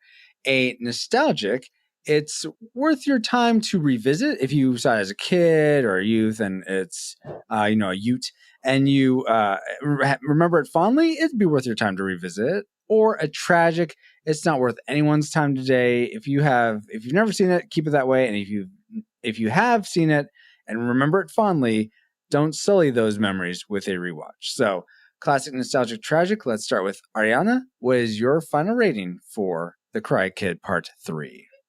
Nostalgic. Oh, really? Nostalgic. Okay, so you raised it from tragic. What sort of made it better for you than you remembered? Well, I actually did not remember Karate Kid 3 at all. Oh, so really? I didn't know if I've actually watched it before. So I was like, if I don't remember it, it's probably wasn't that great. But after watching it, there are parts of it that I did enjoy a lot. I would not force my children to watch it. Okay. But if they happen upon it, that's fine. Yeah. Yeah. Very fair. That makes perfect sense. Alex, how about you? You predicted tragic. What's your final rating? I'm gonna rate it nostalgic. Oh, okay. Yeah, I think it's not great, but at least it felt like a Karate Kid movie versus what I felt when I watched Part 2. And I just think, really? Oh, just Terry Silver was hilarious, and it was cool. And we were back, and we were back in Reseda. We were back, and we had bonsai trees, and we had karate. We had a tournament, and it was just fun. Yeah, there's no karate or bonsai trees in Part 2. Yeah, you're right. Yeah. Well, there's not a tournament. No, there was move. at the beginning when he honked his nose. Okay, but here's the thing. We're giving you a hard time. Yeah. I almost said it in Part 2, but I was like, I feel like Part 2 doesn't even really start until they're actually on the plane to Okinawa. Yeah. But I let it be in the last episode. I don't know. I miss Johnny. Yeah. I'm there with Johnny. you. Johnny. Not that Johnny Paul. But Paul, what was your final rating? You had predicted nostalgic. Did it stay that way or move up or down for you? Paul from the future. Oh my gosh. So what I was gonna rate this a tragic, but I'm just coming from the reviewing of Cobra Kai season 1, 2, and 3 for the patrons. If you're a patron, make sure you check those out. But I wanted to say this: if you're going to enjoy Cobra Kai, which I recommend that you go and watch it, you're going to need to watch this film to really get the most out of it. So instead of a tragic, I'm going to go ahead and rate this nostalgic. It's not a classic. You don't have to watch, but I would say that definitely for Cobra Kai reasons, which you got to check out to watch it. All right. I'm going to go back to the future. Okay. Thanks, Paul, from the future. All right. So that's 3 nostalgic. So really, you don't need to really have my rating, but it wouldn't be Retro Rewind Pod without the captain's rating. And I'm not going to go soft like my XO here and put into perspective other films or other properties. I'm going to rate it on its own merits. And for me, it's still a tragic. I did not think this was up to snuff for a Karate What about the Kid. bonsai tree? That part is great. Like this is not like the worst movie ever. This is no Monty Python and the Holy Grail, but true. It's still. I sense that true is not really in true with what I'm thinking, but regardless, I wish it was better. I thought 1 and 2 were both classics, so this one definitely was a big step down for me. So yeah, but according to the Retro Rewind podcast, we rate The Karate Kid Part 3 a disputed nostalgic film. We'd recommend if you've seen it as a kid or before, it's worth your time to go and revisit again. But now it's time to get back to our own time. Good old 20XX. 20XX? Every time. Receiving incoming transmission. Baby. It feels good to be back, but we wouldn't have been able to travel back to 1989 to begin with if it weren't for our amazing reflux capacitors, namely Jared Holzhauer, Deborah Powers, Brian Keaton, Patrick Hicks, LJ Lowry, Chris Cowan, the Feelin' Film Podcast, Chris Owens, Geek Devotions, The Untold Podcast, Mrs. Lomax, James Kennison, The Dapper Man, Drew of the Cellcast, Ashley Cronenbitter, Pastor Deucin, Kennethan, Redeemed Utaku, Ryan Lingle, That's Our Babo, Josh Adams, and D. Tungsten, in addition to 5 other awesome patrons as well. Thank you all so much for making me run out of air there. And also for keeping the gigawatts coming. And if you want to help keep us flying for as little as $1 a month and get bonus content for your generosity, head over to retrorewindpodcast.com/support to help us grow via Patreon, Subscribestar, or PayPal. This stream is sponsored by PaulJPowers.com. And while we're thanking our supporters, we also want to give a big Miyagi-Do bear hug to our subscribers on Twitch, and maybe not Twitch. Yes, Twitch. To our our fourth dimensional fans on Twitch, where you can, for $4 a month, either a one-off, one monthly donation, or if you subscribe monthly for $4, you get to have all these fun little things on screen during our Twitch streams or our YouTube and Facebook streams. They all pretty much work across those, where you can make the screen go black and white, or you can make cows pop up and spin wheels. It's ridiculous and fun, but you are able to trigger any of those if you are a fourth dimensional fan for $4 a month. But what if you don't have the extra cash every month for Twitch or Patreon, but still want to support us? You could buy our merch, leave us a review on Apple Podcasts or Podchaser, but even better than that is sharing your favorite episode of this podcast with a friend, whether you listen for the banter, the trivial tidbits, or the occasional insight, which usually comes from our guests. We would love more people to enjoy Retro Rewind Podcast for the same reason you do. So please be kind and share Retro Rewind. You want to get beaten because of a little pain, be my guest. I can't be a part of that. I make wimps into winners, not the other way around. I'm wasting my time. But you're not going to waste your time by going to retrorewindpodcast.com/219, which is the place to find timestamps for this episode, links to contact us, and links for voting on the movies you want us to review. But that's not the only place you can reach us. Paul, where else can people find the show and also yourself?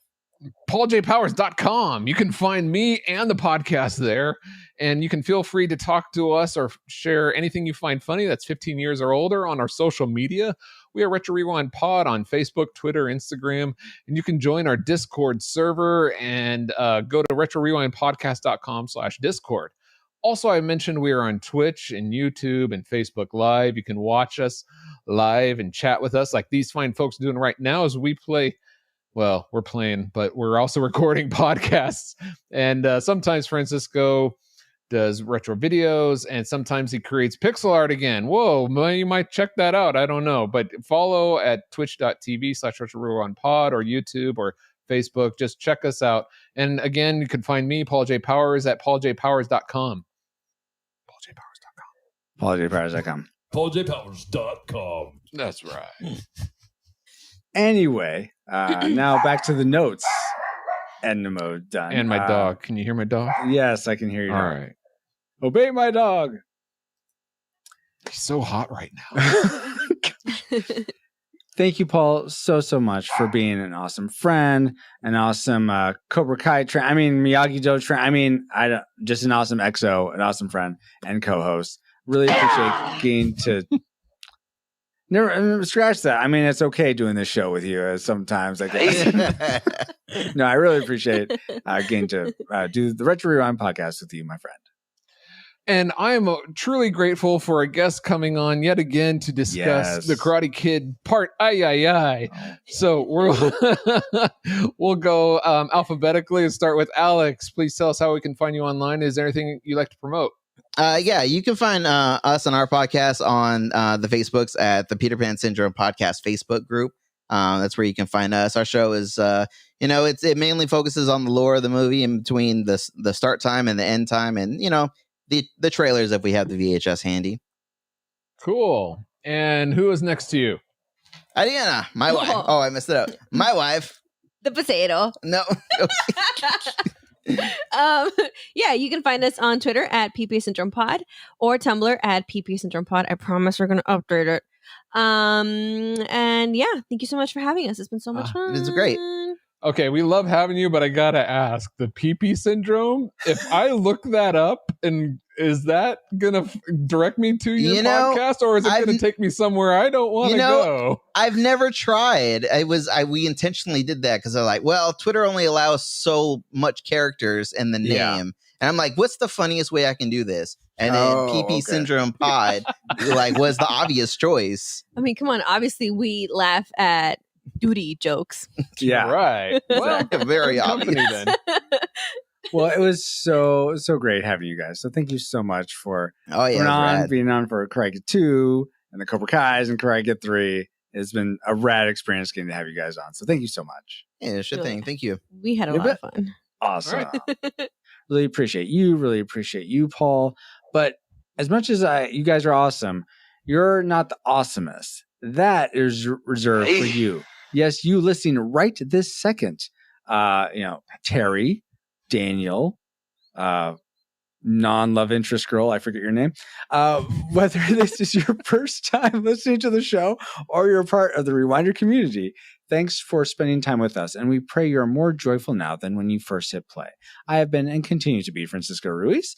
Find me on Twitter at FXRetro_, or on Instagram at FXRUIZX, and you can DM me at either of those places for pixel art commissions. And finally, we are honored to be part of the Christian Geek Central network at ChristianGeekCentral.com. You can catch us at CGC or our website, but like a Pokemon, we got to catch you all for Homeward Bound, The Journey Home, our next episode of the Retro Rewind podcast. Wait, The Journey Home, is that Homeward Bound and 2? I thought it was Homeward Bound, The Incredible Journey, the first one. Or is that another one? Let me look. There's 2 of them. Homeward. Either way, I gotta go jump into Thunder Road 2 and help review the Cobra Kai's. I'm gonna go review Cobra Kai Season 1 now with you guys. Looking forward to you. Seeing you soon. Again, you know how that works. Anyway. It is the incredible journey, by the way, before you leave, Paul. All right. Hey, I like that! Oh, I like that, Johnny! I'm gonna use that! Cats rule, dogs drool, and you are cool for listening to this episode of the Retro Rewind podcast. Reflux capacitor, fluxing, crew to stations. Scanning for Homeward Bound, The Incredible Journey, 1993. Prepare to rewind in 3, 2, 1.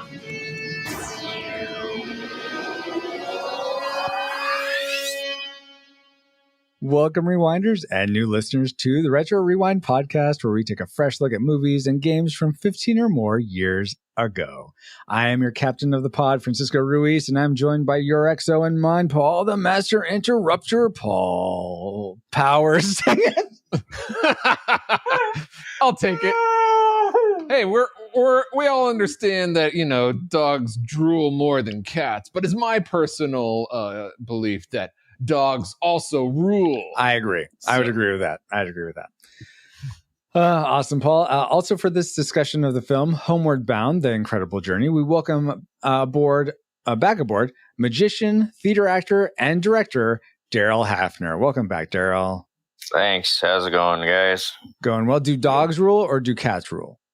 Definitely dogs. All right. With 3 for 3 here. And not only do we have Daryl for this movie review, but also co-host of the Cellcast podcast and Backlog Golf Bookie, Drew Dodgen. Welcome back, Drew.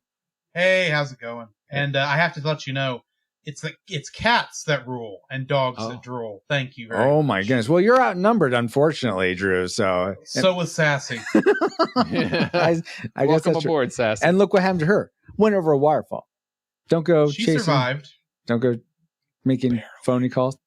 Now, okay. Now, it just so happens that this is both Drew and Daryl's third time on the pod. So your incredible journey of being official Retro Rewind podcast crew begins now. Congrats on earning the rank of shipman. So what areas of the ship do you want to serve in? Let's start with Daryl. So I know you guys had a bunch of entertainment. I was wondering, do you guys have like techies? Like the lights and sound guys. We don't. Yeah, we need more of those. Edna Mode needs more of those. Yes. Yeah, So- I like working the sound and lights and stuff at the theater. So I thought, and at the church. So I thought maybe I'd figure out what you would call that on the ship. But I think ship's technology or ship's technology shipment. We'll go with that. The AV club? I don't know. I was thinking technology specialist. Specialist, perfect. Yeah. It has to be shipment also. We had to work it in Yeah. also. Technology specialist shipment. I guess that could work. And how about you, Drew? I'd like record keeper since I've done so well with the golf. Okay, so Right. we have ship's historian. You can work with Celeste Zamora. So Sure. yeah, awesome. So another historian. Tag team. Fantastic. What was that, Paul? I said tag team. Exactly. And now that you have so congrats to you guys again. And now that you have a quick flyby of who we are, Paul, can you give us a quick overview of the production specs for Homeward Bound, The Incredible Journey, the longest name in history? Oh, I've got longer. I was about to say. Well, we'll stick with Homeward Bound, The Incredible Journey this time. All It was right. released February 12th, 1993, and runs an hour and 24 minutes. It is rated G, and it was directed by Dwayne Dunham, or Dunham. It was written by Sheila Burnford, or at least the novel was, and Caroline Thompson wrote the screenplay. The lead stars being Michael J. Fox, Sally Field, and Don Alder, who I did not see any of those three. And the music was composed by Bruce Broughton. Broughton? we'll go with Yeah, that. sure. Yeah. Broughton. All right, you ready for the box office trivia game? Let's see. Drew and Daryl, are you guys ready? Yeah. And chat, do hopefully it. you're ready. Let's go, Paul. Okay, the budget of Homeward Bound, The Incredible Journey cannot be substantiated since precise records were not kept after Tannen shot a newspaper editor who printed an unfavorable story about him. However, it earned over $41 million at the box office worldwide. All right, we'll say that made money proper. Maybe. I don't know. Might be $60 million to shoot the cats and everything. Yes. Anyway, given this and the fact that it came out in 1993, how high in the box office do you think it ranks among the other movies released theatrically in 1993? Any idea how many movies total were released? We'll go, it's in the top 50. Top 50 again. Okay.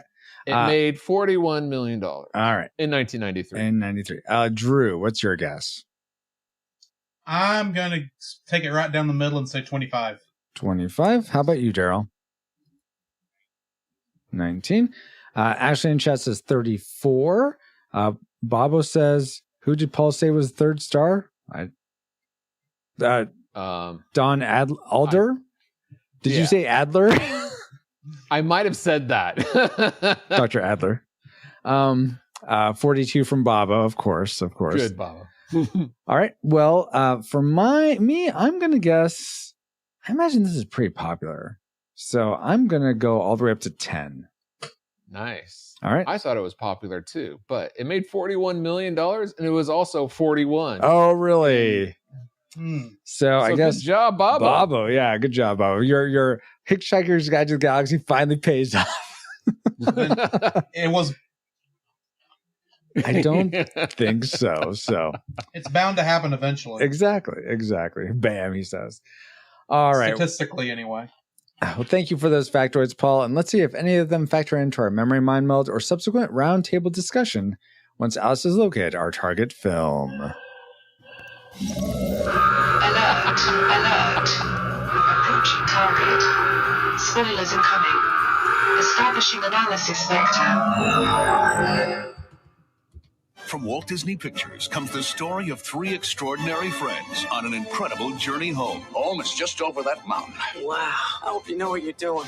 A journey into danger Whoa. Guys, wait up, wait up. where they must work together Hang on, Sassy. if they hope to survive. I mean, this is like Arnold Schwarzenegger.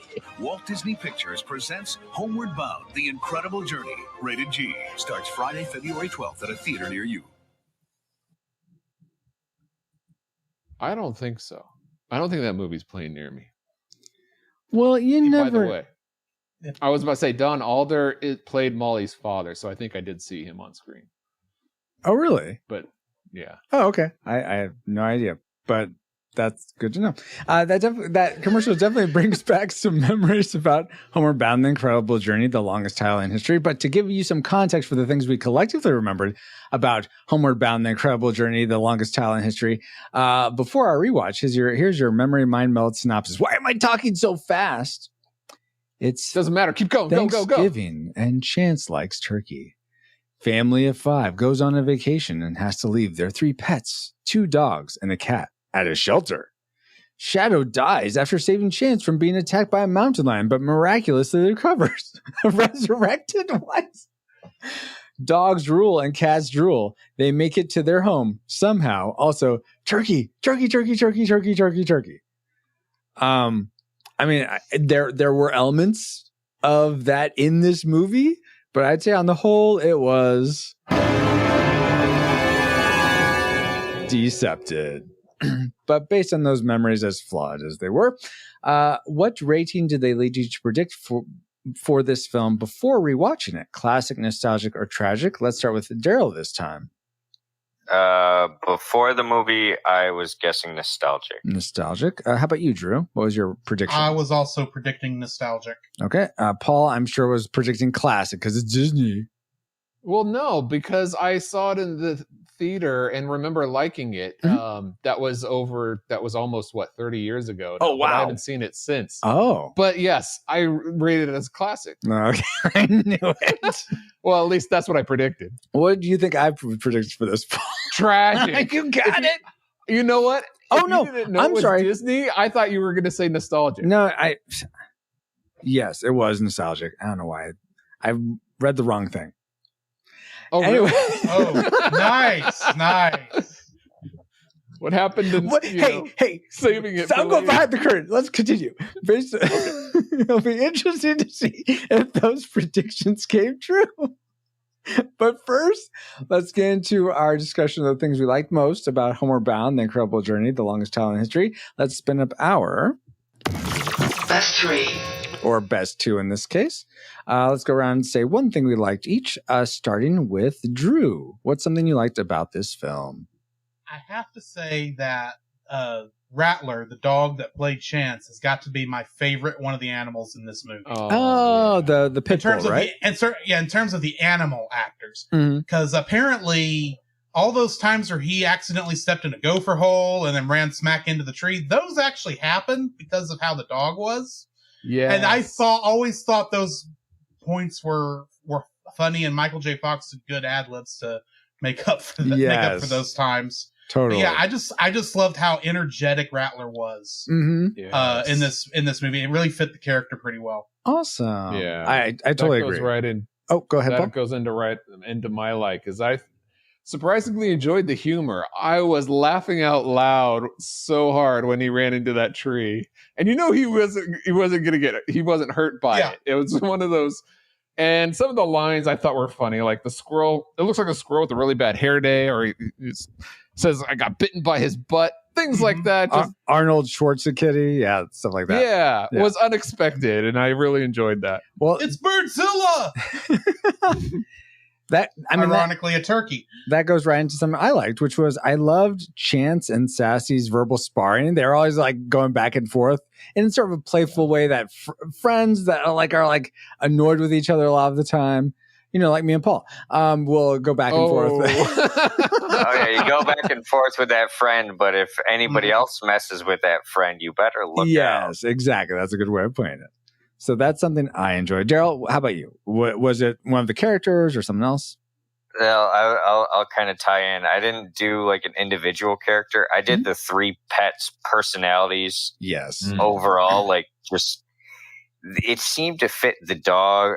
Each dog, the personality, just to look at them. Mm-hmm. Yeah. It fits so well. I mean, They nailed it. Yeah. Absolutely. Yeah. I mean, the old looking Shadow, the young pup Chance, and Sassy, just they paired the actors and actresses to the dogs great, or the animals great, and then I liked the old wise dog, and then the young one, and then just the prim and proper. I thought they nailed. I thought it was a great team. Whatever. Yeah. I love how they took the guy from Airplane and paired him as the dad in this one. Is a great pairing. No, I totally agree with you, Gerald. I'm not trying to belittle what you said. I was just trying to be comedic. I'm glad you got it, Paul. So all I was saying, I was just making a reference that Robert Hayes, who was in Airplane, was a perfect fit for the dad in this. Like you were saying, the animals were perfect fits for the voice of okay. I wouldn't have gotten it because I haven't seen Airplane. So. Oh, okay. I'm like, where is this guy from? Oh, Airplane. That's where. Yeah. Now I recognize the dad, the actor. I don't know where from, but I know it wasn't Airplane. I haven't seen it was from the Airplane trailers or commercials. Maybe. Awesome, guys. So those are some things we liked. A lot of the characters, a lot of the animals in general.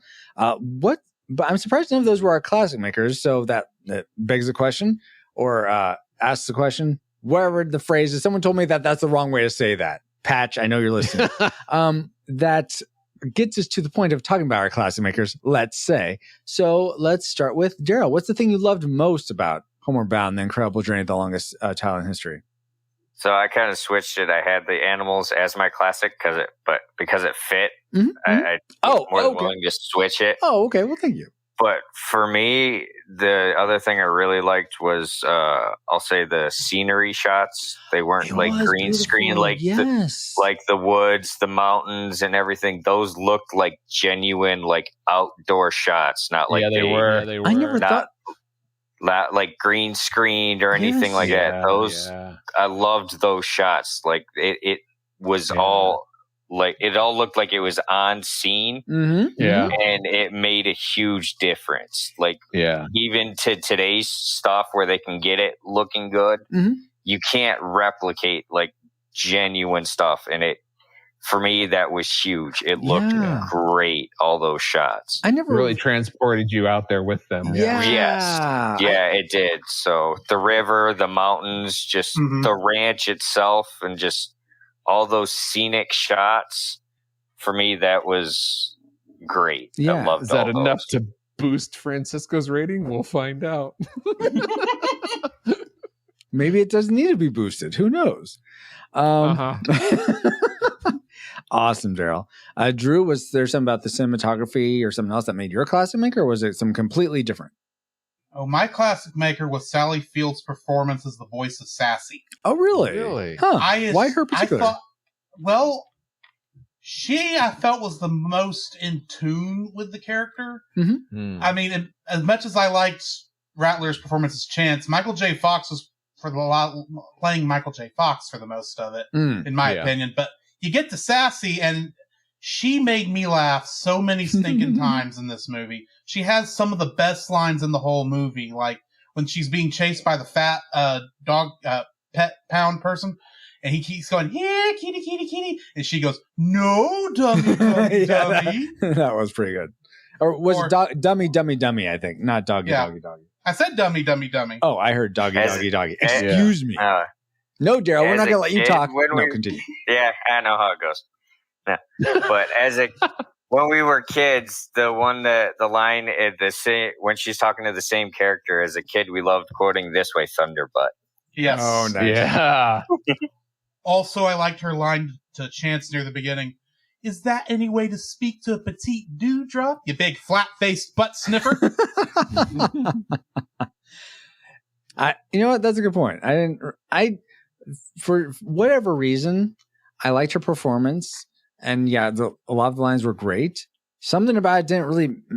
I don't know what it was. It wasn't quite jiving for me. It wasn't Roseanne Barr being all sassy, because that's how I remembered it, but it wasn't. I don't know. It seemed sassy to me. They didn't. For some reason, it didn't seem to jive with the other two. I don't know why. I just don't get it. It's like oil and water. It's supposed to be. I guess. Maybe.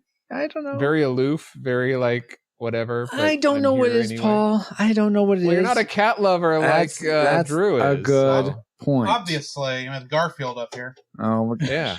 And the Voltron lions, those are all cats. I mean, geez. Exactly.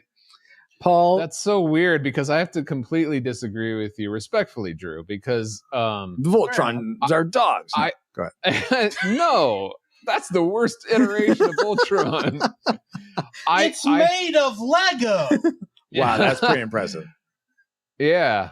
But getting back to the movie, I really enjoyed Don Amici's voice as Shadow. Oh, I don't really? even know if that's even how you pronounce his name, but I only remember him for Cocoon. But my classic maker was hearing Michael J. Fox's voice as Chance, just because it's been a while since I've heard him in a different role besides Back to the Future. Yeah. Now, back in the 90s, he was voicing like so many things that was getting nauseating between... Oh yeah, like what is that? Stuart Little and like Atlantis. Oh and yeah. He was doing all sorts of voiceover work, and so there's plenty out there. But it's been a while since I've watched any of them, so it was nice to get that enthusiastic, fun-loving time with him again. Nice. And Bobo confirms your pronunciation of Amici. I think that's what you said. Okay. Sounds good. Excellent. For once, I got it right. Good job. As long as it's not a Japanese name, you're fine. I want to reply to Cardinal Paladin back there. He asked what my Kingdom Hearts connection would be for this, since I always do that on our podcast. Uh-huh. I'm going with Frank Welker as Experiment 221 in Kingdom Hearts Birth by Sleep. That's a fair connection. Is that a Lilo and Stitch reference? It was the Lilo and Stitch level, yes. How did you know that? That's impressive. I mean, because I've said that one about 10 times because we've done a lot of Frank Welker movies that Frank Welker was in recently. There you go. So and that's the only role he has. That's how I have it memorized. Nice. So those are the classic makers. Oh, I guess I should have mine. I really enjoyed. It was such a sweet, heartwarming moment when Shadow and Chance think that Sassy's dead, and then they reunite. They like hear each other, and it's like, my boys. That was really pulled at my heartstrings in a good way. So that was my classic maker. That moment of the film. I thought you were going to say when the cat almost died and when the other dog almost died. I'm not heartless, Paul. Oh my gosh. Wow. Wait, Francisco's not heartless? When was that a case? Since his heart grew 3 sizes that one time. One time, okay. Yeah. What was that for? Yeah, I was on that podcast when we reviewed The Grinch. What? Yeah. No, but it was for another movie where my heart actually grew 3 sizes. What? I don't know. It doesn't matter. I don't know. I just know that's where the reference is from, and I was on that podcast. So yeah, that was my classic maker. But there's something else I forgot, guys. You might even say it's Untold. You see, because it's the Untold Podcast, a speculative fiction podcast utilizing the genres of science fiction, fantasy, and horror, among others, in order to engage the culture's imagination from a Christian worldview. Every month, Nathan James Norman produces and narrates a new story presented in a unique and dynamic way. Some of my favorite episodes are Standoff, a flash fiction about a good cop snake in a robotic suit, and The True Light, a fairy tale about a heroine who uses her mythical light to find those lost in a deep cave, and that's episode 13. Check out the Untold Podcast at untoldpodcast.com to listen and leave them a review on Apple Podcasts. Is that it? Yes, that was it. There was nothing about Homeward Bound: The Incredible Journey in there. No, but see here, Paul, you're a smart guy. I'm surprised you didn't pick up on this. The stories of cats and dogs, they can't tell them. They're untold. Oh, I would have liked that if you just didn't kind of give me like a backhanded like insult. You know what? I apologize, Paul. You are genuinely a smart fella. So all right. But I'm not fishing or anything. Okay. So, in fact, Sassy never taught me that. In fact, you're so smart. I bet you could guess at the trivia coming up. Would you like to hear some trivia? Is it about yes? Is it about yes? Yeah, trivia. It's about that. I interrupted myself there. Sorry, go for it. Did you all realize that when the Sievers, wait, from Growing Pains? No, Mike Seaver. Apparently, that's the name of the family. What? I guess was that even in the movie? Yeah, that was the name of the of the quote unquote father. The rest of them had a different name because I don't remember they what just it got is. married. Yeah. Okay. Yeah. Did you all realize that when the Seaver and family, because the dad's the only one named Seaver apparently, are driving to Kate's ranch, Chance says, "Bat dog," and Chance is the one voiced by Michael J. Fox. He says "bat dog" out the window, which is a reference to Batman. And Michael J. Fox was actually considered for the part of Robin when the filmmakers were considering introducing him in Batman 1989. I had no idea Robin was even going to be a thing there. But ultimately, that idea got scrapped. So my question to you guys is, what animal would you like to see get a superhero story made for them? So not specific, actual like Chance or anything, but like I'd like to see a dog, or I'd like to see I don't know, a whale or something like that. As a superhero. The first thing that came to mind was Plucky Duck when he is Bat Duck, but I'd like to see a full feature movie about that, but that doesn't count, right? Not really. I mean, I guess you could say duck. No. But they've gotten superhero treatments with like Darkwing Duck. And yeah. A full movie of that would be great. All right. I agree with that. Okay, guys. Some animal that hasn't gotten that. How about that? All right. Daryl, what do you think? That's what I'm trying to think. You said something that hasn't been done, and I go, my first instinct is to go like wolf or eagle or something, but they've had that kind of treatment, I'm sure. Yeah.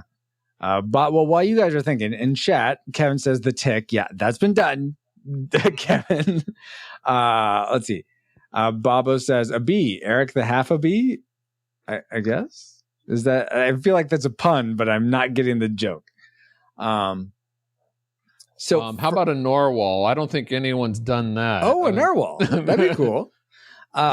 For me, I think it'd be cool. Wrong. Oh, go ahead, Drew. I was just going to say the one I had, I just remembered, oh yeah, that's actually in My Hero Academia. So now I got to think again. All right. Well, I'm going to say platypus because I feel like that they look sweet, but I'm about to say there's Perry the Platypus and Phineas and Ferb, but that's what it is. Phineas and Ferb. Yeah, I haven't seen that because that's Disney, right? You should. It's hilarious. All right, guys. Maybe this is a poor. I thought there wasn't going to be many animals, but fine. I'll go with a frog, even though I think of Froppy and My Hero Academia, but that's technically a human with frog powers. Okay, so I'll go with frog. Awesome, frog. Super frog. Super hopping powers. How about you, Daryl? Along with Super Grover. I'll go with a snake. Snake, I mean, I don't know if it's actually been done, but snake would probably be cool. Nice. Oh, and Paul, did you? Oh yeah, you said narwhal. I said narwhal. Mm-hmm. Awesome, guys. Okay, a giant lizard that breathes fire. Oh, nice, Kevin. Nice. Yes, radioactive. Great trivia, Francisco. And Thank you, I have the answer to our recent audience question. But before we get there, I want to ask Francisco, what animal would you choose that hasn't been chosen for? I can't go with platypus. You're making me choose something else. Fine. See, it's hard. While he's thinking about that, our previous audience question again, which Karate Kid film was your favorite? We actually did not get any answers for that, so no one gets a Fourth Dimensional fan membership. But regardless, I'm sure you were all thinking in your head when we asked. So Daryl says 2. Awesome. And for me, I still need to watch all those. Well, I guess that's actually, I hear more and more people that haven't seen all those. So you're in good company, Drew. I will say, back to the question at hand, though, about which animal, I'm going to go sort of in line with you, Paul, and say an orca or a killer whale. I think that'd be awesome to see a superhero killer whale. Superhero. Okay. Yeah. So let's turn it around to the listeners and let's hear their answer. Actually, what animal, which is, I should say, this is this episode's listener question. What animal would you like to see get a superhero story made for them? There you go. We have blobfish also in chat. That's an interesting take. Is that a type of fish? I haven't heard of it. That is a type of fish. Okay, well. It's named after what happens when you bring it to the surface. It turns into a giant blob. Oh, okay. Like the guy from X-Men. And it dies. Because it can't survive under that low pressure. Like most fish, yeah. Anyway, send your answers about which animal you would want to be a superhero to trivia@retrorewindpodcast.com.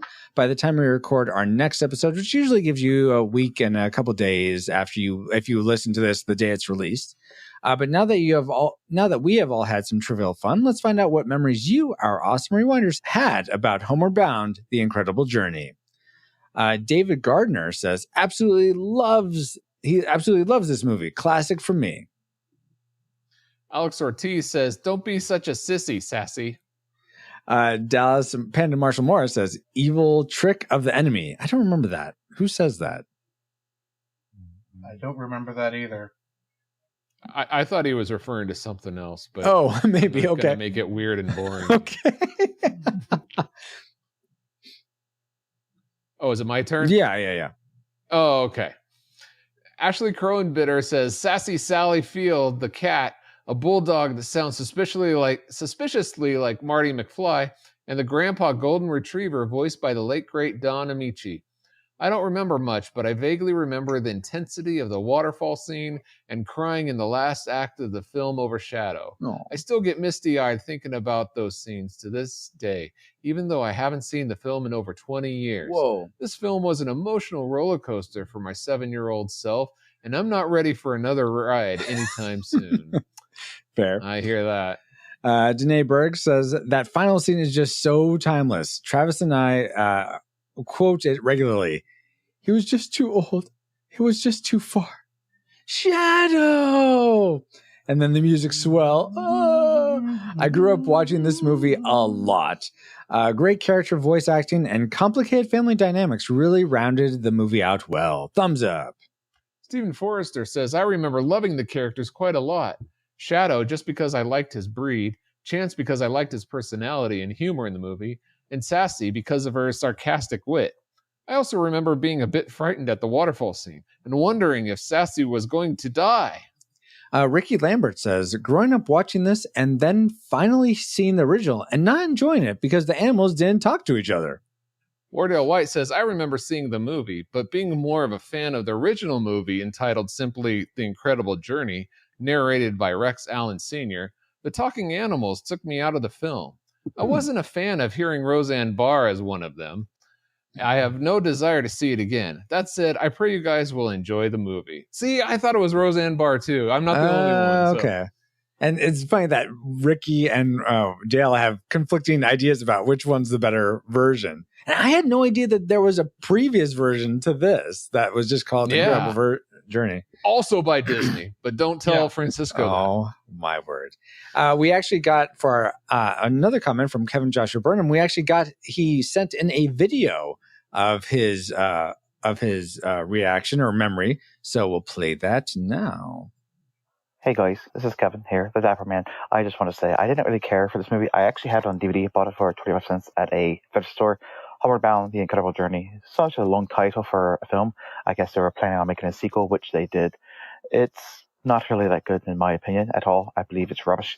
I believe the jokes, it falls flat because most of the jokes is all about butt, poop, and fart, which is not very funny and it's very foul.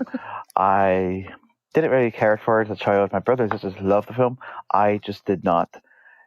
For an animal film, I would say the score for the film is actually really good. Better than what the movie it should be for the film. If you want to watch a better film, I would say that of Babe. Better direction, better written, and better voicing, in my opinion. But that is my thoughts for Homeward Bound. It's a pass. Tragic. Ooh. Wow. Thank you very much I'm for that. disagreeing with that. Yeah, I totally disagree. Yeah. Babe's no good. Oh, I enjoyed it. I'm not a fan of Babe. I've actually never seen Babe. It just does not appeal to me at all. Years. Yeah, I've seen it in the theater like this. Oh, okay. I wonder how it holds up. So thank you for sending people at a podcast about. Thank you for sending that in, Kevin. And finally, David Bobke, that's our Bobo, says, "Gentlemen, it's been a while since I've seen it. Thinking back on it, I feel like the voice acting might annoy me. I feel like the kids might annoy me. I remember liking this movie, though. I think I'm getting old and cranky. Do you guys ever feel old and cranky about things?" We do indeed, Bobo. And your comment leads us right into Especially one of us. ways Homeward Bound makes us cranky. It's time for our worst three things. Our top two things we disliked. And this time I'm going to start with Paul. What's something you didn't like about Homeward Bound, The Incredible Journey, the longest title in history? Animal control can't control animals. Well, yeah, what was that about? Oh my gosh. The heck?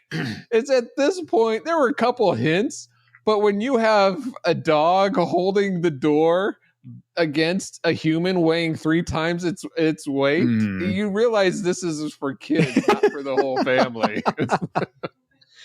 Yeah, there's a lot of moments like that, Paul. There's a few. Okay, all right. Let's go to Gerald next. What's something you didn't like? Was it the animal control? Was it something about the unbelievability or something else? I would have loved more of the animals to have voices. Like maybe the mountain lion or or Birdzilla. I mean, I think they did a little bit of it in the shelter with the dogs talking to Sassy. The dogs, yeah. Could you imagine if the mountain lion was voiced by Arnold Schwarzenegger? Oh, that would have been amazing. Oh, that would have been amazing. Been hilarious. That may have bumped up my rating. Not that it needs to be bumped up. But I think that would have just been like a fun way to do it. Just add a little extra to it. Yeah, totally. Yeah. And so I was thinking, they can't cross species talk, but then they have cats and dogs talking. So yeah, that sort of throws that out. Yeah. Okay, totally fair. So I mean, it was just I had to look for things on this one. I was rewatching it. I was really enjoying it. So I had to okay, nice. I can give you some of mine that I'm sure you guys could, but I was just watching it. I really got back into it. I'm like, I was having fun with it. That's so great to hear. Drew, what's something you didn't like, though? What wasn't great for you to hear about this movie that you watched? When I first saw this movie back in, I think, 93 or 94, I actually had this problem with the movie. That's how long I've not liked this particular moment. And it's the scene where Peter goes to the police station to report the dogs and cats missing. Yes. As much as I like to think of dogs and cats as family members, they're not human beings. You don't go to the police station. You go to the animal. But he is a kid. What does he know? He wouldn't know that. What, 12, 13? He's practically able to drive. He should know better. Look, I'm a middle-aged man, and I don't know that.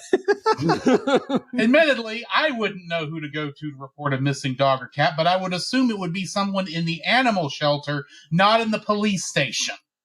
I think you should call your congressman and say, hey, my dog's missing.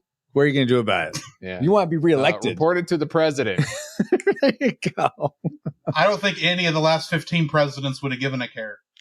No, probably not. And neither did the police. Okay. I thought that policeman was awfully nice to him. Yes, he did a switch there. I agree. I was like, whoa, that's too much of a switch. I'm just saying, you don't go to the police to report a missing dog and cat. Not even in a little bitty town, much less, was it San Francisco? San Francisco, yeah. I agree. Well, they're more understanding there in San Francisco as far as pets are concerned. No, they're not. I agree with you on that point. Drew, something that now I don't know if you guys will agree with me about this, but I don't know if it's necessarily related, and maybe it's a misconception on my part. I just viewed the movie wrong, but that moment when were you facing the wrong way? Yeah, that's it. I was looking backwards at the wall. Where's this movie? I just hear it. It's an audio experience. What do you mean? Why can't I find it? Listen to my words, guys. Okay, let me lay this out. That scene where Sassy's getting fish for them, and then the one for a chance goes up on the land and the bears are investigating. As far as I can tell, those were black bears looking at the fish, maybe cubs, I don't know. But then out of the forest comes a grizzly bear, which is supposed to be the mom or something. Why is a grizzly bear hanging out with black bear cubs? It did not make any sense. They're adopted. admittedly, This is not the bear. This is not the bear. And both of those were grizzly. So no, don't give me that. I'm going to admit right now, I have never seen grizzly bear cubs, so I can't tell you what color they are, so it didn't bug me. Oh, you know what? Let me Google that right now. We have this fancy thing called Google. So let's see. I don't Google during the movie. Or during a podcast. I just didn't watch close enough. I noticed they were different colors, but I just thought, well, maybe young bears hair will brighten, young grizzly bear fur just fades over time. Like I know some black cat's fur does. I mean, for the most part, there's lots of images that it varies, but it is a golden tint like grizzly bears. That isn't black like the black bears. Are you against interracial marriages and couples and families? Gosh, Paul, are you seriously with that? That's what it sounds like. You know what? You don't Paul? like mulatto bears? So here, why is it always got to be a color thing? So these are the darkest up here. The rest are like pretty standard. That's what they gold. were in the movie. No, they were not. They were black They're bears. in between there. I'm not gonna say you're wrong. I'm just gonna say it didn't mess with me. Okay, fine. Yeah, fine, guys, fine. Well, what was the things that messed with you the most, Drew? Your tragic maker. The thing that messed with me the most is the simple fact that I can't decide if I like the ending or not. Oh, okay. Because here's the thing. Yeah, go for it. There's a part of me that wants to go, oh yeah, the dog somehow was able to get up out of the pit. Well, and Chance motivated him. Yeah, but then was able to catch up fast enough that he was able to be just a little bit behind Sassy. Yes. And then there's because also he's slow. And then there's also moments earlier, like when Sassy goes over the waterfall, part of me wants to go, yeah, the cat's dead. Mm-hmm. Let's move on. And yet, I can say in both instances, I had tears in my eyes when both came out alive. Yeah. So my tragic maker has more to do with myself in the movie. I can't tell if I'm mad, if I'm upset, that I have conflicted feelings between realism and sentimentality. Yeah, that's tough. Yeah. Well, can I comment for a moment? This was deceptive for me. I honestly thought I remembered Chance like getting behind Shadow and pushing him up that muddy cliff or side or something. Tried, didn't he? No, they cut away after Chance goes down and talks to him. They cut away and they're at the family's place.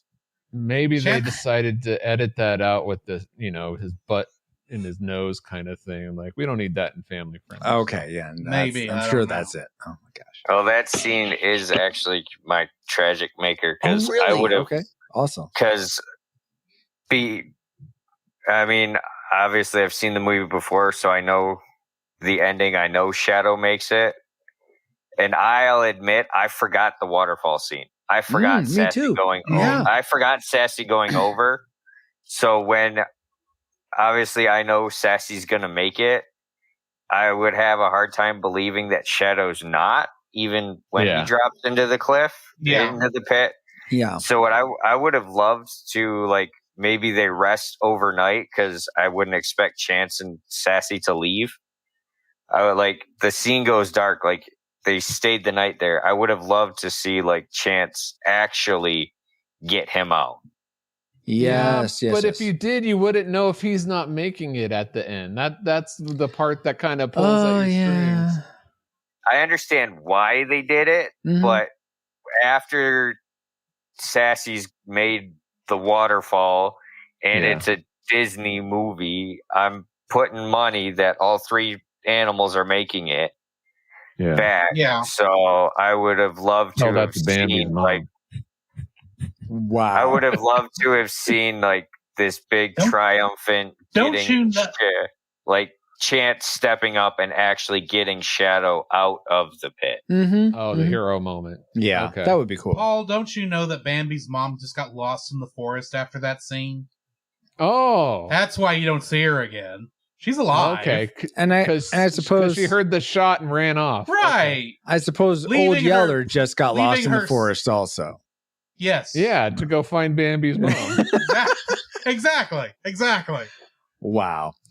Also, I'd like to point out that after Shadow runs to Peter, while he's running, he's got the limp that he should have from falling in there. It's miraculously gone the minute he touches Peter. Yes, it's the healing factor. Yeah. Apparently. Peter's an alien like E.T. Apparently. That's why he goes to the police station. He doesn't know Barry because he's an alien. He's like, oh, these guys look official. Let me ask them. All right. So my tragic maker is related in some regard to Daryl's. And it seems so unbelievable that these dogs and cats could go that distance and survive it. I could see one of them maybe, but all three of them, it just was way unbelievable. And I don't know. They're better together. What if I were to tell you that the story that this is based on, which is based on a book, which is actually based on a real story? Right. Okay. Based how much? Admittedly, it was in Canada, not in the Sierra Nevada mountains. But apparently they did. These two dogs and a cat did somehow make it across this great wilderness and found their family. And the Sierra Mountains go up that far, don't they? Well, I mean the California Sierra Nevadas, not the Canadian Sierra Nevadas. Okay. I'm not even sure if it's called the Sierra Nevada up that high. Here's the thing. I could see. You're a skeptic and you don't believe it. Okay. If animals it is unlikely. If animals go with their owners out, let's say to the mountains, and then the animals get lost and the owners have to go back home, I could see the animals following their scent trail back home. But to go from home to a completely foreign place and not know how they got there to then having to cross this complete wilderness back to their original home.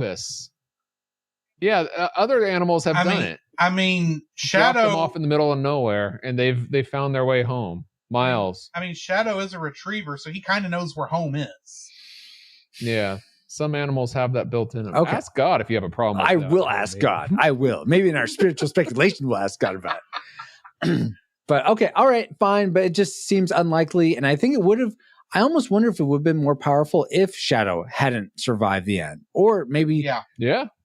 Or he does, but Sassy dies, and then that raises the stakes. Oh, will Shadow make it at the end? And I don't know. Right. That's kind of what I was getting at. It's like these moments are what I normally see in film and what I'm expecting to raise the stakes. Exactly. And while I hate and on some degree to see them come back, my heart swells and I get teary-eyed seeing them come back because of the sentimentality based into it. Right. Yeah. So that's why I feel conflicted.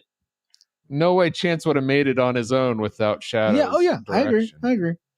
I don't know. Of the three, Chance did live on the street before he got caught by the That's pound. true. Yeah, but he would. He at least had the way they some set street the smarts. movie up. The way they set the movie up, he wouldn't know which way to go. I'm just within That's true. the universe of the movie. Yeah. Okay. He didn't feel that was home until he got there at the end. Yeah. Well, that leaves you, Exo. What's your tragic maker for Homeward Bound: The Incredible Journey, the longest title in history? Before we get there, I have a bonus one. Ooh. They never explained the note. Like, I'm going to go take the animals with me. I would on this. Yeah, I was wondering what is the second part of that would make sense to link with that. Yeah. I didn't get it either. So anyway, that was the bonus. Okay. All right. The thing that I found the most tragic about this, and I would have to maybe categorize it under slow and boring because this movie dragged for me. I don't know what it was. Maybe it was my attitude or something, but I kept checking my watch throughout it. There were moments, I would maybe say it's the pacing, because there were moments like when the puma or wildcat is chasing him, or when the cat goes over the waterfall. There were moments that I was fully engaged. Yeah. But there were others that I was not, and it was hard to stay. And maybe that's just because a product of the times. I'm used to movies, going edited quicker and stuff. How many of those moments were with the humans? A lot. Yeah. So, because my bonus one would have been the fact that all the human characters are completely pointless in the story. That would be interesting to see that. Yeah, I had kind of the opposite because the family didn't have much. My third one, if I had one, is I would have loved to have seen a little more with the family. Oh, okay. Like Peter, like all three of the kids at the end of the movie are calling the guy dad, yeah. and they've been a family for 2 weeks. It's like dad put up posters that now all of a sudden he's cool. It's like he showed that he cared, so now we like him. But like I think what you're saying, Daryl, it's a bit too compacted. So more breath for that transition or transformation. Yeah, like more. Yeah, like get a little more story with the family itself. Exactly. So Paul, what you're saying though is you're like Shadow. There's something's wrong. It's been too long. This movie's going on too long. Something's wrong. Something like that. Yeah. Okay. All right, guys. Well, now that we've all entered our firing trajectories into the targeting computer, Alice, you have a firing solution for us. Firing solution complete. Rating salvo at the ready. On your mark. All right, time to stretch our salvo authority. Okay, so it's time for the moment of truth. Do we rate Homeward Bound, The Incredible Journey, The Longest Title in History, a classic? We'd recommend anyone go see this. Whether or not you've seen it before, it's worth your time to pop this movie in and give it a watch. A nostalgic, if you remember liking it as a kid, like you grew up watching this movie, it's sure, yeah, watch it again. You'll get all the feels and enjoy seeing the animals and all that. But if you've never seen this movie, probably go watch something else. I don't know, Cats versus Dogs, whatever. Oh no. Okay, I don't know, some other Air Bud, some other animal movie, or a tragic. We'd recommend no one see this film, whether or not you've seen it before. If you have fond memories, don't rewatch it because rewatching it will sully them. If you've never seen it, then just you're clear. So let's start with Drew this time. What is your final reign for Homeward Bound? And you going with a prediction of nostalgic, what did it end up for you? It ended up a classic for me. Whoa. I was so I had not seen this movie since I was a kid. Yeah, same here. Which I think it was a VHS I wore out. Whoa. So I don't even, I had to have been thrown away a long time ago, but I hadn't seen it in a good 20, 25 years. Yeah. And I was just so pleasantly surprised at it. And like I said, those moments were so emotional for me. I got into it and it's like, yeah, this is a movie I wish I'd come back and watched more recently now. So that's awesome. yeah, it's a classic. Very cool. Daryl, how about you? You were also a nostalgic prediction. What did it end up? I agree with Paul. Coming back to this movie, it brought back a lot of memories. I'll disagree with Paul. I didn't get bored with this one at all. It pulled me right back in watching it again. So it's definitely a classic for me. Classic for Daryl. Paul, you predicted classic. Did it end up that high? Maybe I just had the wrong attitude because I was expecting, like Drew and Daryl, to go into this movie that I once really enjoyed and like have these great moments and feelings, but they felt kind of forced. Honestly, watching it this time, it's like, I see they're trying to pull out my heartstrings, even though I know they're gonna make it. Like it's kind of. So I was disappointed. I wrote down tragic. Whoa! Wow! What a swing! Oh my goodness! Well, before we get to my reign, wow. In chat, let's see. Ashley says, "Nostalgic for this gal. One day I will revisit." Nice. So for me,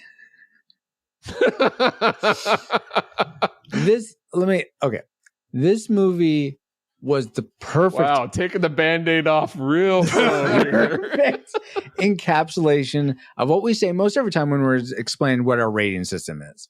And tragic being, if you have fond memories, don't sully them with a rewatch. Because I had such fond memories of this movie.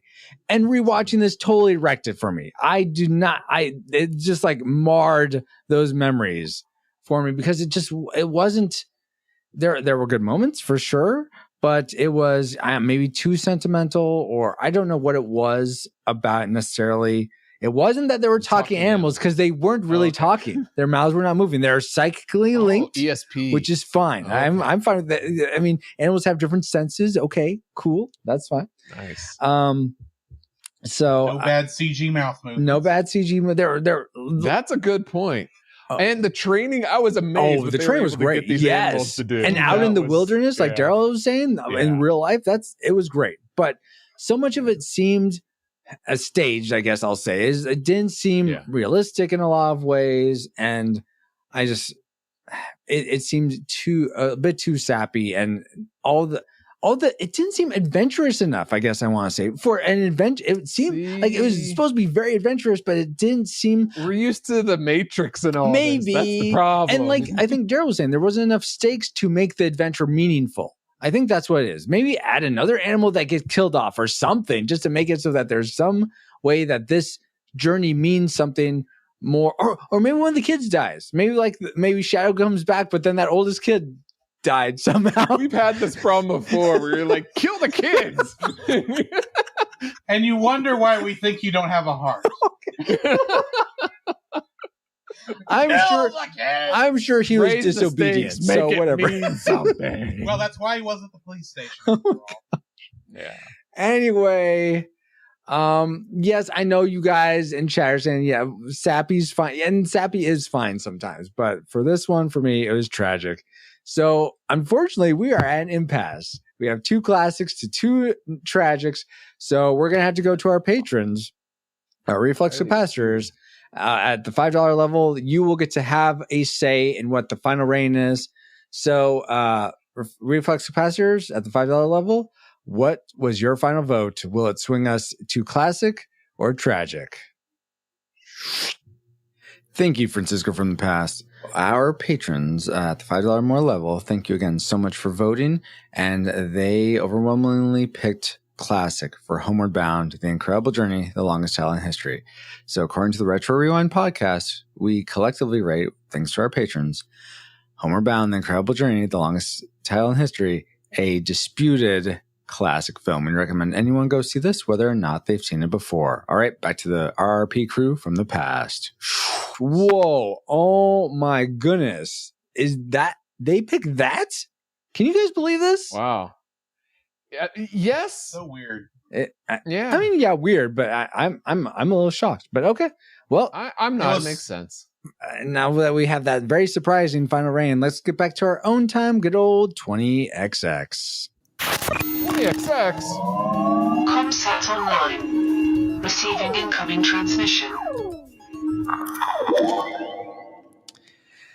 It feels good to be back, but we wouldn't have been able to travel back to 1993 to begin with if it weren't for our amazing reflex capacitors, namely Jared Holzhauer, Deborah Powers, Brian Keating, Patrick Hicks, LJ Lowry, Chris Cowan, The Feeling Film Podcast, Chris Owens, Geek Devotions, The Untold Podcast, Mrs. Lomax, James Kennison, Drew of the Cellcast, oh, he's right here, Ashley Cronenbitter, Pastor Dewson, Kennethan, Redeemed Otaku, Ryan Lingle, That's Our Babo, Josh Adams, D. Tungsten, and returning patron Andy Lewis, in addition to 5 other awesome patrons as well. Thank you all so much for keeping the gigawatts coming. And if you want to help us keep flying for as little as $1 a month and get bonus content for your generosity, we just released 3 awesome reviews of each season of Cobra Kai, which you'll have access to for just $1 a month. Head over to One of them contains the S. Great. Thanks for pointing that out, Paul. Yes, Red Band bonus content for your patrons. Not really. I mean, yes, it does have that accidentally. Regardless, head over to retrorewindpodcast.com/support to help us grow via Patreon, Subscribestar, or PayPal. This stream is sponsored by PaulJPowers.com. And while we're thanking our supporters, we also want to give a big dog and cat hug plus another dog hug to both Drew and Daryl for supporting us with their thoughts about Homeward Bound tonight. So let's start alphabetically and start with Daryl. Where can people find you online? Is there anything cool that's going on that you'd like people to know about? You can find me on Facebook. Just look up my name. I know I'm friends with at least a few members of the retro community, the Retro Rewind community. I don't have anything specific coming up because the one thing I'm doing is going to be over by the time this airs. Bummer. So, but I don't. The show I was supposed to direct last year has been currently pushed to July, Okay. but even that may or may not happen depending on if we can start doing rehearsals. Right now, they're saying that August might be the first show we can do live, which would mean my show gets pushed back again because there's already a show booked in July. So that's the I don't have anything. The hiding place, right? Yeah, the hiding place. Yeah, it was supposed to be like last June. Then it was supposed to be in March. Now it's in July, and it might get pushed again. So become friends with Daryl to find out the most up-to-date information. He'll tell you. Exactly. All right. And let's go to Drew. Thanks so much for being on again. Where can people find you on the interwebs? And is there anything cool you are doing people should know about? Like petting tribbles or something? Maybe. There they are. I do a podcast called The Cellcast where we review animated movies and animated TV shows. I don't know what movie will be out when we record, when this ep releases, because due to Snowpocalypse 2021 here in Texas, our schedules may have to rearrange, and so I'm not sure exactly what's going to be out, but I can tell you on the TV show side, Monday, Wednesday, and Friday, you can catch us reviewing Tangled the series right now. Oh, so cool. go give a listen to that. Very nice. All right. And what was the website for that again? That's at thecellcast.podbean.com, and cell is spelled with a single L. Awesome. Don't go to the other cell. I don't know what you're going to find. Okay. Thank you again so much, Drew and Daryl, and a hearty thanks to those of you listening for the first time. And of course, all of you who are part of our Rad Rewinder community. You all who watch us live every week, whether we are recording this podcast or I'm playing a retro game, or are an amazing group of people helping sustain the pod. But if you're looking for ways to get involved growing this Retro Rewind endeavor, reach out to us on social media where we are at Retro Rewind Pod pretty much everywhere. But you could buy some of our merch, leave us a review on Apple Podcasts or Podchaser, become a monthly patron like we've said before, or simply just share your favorite episode of the podcast with a friend so that more people can enjoy the content of the Retro Rewind Pod. So be kind and share Rewind, because dogs rule and cats drool. I beg to differ. Yes. No, you do not differ. Oh, I differ. Yeah, he does. I differ a lot. You have been listening to RetroRewindPodcast.com/220, our review of Homeward Bound, The Incredible Journey with me as your XO, PaulJPowers.com. Find me online and all my socials at PaulJPowers.com. Thank you for being an amazing friend for another fun voyage, Paul. I have been and continue to be the captain of the pod, Francisco Ruiz. Find me on Twitter at FXRetro_, especially if you need pixel artwork commissioned. And we've been commissioned to announce we are part of the Christian Geek Central network at ChristianGeekCentral.com. Captain, we are on final approach to base. Salvo authority has been granted. Thank you, XO, and thank you all for listening. We pray you are more joyful now than when you first hit play. But like a Pokemon, we gotta catch you all for Liar Liar, our next episode of the Retro Rewind Podcast. Retro Rewind mission complete. Proceed to nav point Omega and return to base.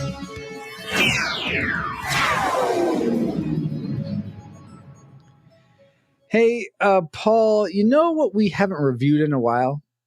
Young Indiana Jones!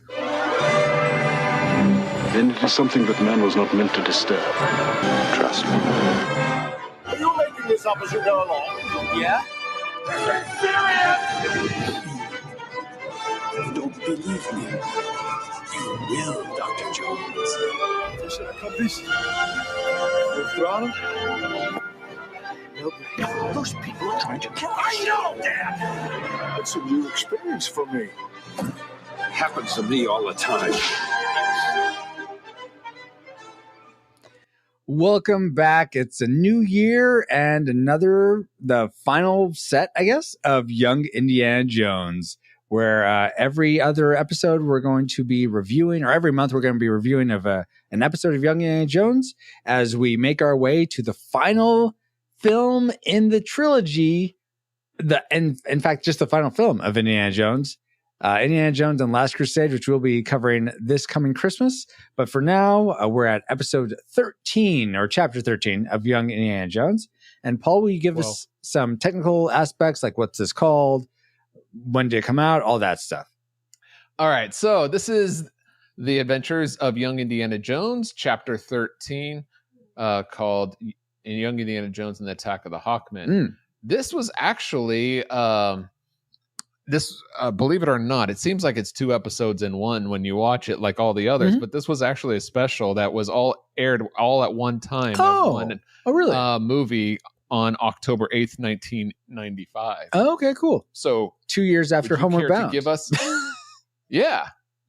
So not long after. Would you care to give us the synopsis? Yes, I'll try. Of this. Hour and a half special. If it's 1 hour and a half, I guess I only get one sentence then. So here's I'll let you get to if they're short. Okay. Indy is a photographer on a spy biplane, which photographs the Red Baron, a very famous. That's the famous character for the first part. Then. After that, he has to, I guess he gets flown by Charles Lindbergh. Is that who that is? The guy who goes across the Atlantic? He talks about that. And so... That was my assumption. Okay.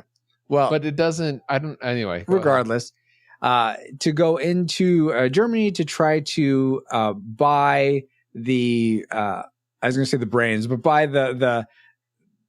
buy someone off to help the Allies with their better military industrial complex. Yes, and so he's a spy on a plane, then a spy on the ground. There's your summary for Young Indiana Jones. There we go, chapter 12. So disappointed there weren't any Hawkmen, or Hawkwomen from the Justice League. Oh, there's lots of would have been interesting disappointments in this one. But let's start off, guys. Let's go real quick. One thing you liked about this chapter of Young Indiana Jones, Daryl. Let's start with you. And also curious, you can also start off this way, Drew and Daryl. Have you seen Young Indiana Jones before, or was this your first exposure to this? Video? Personally, this was my first exposure. I mean, I've heard some of your guys' other reviews. Oh, okay. Of them.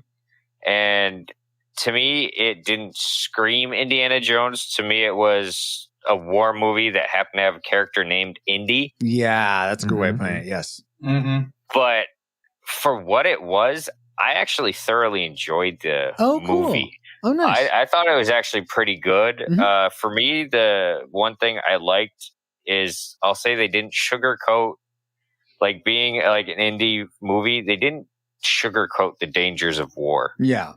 Like at the beginning of it, you've got the 2 friends being split up, and you got them being like macho, like, oh, we're just gonna say goodbye, but the one guy's like, no, dude, I'm gonna give you a hug. We might not see each other, and then just like, but it's just like when Indy gets to the camp, they're just like, we haven't had a photographer last more than 8 days. Yeah. Type thing. Like they didn't sugarcoat it, which you see in some like, I think like a PG type TV show, they might kind of sugarcoat some of the dangers of it, and they didn't. And I appreciate it. Totally. Yeah, I like that they had that him and Remy had a goodbye moment, because I don't think we're going to see Remy anymore. Well, I hope we do, but I think we must, because I remember trivia in Temple of Doom said that him and Remy are after the Peacock Diamond at some point, which he ends up finding in the beginning of Temple of Doom. So, unless that was okay, well, so we'll see. Unless that was maybe that was made up. Yeah, something we already saw it, didn't catch on. I guess that could be. But they've just been in war this whole time, so I don't think it would be. No, I thought that was part of. Did you say it was in the jewels that that was part of the first Jackal one? Not the Jackal itself, but I don't know. I don't remember that. Anyway, we're going off on a tangent. Yeah, pretty much. Was that something you liked though, Paul? That Remy and him did get to see, or Remy's gone now? Yeah, I did enjoy that. It's funny because my wife watched the first several Indiana Jones, basically all of them when he was a kid. Oh, okay. And then she thought it was like, this show is so ridiculous, slow and boring, that she stopped watching. And then she heard like, she sees like every once in a while, oh, that's Sean Patrick, Flannery, he's cute. Why did I stop watching this? And she walked in to this one. I'm watching it, and she walked in right as Indiana Jones is in the back of the truck, and he's punching the Germans and like hopping from one to another. Totally like Raiders of the Lost Ark. Yes. Yeah. And so so to me, this episode, just the opposite of what Daryl said, compared to all the other episodes we watched, this one kind of screams Indiana Jones more than the others. Yes, it does. In that adventure way. So now most of it is boring, but there are those adventurous moments that felt like Indiana Jones. Yeah. And going off that, the thing I liked was him in the second part, him being a spy and putting on the German uniform. All that was, again, very reminiscent of him in the submarine part of Raiders of the Lost Ark, where he tries to put on a uniform and he's spying around trying to find the Ark, find oh my gosh, what's her name? Marion. Marion. Yeah. So I agree, Paul. A lot of this felt very pulpy, very much like an Indiana Jones thing, or a story. But yeah. So that's what I liked. Drew, how about you? This was not the first exposure I had to Indiana Jones because y'all made me watch the Indiana Jones in Love episode last year. Oh, I forgot about that. And sorry. Yeah. Yeah, that was. I really hope that was the worst episode, but I have a feeling listening to y'all's reviews it wasn't. Yeah, which scares me. But what I liked about this one, and y'all may not know this, but my studies in graphic design also included photography. Mm-hmm. So I was keeping a good close eye on that view camera he was using in the back of that plane the whole time, and enjoying the fool out of watching him having to deal with that while, hanging outside the plane, nearly about to fall out to his death. Yeah. Yeah. Can I just time? Do any of you know if that's realistic? Because it seems like it'd be so much simpler to just cut a hole in the bottom of your seat and just put the camera right there so you're sitting down the whole time. That would be under the assumption that plane was primarily being used for photography, because you wouldn't want to have to replace that, I guess. I don't know. And the holes might be very thin, and so it might have better. It might have those are cloth planes, cloth covered planes. And then you might have more security to attach the camera on the side rather than. I suppose if it was a metal plane, I'd be right there with you, Francisco. But okay. I have a feeling the strongest part of that plane that they could attach that camera mount to was the side of it right there where he had to hang out over it. All right. Change those plates out. Fair. Okay. And I'm not saying that this show is 100% historically accurate, but given the attention, the details that they do, I would assume that if that was the norm, that they would follow. That's fair. That's fair. Okay, cool, guys. Well, very good. Now let's get into the things we didn't like about Young Indiana Jones. And talking about this part of him flying around, I could not for the life of me figure out why they would make him I was thinking, okay, so they're making him photography. Oh, he doesn't like to fly. Since when does he not like to fly? I don't remember this because I'm so glad I'm not the only person who was thinking that. Yeah, I mean that's never snakes. I understand. Yes, yes, that's never hinted at in the movies at all. So I'm like, okay, so maybe he gets over his fear of flying. But okay, but I felt like they had a great opportunity to. Okay, he's in the back seat. He's taking pictures. Oh, what if the pilot gets shot or something? And he has to take over flying. And so he sort of learns how to fly. And then in Last Crusade, he's like, flying, yes. Landing, no. Okay, so he has that's Temple of Doom. No, it's not. It's Last Crusade. They're up in the we haven't watched. Because I remember it because it's an amazing movie. Because they're up in the Zeppelin and they have to go in, they have to escape via the biplane. He also said, sorry, I haven't seen it in a while, but he also says, he did at the beginning. Temple at Doom. Yeah. Okay. Yeah. They're flying and they're about to hit the mountain. He said, "Do you know how to flying?" Yes. Landing. Okay. I had forgotten that. Okay. Regardless, I had forgotten that too. Regardless. It seemed like a perfect opportunity to set that up where he'd get some experience flying, but that doesn't happen at all. So I thought he's had experience in flying in some of the episodes as well, but never. I've been on the lookout. He's never landed one. Yeah. Oh, and wasn't there a girl pilot back when he was in Africa that I felt like I felt like it would have been perfect for her to come back in this one, but but that didn't happen. That's Africa. Yeah. Okay, fine. Whatever. So that's the thing I didn't like, is that it seemed like they could have set up the movies or I know these came after the movies, but they could have played into what the movies had done better. Like a good prequel series would do. Exactly. Yep. Yeah. Let's go with Drew next. What's something you didn't like about this episode? Probably you want more love and stuff in this, right? No. Okay. I mean, a love interest would have been nice. But that was funny. Story, the girl on the train. The story didn't need it. Yeah. I will say the part I did not like the most was that stupid plane that was it the Germans at the end of that? Yeah, the Germans. I forgot who they were fighting. In World War I. Oh, with the really big plane thing? That stupid huge plane thing. I was like, no, I don't think they would have built that back then. That's a little big for this time period. Yeah, I'm not sure what that buys you, having a bigger plane, by the way. I'm not sure what it holds more fuel, so you can make it all the way to New York and back. That was the thought process, and that's why it would have had so many wings, because to give it more lift. At the same time, I'm still looking at it and going, that is ridiculous looking. And it doesn't help that this was not the best use of model work composited with regular footage. Yeah, blue screen exactly. footage. Yeah, it was not. I mean, I've seen 60s era Godzilla films that did it better. Whoa.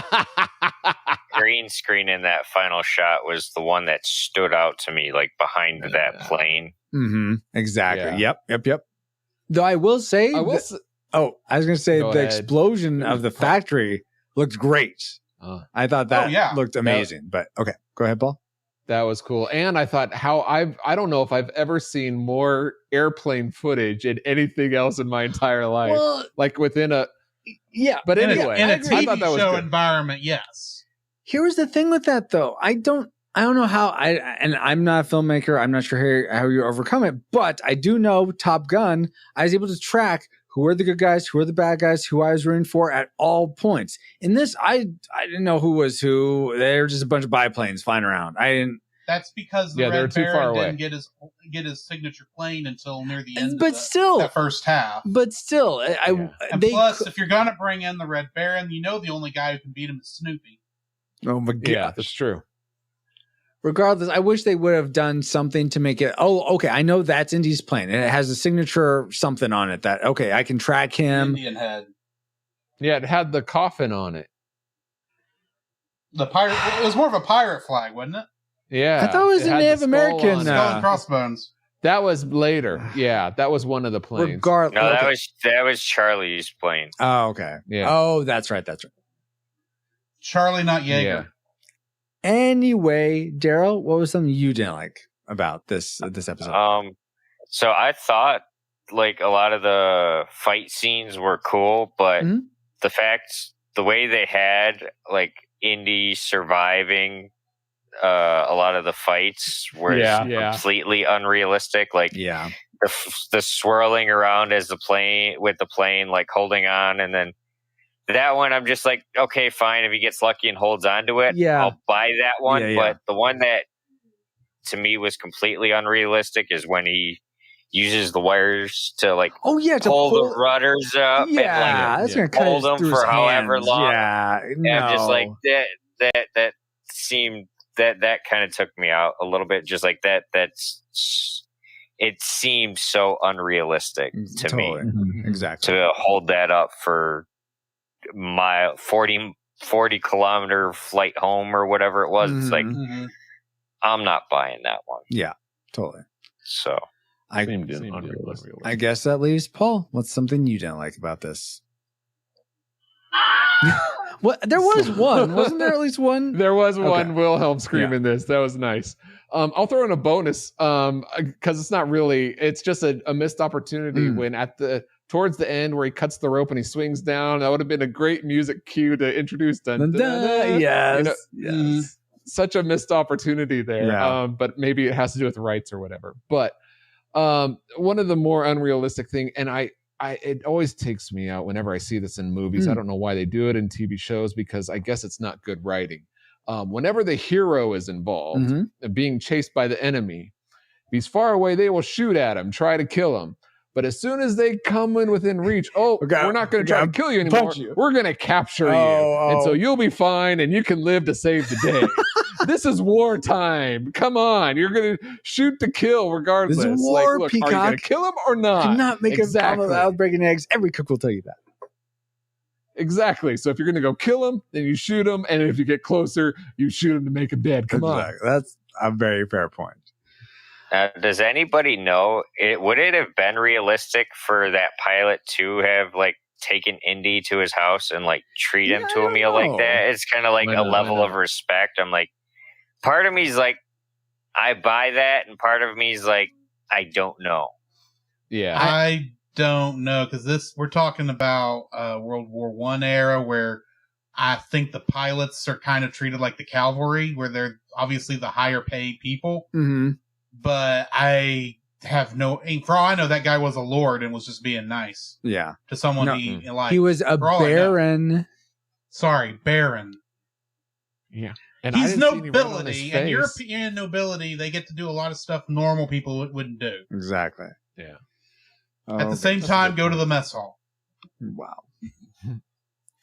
Anyway, guys. Okay, so we stopped ranking these like the best Indiana Jones ones, so I think we'll just end there unless you remember, Paul. So based on this episode. Oh, would we want to keep watching? Right, that's what it is. Exactly. Okay. So, Daryl, based on what you've seen of this episode, and I guess also you could also factor in what you've heard us talk about in previous ones, but mainly this one, would you want to continue watching Young Indiana Jones to see what happens?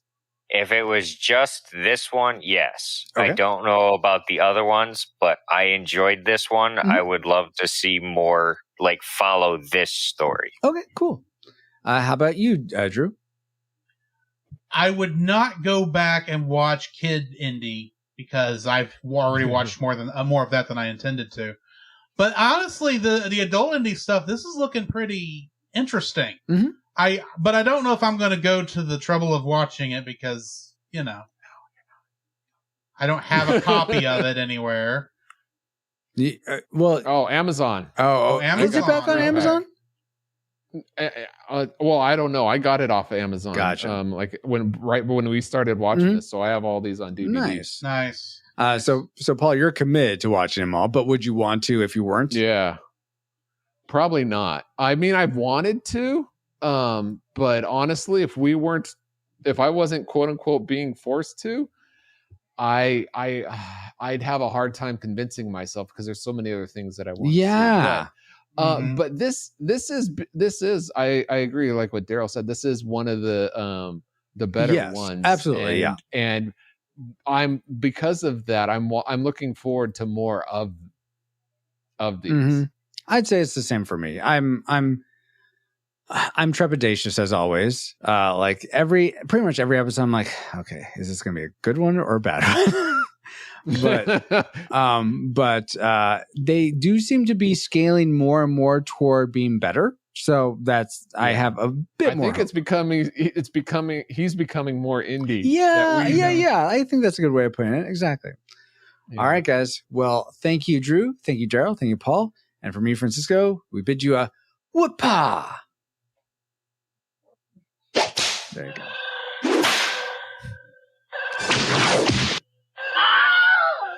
You want to play hardball? I'm game. You want to play hardball? I'm game. Right after I listen to this episode of the Retro Rewind podcast. flux capacitor. Fluxing. Crew to stations. Scanning for Liar Liar 1997. Prepare to rewind in 3, 2, 1.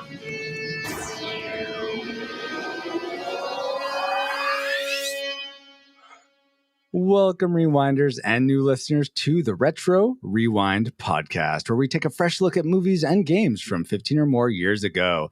I'm your captain of the pod, Francisco Ruiz, and I'm joined by your XO and mine, Paul, the master interrupter lawyer Powers. And I have something for you. It's the claw. Oh, you like the claw. You're scared of the claw. Oh. Also, for this discussion of the film Liar Liar, we welcome aboard a major fan of pro wrestling, Batman, Power Rangers, and Pokemon. We choose you, Josh Adams. Welcome, Josh. Hey, thank you for having me. Of course. Thank you for being here. And now that you have a quick flyby of who we are, Paul, can you give us a quick overview of the production specs for Liar Liar? Wow, we're to this part already. That was quick. Okay, sure. Liar Liar was released March 21st in 1997. So we're almost on an anniversary episode here. Mm-hmm.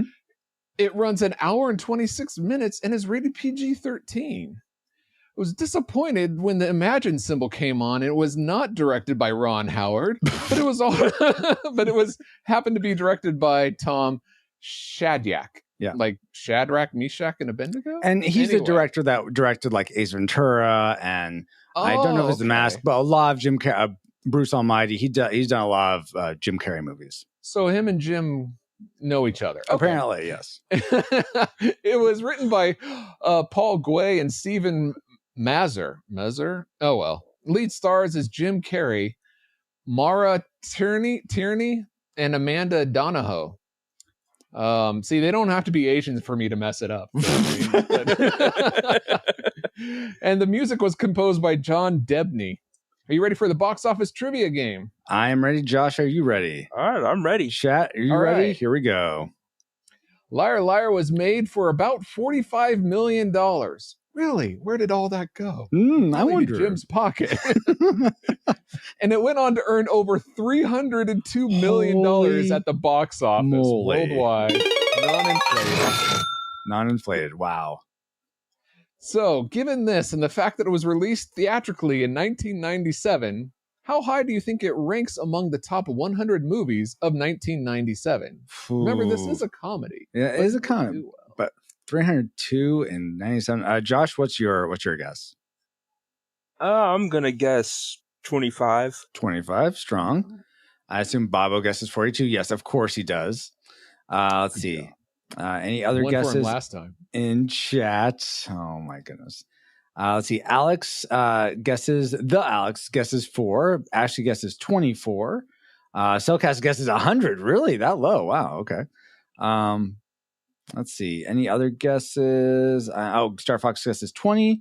D. Tungsten says in the top 10. John says 7. So a lot across the board. I'm honestly gonna guess 5.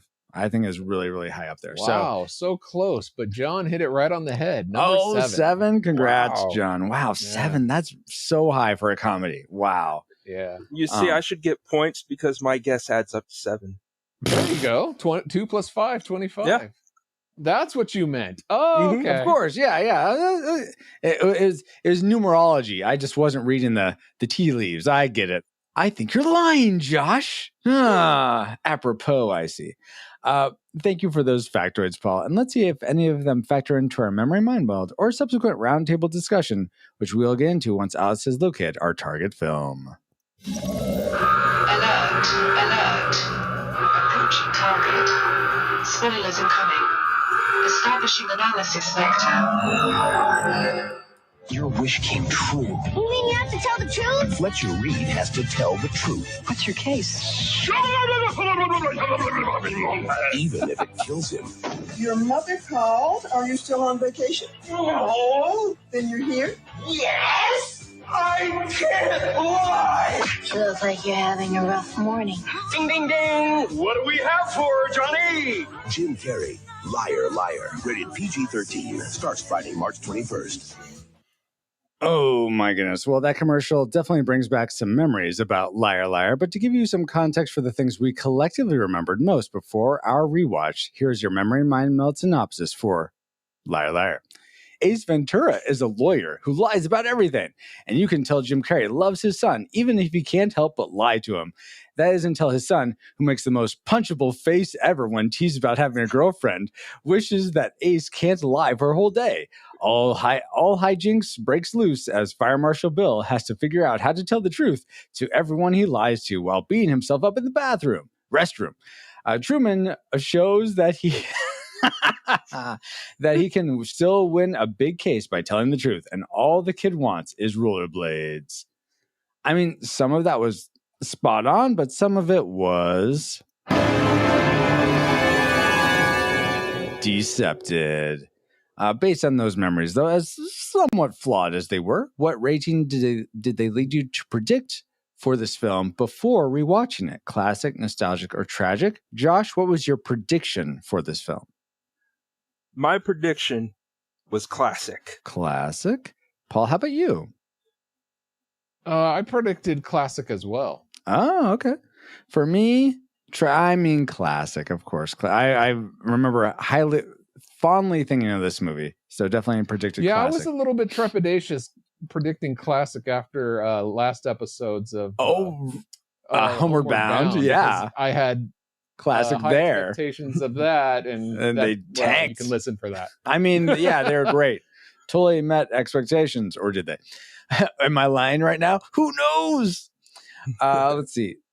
It'll be interesting to see if those predictions come true. But first, let's get into our discussion of the things we liked most about Liar Liar. Let's spin up our Best 3.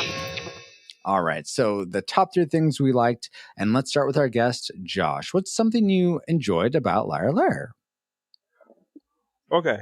Something I enjoyed about this movie is just how quotable it is. Oh, yeah. There's so many quotes that, like, especially right after you watch it, you're going to find yourself saying some of the stuff like the next week. Oh, totally. Because some of the stuff just sticks in your mind. And I don't know if it's the writing or just how well Jim Carrey delivered the lines, but yeah, regardless. Break children to your divorce, sympathy. It's working. Feel sorry for them already. Yeah, I've had better, says D. Tungsten. I've had better. Oh gosh. Paul, the quotable lines was certainly a like for me. I'm curious if that made your like list as well. Kinda, yeah. Okay. Just because I already quoted it in my introduction, and I had totally forgotten that Cary Elwes was in this movie. Really, you had? Oh wow.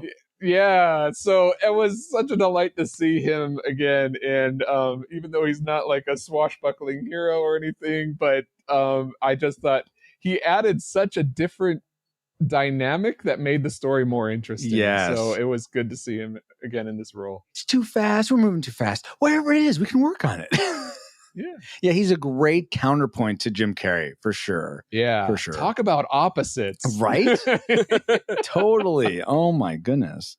So Cary Elwes was one of your other likes. Let's go back to you, Josh. What's something else you enjoyed about Liar Liar? And don't lie to me. Don't do it. I'll try my best. I can't because my little cousin made a wish last night that I didn't lie. Oh, well, perfect. Okay. Wow, you are a terrible person for him to do that. I know, right? The funny part is I've never even met him. It's crazy. One of my favorite things is that, through this experience of, going through all this, not being able to lie and all that, really made Fletcher realize how much he loves his son. And that he truly does care for him more than he likes his job or anything else. It made him realize that even though he's a compulsive liar and he knows that he lies all the time, and he may have thought that he was lying whenever he would say he cared about his son, the fact that he was still able to say it under the whole only being able to tell the truth made him realize, oh wow, I actually do. It has heart there with the comedy, which is not often found in films. This truth stuff is kind of cool. But you know what? Mine is sort of dovetailed into that one, Josh, because I thought that the emotional pain that Max, played by a great child actor, except for his punchable faces, Justin Cooper. I thought he, excuse me, did such a good job of showing the emotional pain that he was having when he is disappointed. I was really taken with that. I'm like, wow, you're really giving it to me, kid. I could tell that you're. I don't know if this is see the heartbreak. Yes, exactly. I don't know if he's experienced this in real life. I hope not, but it was very palatable how, or not palatable. That's the wrong word. It just tasted so good. How his pain. No, it was very palpable. Isn't that the way? Isn't that what I just said? You said palatable. Palpable. Oh, no, you're right. Either way, whatever metaphor you want to use, insert here. I thought that was really great. The emotional. That is so weird because that is also my second. What the junk? The kid actor Justin Cooper. I just thought I agree. But I was impressed by his range. Not only did he show great disappointment, but like when he gets really excited. And to me, when watching him, I feel like I believe like he is these things, like he's excited or he's disappointed. He's not like most kid actors that age. So I thought he was able to deliver that and ground the movie really well. Absolutely. Now, but I mean, you guys gotta agree with me, right? When he says, or maybe call one of your when Jim Carrey says, you maybe call one of your girlfriends, and he goes like this, I'm like, get out of my face right now. No, I don't support child abuse. Sorry. I'm not saying you actually hit him, but the face he makes, it's so annoying. Let's just say that if an adult made that face to me, I might want to hit them. Okay. Yeah, thank you, Josh. Thank you for agreeing with me in that regard. Because, man. But this is in the dislike section. We're just like blazing through so fast our likes that I gotta pad this a little bit. You know what? But guys, let's get to our classic makers. The things and maybe we'll spend a little bit more time here. The things we loved most about this film. Paul, why didn't you kick us off? I'm not going to spend much time on this because it's Jim Carrey. Dang it, I just love love watching him, and I'm sure you guys might want to elaborate more on that. Yeah. So. Well, Josh, go ahead. Was Jim Carrey your classic maker or something else? Yet. My classic maker I have written down as exactly Jim Carrey's comedic brilliance. Yes. There you go. He's so good at being able to perform perfect comedy even without speaking, just the facial expressions he makes. The physical comedy. And it led to one of my favorite lines when Max asks him after realizing he can't lie. He's like, if I make this face, will it stick that way? And he just goes like, no. In fact, some people make a living off that. Yeah, which I'd never got. It's just like a. Well, yeah, it's sort of like it's talking about himself, which I never got until I read the IMDb trivia about that. I'm like, oh, that's what he means. Come on, Francisco, it's right there. Apparently, yeah, it's like I thought it was a deeper meaning, so I was like, what does it really mean? And so it's just surface level. He's talking about himself, Jim Carrey, the guy who's playing Fletcher. Oh my gosh, it's breaking the fourth wall, which you sometimes like. I do. Don't. I know. I always like it. I just don't like some movies, quote unquote, that surround the best moment of fourth wall breaking. We won't go there. That's like joke 7 years old. Did you have to bring it up? To expand on this, though, guys, I in particular, like Jim Carrey, yes, in particular for me was his facial comedy, just like all the like. and just I appreciate his ability to, and he does this in a lot of his movies, his control over his face to do the things that it does is just so remarkable. And it just, definitely brings his comedic prowess up to another level that a lot of people don't have. I'd say old rubber face.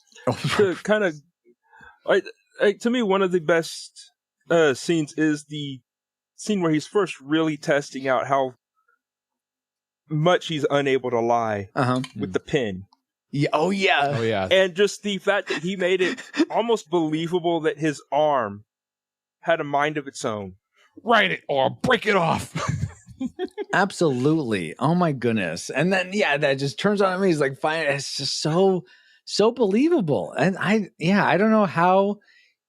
I think he commits to it so much that it makes it work. It almost makes you wonder if he actually hurt himself while beating himself up in the restroom. Well, apparently what I read was they didn't have to Foley any of that. All the sound they were able to use because he was actually doing that. So that's impressive. Oh.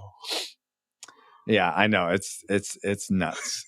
Well, any other bonus likes any of us have that we want to comment on?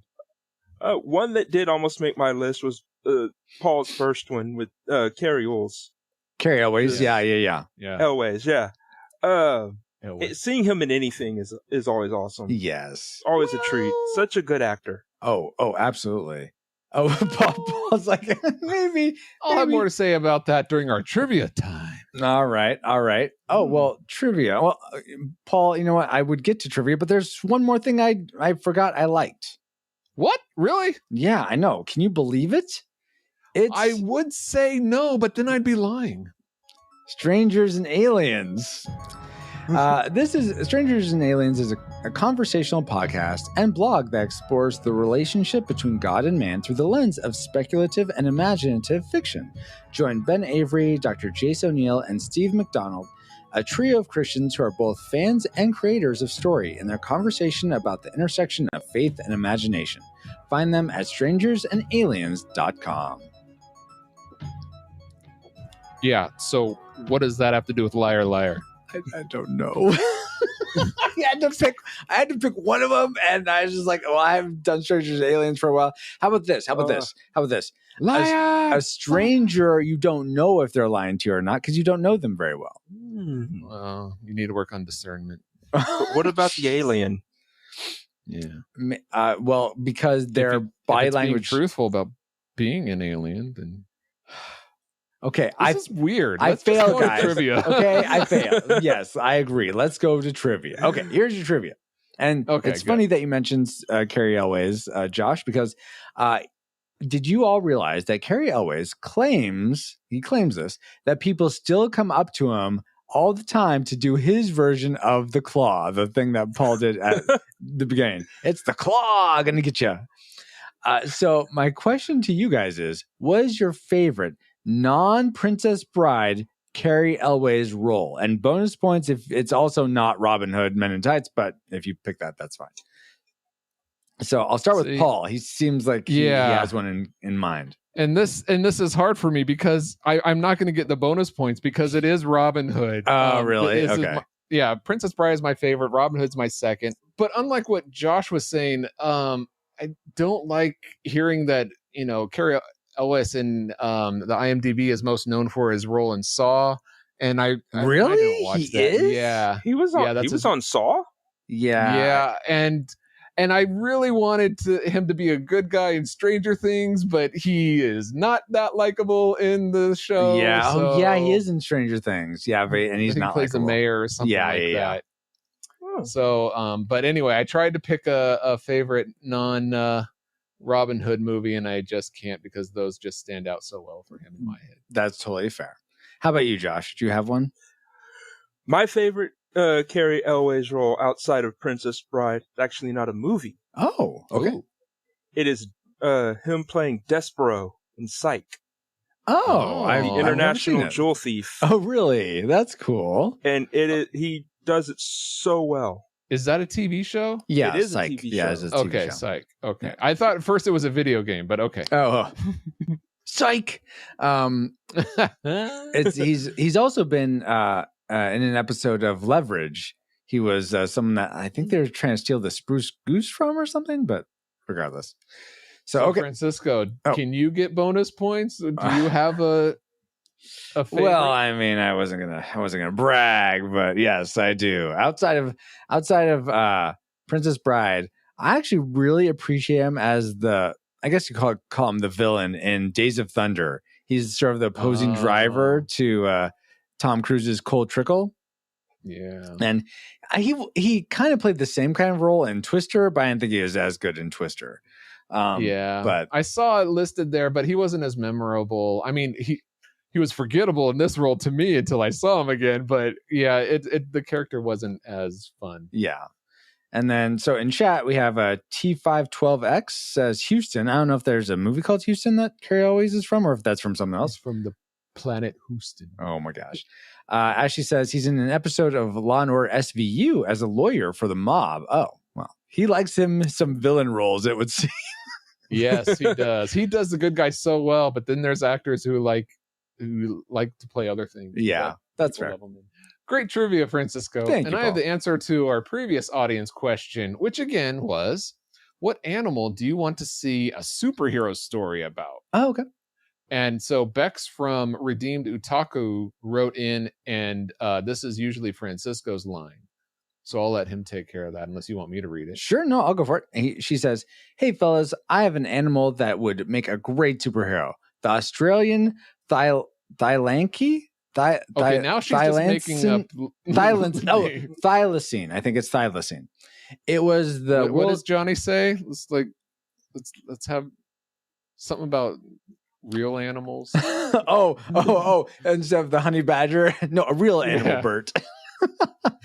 I think it's Australian Thylacine. It was the world's largest marsupial until it went extinct in the 1930s. The last one died in captivity, or did it? There have been rumors of a few still living in the unexplored bush of Tasmania. Many have sought to find it. None have succeeded. It goes by many names, such as Tasmanian tiger, due to its stripes on its back, and Tasmanian wolf, given its canine characteristics. Pretty cool, huh? I agree, Bex. That is very cool. Thanks for all you do to make your show one of my favorites. Well, thank you so much for that, Bex. That is very kind of you. And because all right, now and you win membership to our 4D fan club. So you will, if you're ever here in stream, you'll get to use the cool on-screen commands and things like that. So thank you again for answering that trivia. There's only 40 fans allowed, so you're one of them, and there's only 39. Not 40, 4D, like fourth dimensional fans. Oh, sorry. I have a problem thinking fourth dimension. Yeah, okay, there you go. All right, but anyway, let's get on to this episode's listener question. You ready? I'm ready. All right. Among the emergency response personnel in the airport scene of the movie Liar Liar, Jim Carrey can be seen dressed in his popular In Living Color character, Fire Marshal Bill. You can see him in the back at times, at timestamps 1 hour, 16 minutes, 54 seconds through 1 hour, 17 minutes, and 4 seconds. Let us know what is your favorite Jim Carrey role. Ooh, good. And by the way, more than two. What? No way. By the way, Really? I will say I went through those timestamps. Like I found it, and so you're welcome if you want to see it too. It's very obvious if you know who Fire Marshal Bill is. You know what to look for. I don't. Oh, okay. Well, it's from In Living Color, which is like Saturday Night Live back in the day. He was a member of the cast there, and Fire Marshal Bill was a character he liked to reprise. Yeah, exactly. Okay. So send your answers to who your favorite Jim Carrey role is to trivia@retrorewindpodcast.com by the time we record the next episode, which gives you usually a week and a couple days. And now that we have all had some trivial fun, let's find out what memories you, our awesome rewinders, had about Liar Liar. Kevin Joshua Burnham says, I still never saw this movie, just bits and pieces. Why? Who knows? Aaron Wallace says, I went and saw this in theaters, and we missed big chunks of dialogue because everyone in the theater was laughing so hard. No, Celeste Morris says, the pen is royal blue. It is, apparently.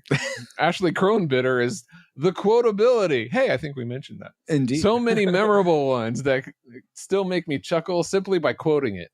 Also, the blooper reel at the end credits. Yes, that was a bonus one. Oh, I forgot about that one. Yes, that's a great one. I did too. It was so good. I wish more movies would do that. It's so fun. Yeah. So Ashley goes on to say, there is one clip where Jim Carrey takes a piece of paper, crumbles it up, and then magically goes to which he says, a goose. I will say, to me, the best part of that blooper reel was the other lawyer. Oh, looking yeah. him dead in the eye. Overactor. Yeah, that was great. They're on to me. Let's see. Where are we? Steve Hamilton says, the pen is blue. Dustin Warford says this is probably the most quotable Jim Carrey movie ever, besides Dumb and Dumber. Negative. The pen is blue. Negative. The pen Dumb is and blue. Dumber is not more quotable. I disagree. Just Okay. because I don't like the movie. Right. Anyway, Alex Ortiz says the girl in the elevator. Those eyes were beautiful. Heart eye emoji. LJ Lowry says they just let him run loose in this movie. One of my all-time favorites. Matthew Cosby says love this movie. Jeff W. Eames left a gif of Mr. Allen laughing and wrote, beating himself up in the bathroom, bouncing around like a turkey in the courtroom, and convincing the judge for a bathroom break. The Tip Touch podcast left a joy tears emoji. And also, Reed Benson says, I remember this was the first Jim Carrey movie to be more or less equally loved by critics and regular filmgoers. And I can see why. Ace Ventura and The Mask were mostly slapstick, which tends to please the masses and not the critics, while The Cable Guy was artsier with more of the social commentary that critics enjoy. Liar Liar combined both to just the right degree to please all sides, I think. Joe Morgan says, Royal Blue. Indeed. Well, none.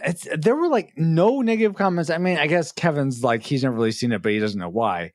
In the bunch. So so maybe there's nothing to dislike about this movie, or There's no is such thing as there? a perfect movie? Except for Princess Bride, right, Paul? Yeah. Well, this Princess Bride, this is not. So let's spin up our Worst 3. the worst three things about this film. And I'm going to go ahead and start us off because honestly, I feel bad for Carrie Elways. Just that I felt like he was so led on by I forget what's her name, Audrey in this film, played by Maura Tierney. I just hated it so much. I love you. Thank you. I'm like, oh man, it's so heart crushing and just so sad. And he's such a nice, sweet guy. And you love Max? I love Max. It fits. It's just hard to watch. It's not that it wasn't well written. Yeah. It's hard to watch. That's all. It's there's nothing poor in terms of technical quality about any of that. It's just it pulls that kind of goes into my technicality. And here you have his ex-wife Audrey, who's divorced with a kid, and now I know everybody's different, but most single parents that I know with a kid are very hesitant or reluctant to get into a relationship. Especially with a kid that young because of fatherment attachments and stuff like that to the new person. So I find it kind of hard to believe that she's semi-serious about him. Like, is she or isn't she? I mean, I find it kind of interesting, like, especially after being with him 7 months. Like, I feel like you don't introduce that's like when she would start to introduce him to her son, if anything. So I found it kind of hard to believe that she's hesitant about marrying the Dread Pirate Magoo. Although him being that way, I could see why the hesitation. But would you be in a relationship that long? I mean, he is cute, but I don't know. Maybe he just said as an you wish. all-around good guy. Yes, he is. Yeah, totally. Maybe he's just too bland for her. Maybe. But then why would you be with him? Like, anyway, I don't know. I don't think we're privy to the psychology of her or him or anything like that. But I get where you're coming from, Paul. Josh, was it dislike you had surrounding Carrie Elways at all, or something else that you just didn't like? I actually had to kind of stretch for some of my dislikes. Oh, okay. One is actually one that's more personal to me, and that's him like outright admitting he just doesn't want to speak to his mom. Yeah.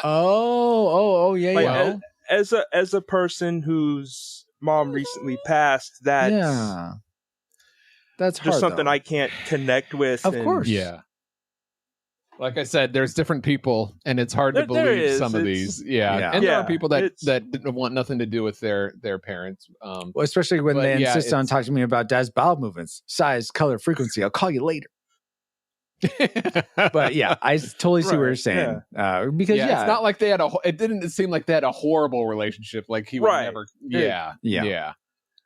but that's totally fair, Josh. And I as someone who's lost his mom, I totally can see that where you're coming from there. Let's go back to Paul. What's something else you disliked? I find it really disingenuous towards the beginning of the film where the kid is laughing at everything his dad says. I mean, Oh yeah, that is that, huh? All of a sudden Jim starts, acting like a rapper, and he sings, with my mind on my money and my money on my mind. And the kid starts laughing, and I'm like, why are you finding, why is a 6-year-old finding that funny? Or when he gets off the elevator and he says, 21st floor, men's underwear. I can get it if the kid has never met him and it's like, oh, this guy's funny because he makes funny voices, Are you But my as a- dad? Or if he was just a few years older and would actually get the joke. Oh Right, yeah. right. But this is someone who's been around this guy who's always making funny voices. So this should be old hat. So I don't understand, why. I think they're trying to use it as an audience to say, Yeah, hey, exactly. audience, this is funny. Well, Exactly. don't do that to me as an audience member, filmmakers. Right. Let me determine what's funny. Jeez. Yeah, and let it make sense. Exactly. That kind of, well, I'll let Josh go next because was there anything about Jim Carrey's performance that didn't really land for you, Josh, or was something else sort of stand out as something you didn't like? Something else that I didn't like was the language. Oh, sure. Yeah. Well, really, the English it's minor. language was just butchered in. Exactly. It was horrible. No, I expect Shakespearean type English. Come on. While especially compared by today's standards, I'll say that if this movie was made today, it probably would get like a high PG. Yeah, right. Yeah. Which is rating. kind of sad, but yes. Or in the 80s. Well, yes. Okay, Paul, before there's PG-13. Thanks for that. No, I was thinking like Goonies, like right around that time. Oh, okay. But Oh, well, I just fair, felt fair. like, to me, it could have held up a little even a bit better if they had left some of the language out, like especially the use of GD, which that is one that bothers me. Of course, more than others. Mhm. Yeah, it didn't make sense why he would call the pen a GD blue because, or a blue pen, because is the pen really damned by God? and if not, then how can he say that? It doesn't make sense. It's a flaw within the writing. The pen does not have a soul, therefore. Right. In a way, though, illegal use of words. In a way, though, he's damned because he's been cursed. In a way, isn't that the same type of But thing? the pen is not, and he was calling the pen that, and he's All supposed to be right. speaking the truth. So he. Oh, good point. Oh, yeah. Oh, loop or plot hole. Come on now. Yeah, Technicality. Exactly. Technicality alert. Exactly. Something that I didn't like, going back to Jim Carrey's performance as Fletcher, he was a lot less likable than I remember him being. I remember liking him more, that he was a more likable character. I found it odd how his ex-wife was willing to put up and smile and laugh at him so much at the beginning. Yeah. Like here's Well, someone we like have you're- to know he's funny though, Paul. Don't you know that? That's true. That's why I was like, are you pandering to me? But I think that, spoiler alert, she winds up back with him at the very end of the film. Yeah. If she had hated him, or not hated him, but disliked him so much at the beginning, that would have felt more unbelievable. So I think it helps the story in that much. But yeah, what were you saying? Sorry. I totally hijacked what you were saying. That's fine. All I had to say was that he wasn't likable. I don't know. I think a lot of it happened in the beginning, and maybe that's just because they are trying to force it down our throat that he's funny, when I don't know why, because he is funny. Just give him the playground. It'll just go with it. So, but a lot of what he was doing, a lot of the jokes or quips in the game were just like, seemed just off. They weren't. Yeah, it's almost like they're trying to make sure he was funny and likable, but that didn't come across. But once we get, Oh, you didn't think he was funny in the beginning? It's kind of like you didn't think Jurassic Park was interesting in the beginning. It wasn't until you got till a certain point. he was funny a bit. I don't know when it happened. I feel like the joke that started off the escalation of things being funny is the whole like, wow, that's a great image. Deleted when he sees. Okay, that's towards the beginning. Yeah, exactly. And then after that, it's like, okay, now we're sort of off to the races, so to speak. Yeah, because before then he was just making funny voices like, "We're gonna go wrestling with." You know, a man must become a boy. Yeah. Well, he says Macho Man. Macho Man. Mandy Savage. Yeah, that's it. Macho Man and Rick Rude. Exactly. Yeah. So as much as I remember liking Fletcher more, and he was sort of unlikable, and the beginning wasn't really working, what's the thing that worked the least for you in this movie? What's your tragic maker for Liar Liar? Josh, take it away. Okay. My tragic maker, and admittedly, again, this is kind of might be a stretch. Sure. But it's the reason that he missed Max's birthday party. To have sex to become the partner? Sorry. Yes, I wasn't going to say that because of the family-friendly tag, Paul. Sorry, I didn't know that was a bad word. I guess actually it's not really because God made sex. Ask your parents. True. He was trying, but yeah, I felt I get he had to miss the birthday party for the wish to come for Max to make the wish. Yeah. And I just felt there could have been another reason. That makes sense. It's like because to me it doesn't make sense that the guy that does really love his son, and he truly loves his son and cares for his son, would do that over going to his son's party, which would make his son truly happy. It felt like it should have been the first case of where he really honestly couldn't. Well, see, here's the thing. I would agree with you if it was only about sex, but he was trying to get in good with the partnership, and his career at that moment was the highest priority. I think that he had that above his son because he thought his son was going to be there forever. So he didn't have this like mindset of like, I actually am running out of time. And then it sets up the joke I've had better, like right after. But I'm not saying it was worth it, but I understand what you were saying, Josh. Exactly. Yeah. And I think I would have loved if they would have come up with a different way to express that. I think that would have been way better. But it is what it is. And that makes you a tragic maker from it. Totally fine. What was that, Paul? And they made $300 million from it. So I don't think they feel bad about it. For me, my tragic maker was, and this is kind of silly, but this is sort of one of those. It just didn't make sense to me. Almost like they hinged too much of the movie at the end on this. So he goes in to the bathroom. He's trying to think of what he can do. And he starts kicking his butt. Do you mind? He just beats himself up. Why in the world, in a courtroom, in a what's it called? A courthouse, would this guy that comes in the bathroom not go report this to what was happening with this guy who is obviously mentally unstable from his perspective? I thought to the same thing. A cop or something. He could have been just a visitor and he was like on his way out and he's like, well, this is not my problem. There's a lot of things that happen. I forget. There is a social condition or whatever. It's what people will see, horrible, tragic things, or even like racism take place, but they won't say or do anything about it because it upsets the apple cart, other balance. Yeah. And I forget what it's called, but if you were to ask them individually, it's like, no, I thought that was horrible or wrong. That shouldn't happen. Well, why didn't you say or do anything about it? They didn't have an answer. They were in shock or whatever. So. Okay. I guess.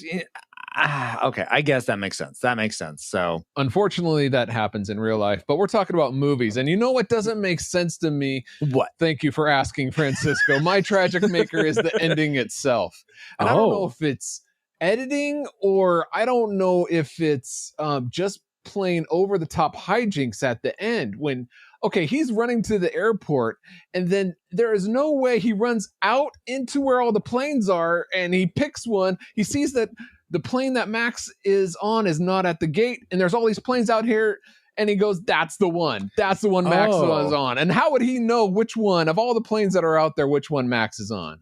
Maybe because it's pulling out of the terminal that he was told it was at. That would have been a great shot to have, but they didn't have that. They should have shown that, but that's the best explanation I can come up with.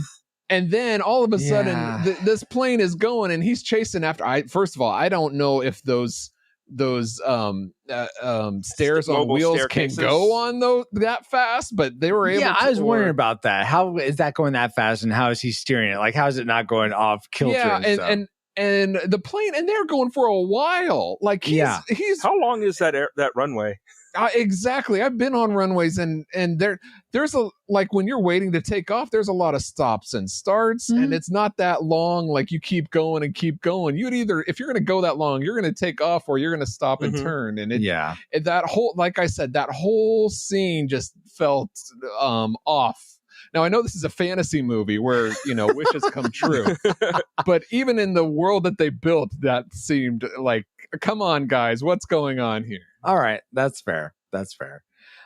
We have in chat, T512 says, Tragic Maker, a lie falls into the truth window. Fletcher lies to his secretary when he says he would have got the burglar 20K. I think it's 10K. I would have got him 10. It is 10K. The secretary gets super mad, and he says, wait, I didn't understand the question. So I'm not sure which part of that makes it your Tragic Maker. Just that, like, is that not really a truth, or is that a lie? But that's fair. Because I think he did understand the question, meaning I don't think he did. All right, it's possible. Yeah. And I think that because shows I thought he was answering literally, and she was trying to find out, is there justice in that? Yes. And according to his mental capacity, justice is getting, filling the check boxes on his side, and maybe that's not true. Yeah. So he's like, oh, wait, maybe I didn't understand the question. That's how I took it. Of course, I'm trying to try to give the writers the benefit of the doubt, but I understand why. That's a question. But when it comes to runways, no more benefit of the doubt. Forget it. Like, this isn't Fast and the Furious with the longest runways ever. Come on. My ability to follow your movie is take it off. Okay. Yeah. See, because of the plane. All right, guys. Well, take off. Now that we've entered all our trajectories into the firing computer, Alice, do you have a firing solution for us? Firing solution complete.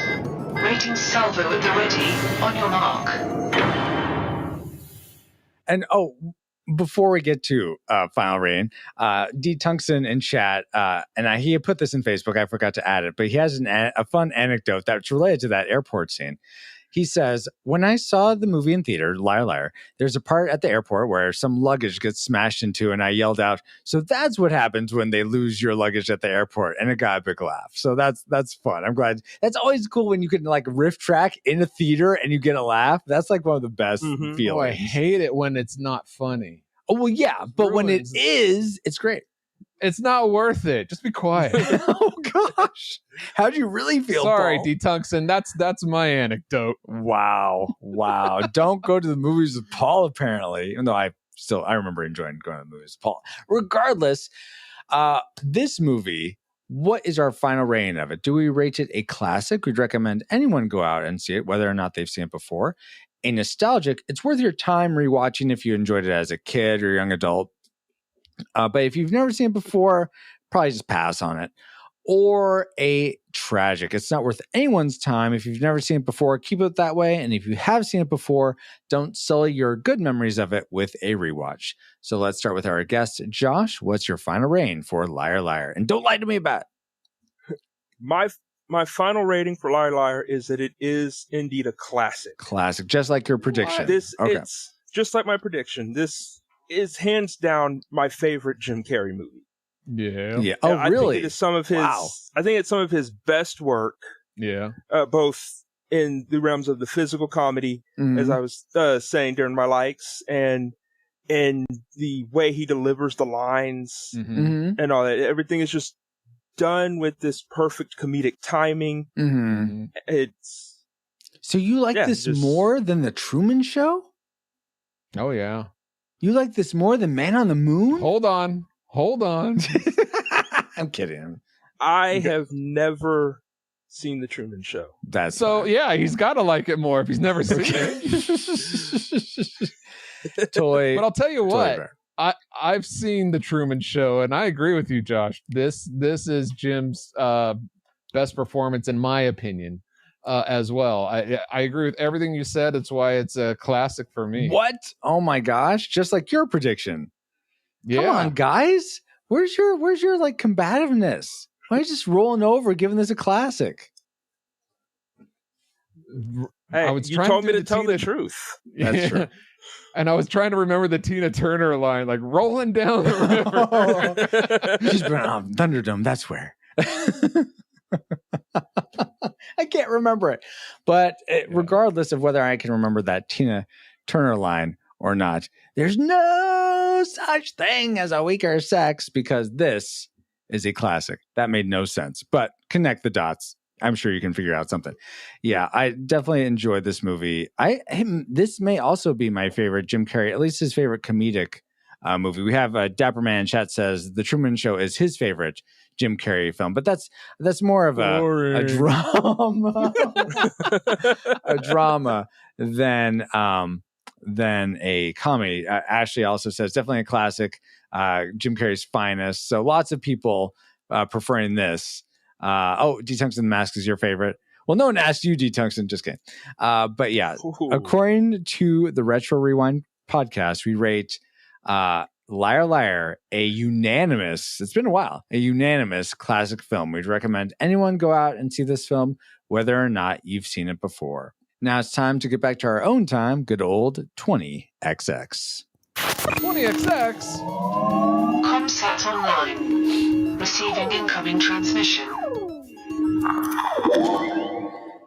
Ooh, it feels good to be back, but we wouldn't have been able to travel back to 1997 to begin with if it weren't for our amazing reflux capacitors, namely Jared Holzhauer, Deborah Powers, Brian Keating, Patrick Hicks, LJ Lowry, Chris Cowan, the Feel and Film Podcast, Chris Owens, Geek Devotions, The Untold Podcast, Mrs. Lomax, James Kinnison, Drew of the Cellcast, Ashley Cronenbitter, Pastor Dewson, Kennethan, Redeemed Utaku, Ryan Lingle, That's Our Babo, Josh Adams, whoa, you're right here, D. Tungsten, and Andy Lewis, in addition to 5 other patrons as well.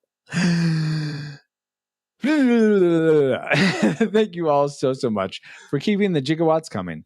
And if you want to help keep us flying for as little as $1 a month and get bonus content for your generosity, head over to retrorewindpodcast.com/support to help us grow via Patreon, Subscribestar, or PayPal.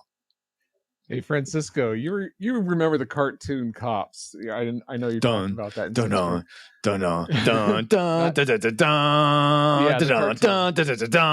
do you remember the outro where he goes through the roll call? No, and he goes through all the names at the end, like credits. He goes roll call, and he goes through all the cops' names and then all the crooks' names. But he goes in the different voice inflection, and the way you go through the patrons reminds me of that. Oh, really? So, oh, my gosh. Yeah. Oh, that's so cool. I'll have to seek that out. Very cool.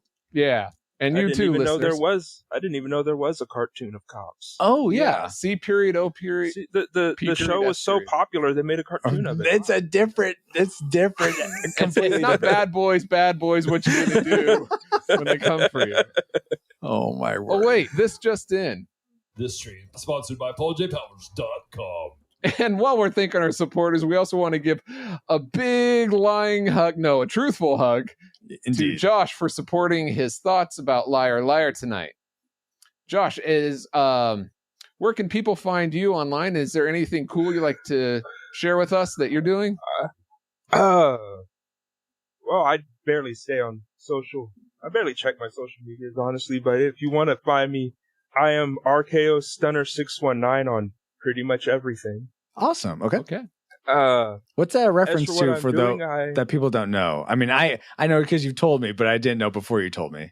RKO Stunner 619 are 3 of my favorite wrestling finishing moves. Oh, really? The RKO, the Stunner, and the 619. Oh, I thought those were wrestlers, so I was still confused. Wait, I have a question. Is wrestling fake? It is scripted. Yeah, Not fake. the ones No, on no. TV. In the Olympics, wait, Olympics, no, you yeah, asked the wrong question, Olympics Paul. Sorry. Is wrestling real? In the Olympics, yes. On Yes. Channel 23, no. Okay. All right. There we go. But it is scripted. But they really do hit each other. And when I heard that wrestling was fake, I'm like, that looks like they're like really like hitting them, and they are. So there's nothing fake about being hit. Anyway, as for what I do, it's the main thing I do these days. I'm a part of an online wrestling league called CWC. Mm-hmm. You can find it on the YouTube channel Alex Hollenbeck. HOLLENBECK. Awesome. So what do you do? What is that about? Like, they virtually wrestle each other on. Is Yeah, that what that is? We have people. We've all made our own wrestlers on the game WWE 2K20. Okay.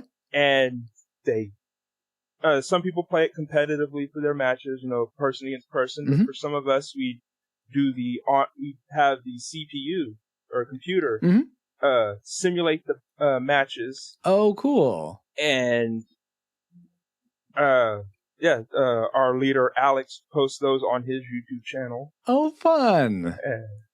Well, very, very cool. Awesome. I learn something new every day. Very cool. Thank you again, Josh. And a hearty thanks to those of you listening for the first time. And of course, all of you who are part of the Rad Rewinder community, you all who watch us live every week, whether we are recording this podcast or I'm playing retro games, you are an amazing group of people helping sustain the pod. But if you're looking for ways to get involved growing this Retro Rewind endeavor, reach out to us on social media where we are at Retro Rewind Pod pretty much everywhere. You could buy some of our merch. Leave us a review on Apple Podcasts or Podchaser, become a monthly patron, or simply just share your favorite episode of the podcast with a friend so that more people can enjoy the content of the Retro Rewind Pod. Hey, Francisco, when we have guests that are on like more than twice, like 3 or more, they become shipmen, right? Oh, yeah. Do we have any people in the role of pilots? I guess not. I guess, because captains don't usually pilot the ships, huh? They usually, we need to. Yeah. So I guess we've been on autopilot this whole time. Well, there was one time where Jim Carrey actually wanted to be a pilot of the Retro Rewind Pod. Yeah. And we let him do a test run and, it didn't turn out so well. So, we got Jim Carrey on here. Hey, Jim, can you tell us why you're not a pilot for the Retro Rewind Pod?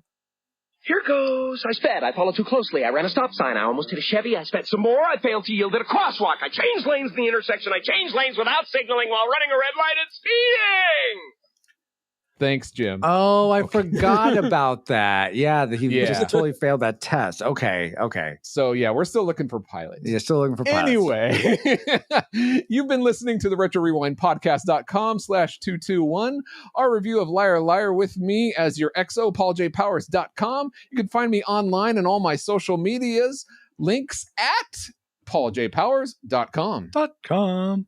Thank you, Paul, for being an amazing friend. This is no lie. You're an amazing friend. And it's awesome having another fun voyage of the pod with you.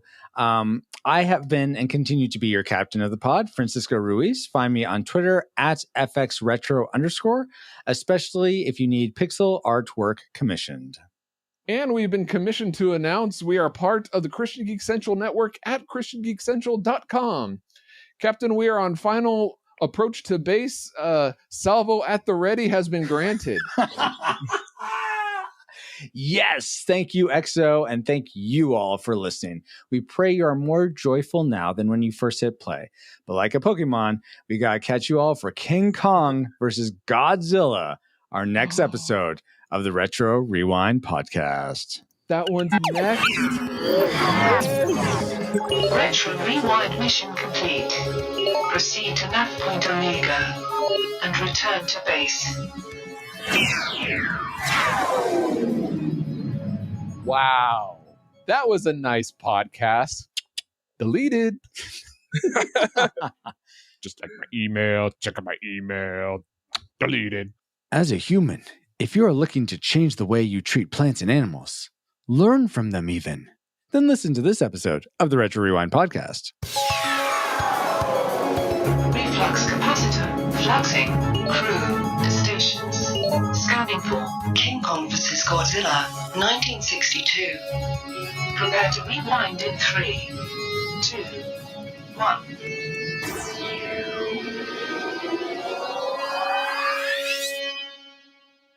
Welcome, Rewinders and new listeners, to the Retro Rewind podcast, where we take a fresh look at movies and games from 15 or more years ago. I'm your captain of the pod, Francisco Ruiz, and I'm joined by your XO and mine, Paul, the Master Interrupter Kaiju Powers. Yeah, Team Godzilla representing. Also, for this discussion of the film King Kong versus Godzilla, we welcome back aboard professional writer, raging nerd, and host of the Monster Island Film Vault podcast, Nathan Marchand. Welcome, Nathan. Hello, Retro Rewinders. Hello, Nathan. Come on. Everywhere I go, I bring a much needed Robin Williams energy. Haven't you seen Good Morning Vietnam? I have.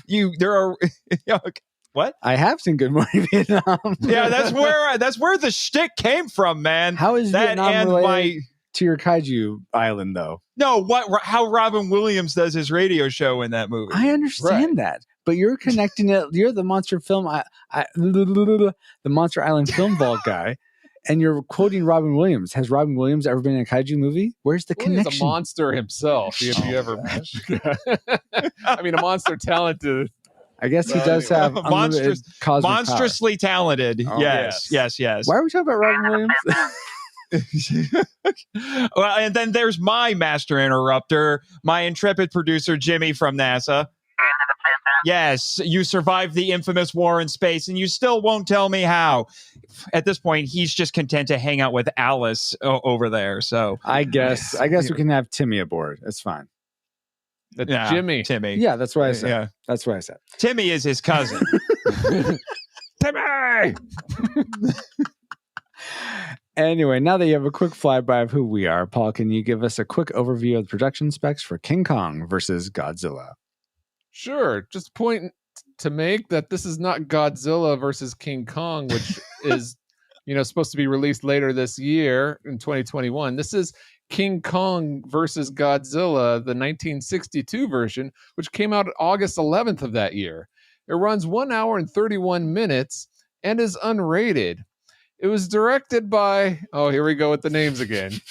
Do I have to help you? Do I have to hold your hand here, Paul? Yes. Mr. Honda. What's his first name? Ishiro Honda. Yes. And Tom Montgomery co-directed this, I guess, because there's a Japanese version and an American United States version. Oh, geez. The American version. Yeah. So it was written by, the Japanese name is Shinichi? Yes. Sekizawa. Yes, you got it. And then Paul Mason helped on the American side. And with the lead stars being Tato Takashima, Kenji Sahara, and Kenji Sahara. Yeah, and Yu Fujiki. Very nice, Paul. Good job. I'm trying not to say a bad Just one word more. Just one more. Okay, the music was... This is the Barry guy. Music was composed by Akira Ifukube, or how do you Ifukube. Wow. There we go. Wow. Okay. King Kong versus Godzilla was made for about $620,000. That means that the Japanese contributed about $220,000, and then the Americans contribute about $200,000. Sorry, $420,000. Scratch that. It was made for about $620,000. The Japanese contribute about $420,000. There you go. And the Americans submitted about $200,000 on their end. So did you have to do all of this conversion from yen to dollars and factor for inflation and all that fun stuff? This is not counting for inflation. It was 150 million at the time, 150 million yen at the time. And not counting inflation, it earned about $10 million at the box office worldwide. Ooh. So Although there is, yeah, go for it. I was going to say there's one very important number that needs to be mentioned here, and that is because usually with Japanese films, at least with Toho, they're spending, they don't necessarily bring up the actual amount of money that it earns. They count the number of tickets. This sold 11 million tickets in Japan alone. Ooh, that Nice. is, and I think I read that this is still the highest audience of any Godzilla movie in Japan. Something This like that. is the most attended Godzilla film in the entire franchise. Wow. There That's you go. a bit bonkers. All right. So this was released in 1962. Let's see if we can stump our resident kaiju guru here. Indeed. Because precise records are hard to find before the late 1970s. So here's today's box office trivia question. How high do you think it ranks among the other movies released in 1962 in just the U.S. alone? Oh. Huh. Oh, It's in well. the top 100. Okay, top 100. Really? It's in the Released top in the 100. US. Okay. Although your numbers are a little off. This was released stateside in 1963. 63, right? Yeah. Yeah. It was Yes. 1962 for Japan. Okay, but it's still in it's okay. According to the websites I researched, they're still counting it for 1962. I don't know And why. if it's on the Which is internet, fine. it must be real. I mean, really. Yeah. Come on, guys. So this page, I'm getting this particular number from ultimatemovierankings.com. Oh, interesting. See you I'll have later, to check the numbers. that website out. Mm-hmm. Okay, so where does it rank? Where does King Kong vs. Godzilla rank of all in the top 100 of 1962 films in the U.S.? Not counting inflation. You know- not counting inflation. That- So, yes. Nathan, are you ready to make a guess? Chat, ready? Yes. Yeah, and I'm just going to do it because you have to give this. This is the nerd answer that you must give for such things. 42. Yeah, Bob was. I also Bob. saw that in the 42's chat, been so I'm taken. stealing it. So Nathan predicts 42. Let's see, and I'm going. Well, Redeemed Otaku 25. Hey, Bex. Yeah, it's that little Bex. Or maybe Tim's there watching too. You never know. 27 from Cardinal. For me, I'm gonna. I really don't know. I'm gonna guess 40. 40, I guess. Man, you guys, they wish it was 70 in the U.S. So Oh, okay. Wah, wah, wah, wah. Where's the Womp train for that? Where's the Womp train for that? Anyway. There you go. I have it. I brought my Nice. portable soundboard with me for this Fantastic. occasion. But I mean, all things said, top 70 of 100 movies. I don't know how many movies were released back then. over 100. Okay, then I guess that's decent. Decent, I suppose. But thank you for those factoids, Paul. And let's see 139 if according to this any of them factor into our memory mind melt or subsequent roundtable discussion, which we'll get into once Alice has located our target film. Yes, let's go, Alice. Alert, alert. Approaching target. Spoilers incoming. Establishing analysis vector. That trailer. The mightiest monsters of all time, King Kong, Mammoth, Unconquerable versus Godzilla, released from an icy tomb to pulverize a panic-stricken world. King Kong, Godzilla, together on a rampage of destruction, fire-breathing, colossal Godzilla, impervious to man's most fiery weapons. Nothing you have ever seen, nothing you have ever felt could prepare you for this colossus of entertainment. Spectacular, unbelievable, the world's mightiest monsters in the battle of the century. Mighty King Kong, immune even to 1 billion volts of electricity. Godzilla, immune to man's most fiery weapons. Oh, that was amazing. I've never seen that. That's cool. I love the hyperbole of old movie trailers. Oh, yeah. That commercial definitely brings back some memories about King Kong versus Godzilla, if we had any. But to give you some context for the things we collectively remembered most before our rewatch of this film, here is our memory mind melt synopsis. Godzilla emerges from an iceberg after being rudely awoken by his submarine alarm clock. So Japan kidnaps King Kong to stop Godzilla, but King Kong has a drinking problem and gets drunk on red berry juice while native girls dance and Dance and Sing.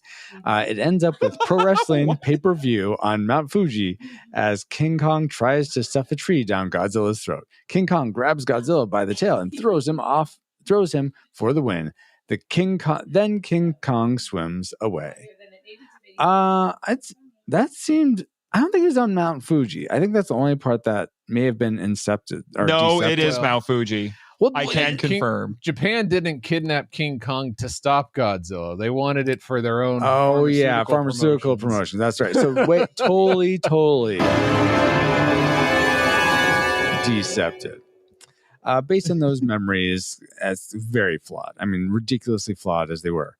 Flawed being probably pretty on point. What range did they lead you to predict for this film before rewatching it? Classic, nostalgic, or tragic? And I'll say for myself, I had not watched this before. This is my first time watching it. And I think, did we all watch the Japanese version? Is that accurate? I did. Okay. I did. And then I watched Paul did both, as well. actually. Oh, both. Okay, interesting. So let's start with Nathan. What was your prediction for King Kong vs. Godzilla? Would you expect anything less than classic from me? I'm the kaiju guy. So. I mean, maybe. You never know. Yeah. So classic. Classic? Okay. I want an affirmative. Like, is it actually? Okay, classic from Nathan. I was teetering between tragic and nostalgic, and I thought it would be tragic for me personally, but overall nostalgic for the general audience. So I was going for nostalgic. All right, cool. And for me, I predicted tragic. I'd never seen it. The little bits I had seen of it didn't look interesting to me. So we're running the board, and I've never. Well, here's the thing, Paul. I've never been huge in either King Kong or Godzilla. Get out. I'm sure this is why you had me on, because you knew. Okay. I'm sure. I can bring the giant monster fandom to this podcast. I'm sure we had to balance things out. Okay. The Dapper Man is like, why can't I be? This might be the most at this point. Go ahead. At this point, this could be the most contested movie you guys have ever reviewed. I don't We'll see. know. There was one just recently that was pretty contested. Was that Homeward Bound? I think. Yeah. It's two classics and two tragic. I haven't listened to that episode yet, actually. What was that? I said I haven't listened to that episode yet, actually. No worries at all. What? Oh my gosh. Anyway, guys, it'll be interesting to see if those predictions come true. But first, let's get into our discussion of the things we liked most about King Kong vs. Godzilla. Let's spin up our Best three things of this movie. And let's start with Nathan. What's something you liked about King Kong vs. Godzilla? Well, the first thing that I'm going to bring up is something that is sadly mostly absent in the American cut of this movie, and that is the satire. A lot of people don't realize, if they've grown up on the dubbed version, which did get re-edited as well with new scenes put into it and all of that, and that's a whole to do. But This is a satire of commercialism, which, as you watch this, you can tell. Oh, I didn't. But okay, good to know. Well, but that's why you have things like the one character that we're introduced who plays drums. What's he doing at the beginning of the movie? He's playing drums. I think it's supposed to be a gum commercial. And yes, the that's reason, right. Yeah, and then you have things in here like they're talking about, the pharmaceutical company is trying to get Kong as basically a mascot. They bring him to Japan as a publicity stunt, and that goes as well as you would expect. And then they start talking about things like, how can we increase our ratings on television? Because TV was a new thing in 1962. And I never thought about that. Yeah. That is so funny, because the whole idea of bringing King Kong into this is like a commercial, a gimmick to sell more tickets of this movie. Yes, Interesting. in a lot of ways. Yeah. And there's even one of the things that I love that they cut out of the American version is there's a meta joke in this because somebody says, "Oh, now we have Godzilla and Kong running around," and somebody says they're going to make a movie about this. I'm like, and then they keep talking about the idea of Godzilla versus King Kong having great marquee value, and they treat the two of them meeting each other and fighting each other like it's a wrestling match. So that's I'm just waiting for Godzilla and Kong to cut a promo. At Mount Fuji at WrestleMania, Kong. That's sort of a thing. It's it is all over the place. And the thing that, especially the commercial we have in the beginning, you know what it honestly kind of reminds me of?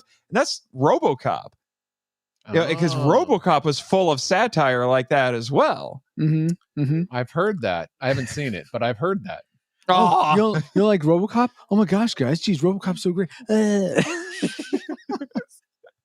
You're mocking about not just being watch a RoboCop. Godzilla fan, Paul. I'm just dishing it back out. That's all.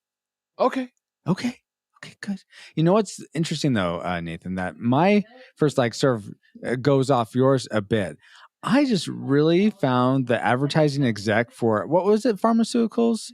Pacific Pharmaceuticals. The guy with the mustache. I thought he just was Mr. Taco. Mr. Taco. Yeah, he was so over the top. Was... I loved him, and just he's so we gotta get all the best. And it's just so good. He might be one of the best character in the whole movie, to be honest. Yeah, and I actually had him on my list of potential best 3. So I'm glad that you brought him up so we can actually talk about him a little bit. Yeah, but what's interesting? I was about to say real quick, when I saw the American version, they pronounced his name Taco so much like a Mexican taco that for some reason I didn't make the connection when I watched the Japanese version, but the American version they call him Taco. I'm like, is that his real name? I think that is actually how it is to be pronounced. That is the only way I've ever heard it pronounced. I guess maybe the way the Japanese say it sounds slightly different. I don't know what it is, but anyway, Mr. It Taco, probably does, but it probably does, but it's a little hard to hear. But what's interesting is, and I looked up the actor's name. His name is Ichiro Arishima, and he was actually considered to be basically the Japanese Charlie Chaplin at the time. Oh, really? Oh, wow. That's pretty cool. He did a lot of which you can definitely see in his performance. He has a very old Hollywood, 1920s, 1930s style of acting. He's very over the top, big gestures. He's like, I don't know if you guys have seen the original King Kong, but he's basically Carl Denham in this, except except he's a corporate executive and not a film director. Right. He reminded me of like a Warner Brothers Looney Tune cartoon almost. Yes, I could see that. Yeah. You know, pushing the bomb to set off on the boat and not. Oh no, that was an accident. That was an accident. And I love how they're like, "Don't touch it." He's like, he starts freaking out, and then he accidentally falls on it. Yeah, and then it is kind of like Looney Tunes at that point because you're just sitting there going, "Where's the kaboom? The earth-shattering kaboom!" And then so nothing happens, and then they have to shoot the dynamite. Yeah, to make it explode, so which ends up doing nothing anyway. So that's where Jaws got their. That's where Steven Spielberg got their inspiration. I see. Yeah, versus Godzilla. Paul, what was inspiring about this movie for you? Was it one of the characters or something else?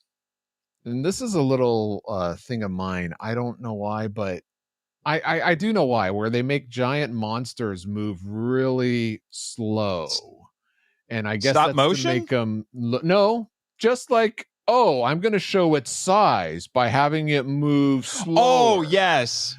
Yes, so that one of the things that I loved seeing in this is like coming from the original Gojira film that we reviewed, having a full-size Godzilla with his tail whapping around quickly, I thought was amazing. All right, let's get into this. Let's have some real fun with some kaijus here. So that was fine. That was fun to see a lot of, well, I wouldn't say live action, but there's more action to it. These kaiju. It's livelier. Yeah, it's livelier. Yes, that's which it. Is this movie was also a bit of a turning point for the franchise. Interestingly, this was the third film for both Godzilla and Kong. It was the first time both of them were seen in widescreen, and the first time both of them were seen in color, which is really which is kind of crazy when you stop and think about it. But they were transitioning toward a slightly different style where they were making the monsters livelier and with how they move. I mean, when you watch the battle at the end, which I'll bring up a little bit later, it's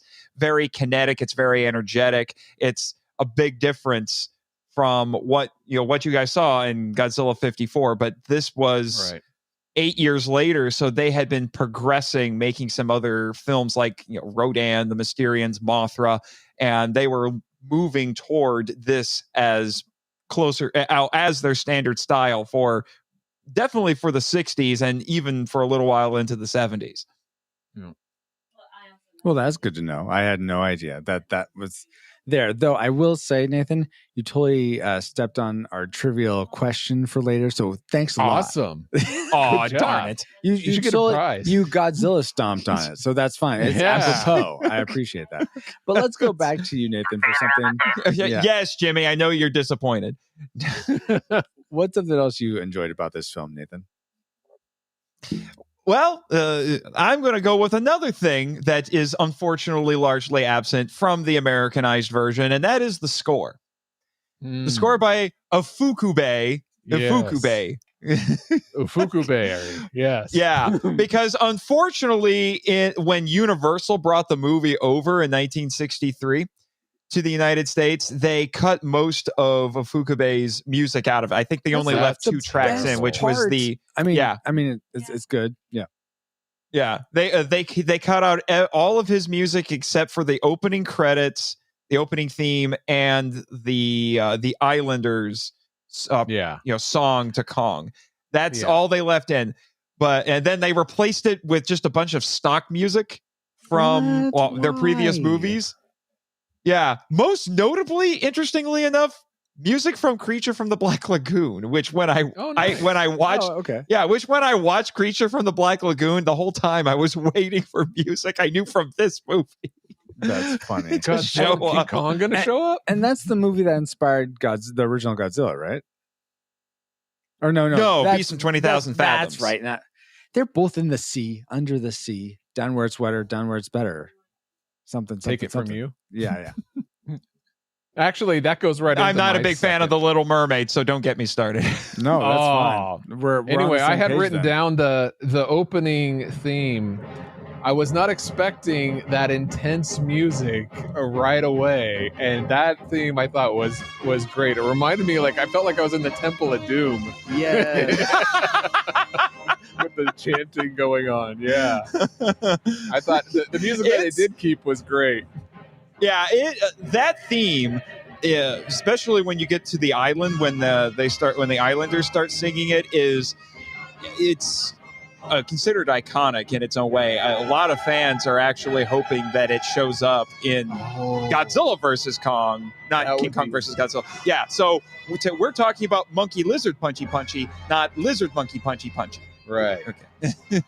Wow. Where does that come from? Is that a meme or something? I've never heard this. Lizard monkey punchy. I may have heard it someplace, but I just started saying it as a funny descriptor of the movie just because I think it's funny. Yes. I'm going to meme it because I'm going to do an episode of my show on the new movie, and I am going to meme that. Awesome. There you go.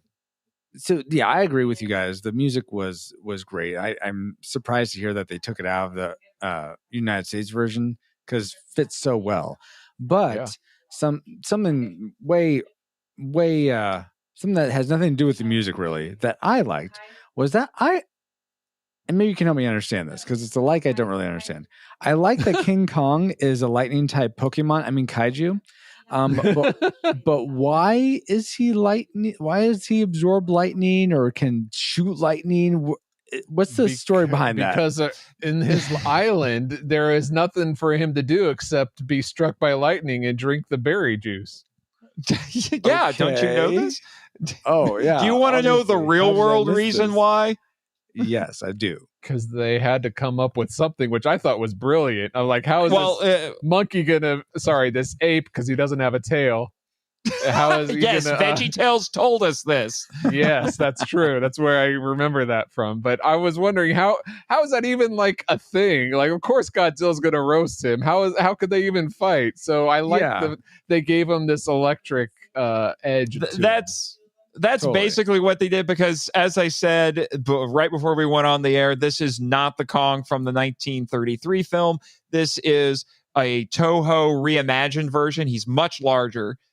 He's almost as tall as Godzilla, whereas the original Kong was maybe 25 feet. He would come up to Godzilla's ankle, basically, maybe his knee on a good day. But yeah, so he's larger, and they gave him that to help equalize things, because Godzilla is basically a walking flamethrower. But it's also, and I won't get into, it's a long, involved, sort of convoluted and kind of tragic story about how this movie got made. But this was based to the TLDR of it is that this was originally supposed to be King Kong versus Frankenstein.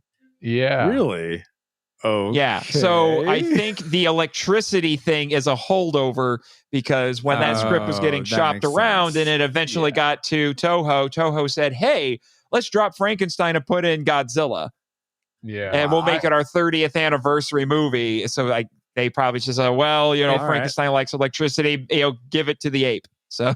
And I was going to bring that up, but thank you for bringing that up, because I was going to have people to check out your Monster Island Film Vault podcast, where you actually talk about the beginnings of that. Yes. I believe I could be getting my own episode numbers wrong. I think it's around episode 5. I had John it's one of the LeMay. earlier ones. Yeah, I had John LeMay on for that episode, and we talked about a pair of unmade Godzilla, not just Godzilla, but unmade King Kong films that are related to this one. One being King Kong versus Frankenstein. The other one, because you would expect this, because this movie was a giant hit. They did try to have a rematch back in the 60s. It got as far as a story treatment, but it never got made, unfortunately. It's called Continuation King Kong versus Godzilla. It's being made right now. Do you know? In 2021. Well, this is actually Godzilla versus Kong, not King Kong. Again, they changed the ape. Oh, really? Due to legal reasons. See, here's the thing, guys. Both with this version and the last version, and this isn't in my dislikes or anything, so I'm going to just place it here since it's apropos to what we're talking about. I almost feel like it would have been more interesting of a fight and more of like a David versus Goliath type situation if you had King Kong be his like 25 feet, and I don't know, you have a little person actor in an ape suit or something, and he's like having to crawl up Godzilla and like hit him and just do all Godzilla this. Steps What's he on gonna him? do? What's he gonna do? Hope that he can gouge out his eyes or something? He's smart and stuff, so he can. No, give him a David good was a brain. lot taller compared to Goliath than that match. I now have this funny image in my head of Kong with a sling and being like, and then trying to embed a rock or something. I mean, come on, dude. He does Kong throws rocks at Godzilla. Doesn't that count? Exactly. Yeah. I'm sure. I mean, and it could give him the lightning power still or something. I don't know. I just think that would have been a cool visual to have a small King Kong versus this large Godzilla, and he still is able to vanquish him. I think that would have been cool. Just saying. Anyway, kind of like not ants, Bug's Life, where there's like a lot. No, wait, that's more than one. I don't understand how that would work. I don't know. Maybe if he's so small, he's a virus or something. I don't know. Okay, Merlin. All right. Yeah, I don't understand how that would work. Anyway, guys. So those are the things we like. Let's get to our classic makers, though. The things we loved most about King Kong vs. Godzilla. And let's start with Paul this time. I liked... how long is this movie? It was an hour 20, hour 30, it's hour not 40. even 100 minutes. I think you said 91. I think it's more like 98. Minutes. Yeah. So basically the last 10 minutes, maybe the last 5 minutes when they're actually fighting King Kong and Godzilla, that was by far my favorite part. When they're actually wrestling and flipping each other around. It's like, this is what I came to see. So that was my classic maker. My favorite part. Very cool. Yeah, I wasn't 9 off at all during that part. Nathan, what was your I was going to say Final Rain, but no, what was your classic maker for King Kong? Paul beat me to it. Oh, really? Yeah. Paul beat me to it. It's the final battle, man. Yeah. That's what we came to see, and it delivers. Yeah. This, like I said, is a much livelier fight. The fight choreography in this is absolutely just bonkers. Yeah. When you stop and think about it. I mean, if you see the first sequel to Godzilla, to the original Godzilla, is called Godzilla Raids Again. This is nothing by comparison. They tried to make it that first battle, in that movie, they tried to make it look more like a pair of animals trying to kill each other. And this one, they're like, this is a pro wrestling match, and we're treating it like a pro wrestling match. So you've got Kong judo flip, like shoulder throwing and judo flipping Godzilla. It is ridiculous. And you want to know how hardcore those suit actors were? Haruo Nakajima, who was in that Godzilla suit when Kong flips him. Yeah. Normally, I think later on they started, when they would do crazy flips like that, they would use empty suits. Nakajima, for whatever reason, was still in that suit when they did that. It is absolutely insane. That is how hardcore they were. That's anytime somebody tries to mock Suitmation, I get angry because you do not realize how difficult it is to do this and how much of an art form it is. It is, I dare you to put on 100 pounds of padding and rubber and see how long you can walk around on a miniature set. Go ahead. No, try it. I'm out. I'll try it and I will dominate. But yeah, that is impressive that the willingness and the artistry and the persistence, determination, all those awesome words that definitely apply to those suit actors for sure. Well, and the thing it makes it even better is that we get multiple kinds of special effects here. We get the miniatures, we get the suits. We even get, it only happens for one shot for a couple of seconds when we get stop motion, which was really cool. And here's the nutty thing, and I'm going to make sure I bring this up because I really want to dispel this. There is an urban legend that has circulated for nearly 60 years with this movie, and there are still people who believe it. There is only one ending. There is only one ending. There are people thought that the Japanese version and the American version had two different endings, where in the American version, it's Kong who wins, and in the Japanese version, it's Godzilla. It's not. It's the same ending in both of them. Yeah. The thing that's confusing is that despite the fact that the ending is the same, nobody can agree on who actually wins. Not even Toho. Toho keeps changing their mind. Yeah. King For Kong years they said away, so it's obvious. That's what I that mean. King Kong wins. I mean, except some people say that's Kong retreating. No, he's going back home because Godzilla never surfaces. The fight's over. Yeah, he's down. But Godzilla can hide in water because he's amphibious. So I mean, people just go nuts with it. Toho, I think, for years said King Kong won. Now they're trying to say it's a tie. I'm like, I've given up. All right, Yeah.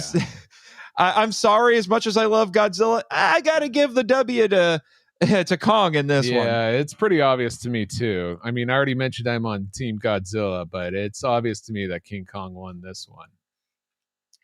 Oh, and you can't forget the tree. I mean, I hope that gets referenced in the new movie. I really do. So speaking of new movie, tree. What happened with the tree? Hey, Kong uproots a tree and tries to stuff it down his throat. It's great. And, I think I saw that, but I was like, that's weird. Obviously, you're not going to get that past the rubber part. Like it looked like it wasn't going down very deep to Godzilla's mouth. If he had more time, he would have shoved it down there. He should have. Maybe if he was a popsicle stick. You know what? Maybe if he was a small King Kong and took just like a popsicle. Listen, got one of the bones from the Rancor pit, much like Luke Skywalker, and just put it in, prop his jaw open, and then lightning bolt, like again, force powers, lightning bolt right into his mouth, down into his gullet with exploded Godzilla, and you still get the same ending. Hold it. Are you promoting King Kong to Emperor Kong. Is that what I'm hearing here? Yeah, I guess. Yeah, Sith Emperor because of the lightning. Yes. Yeah, exactly.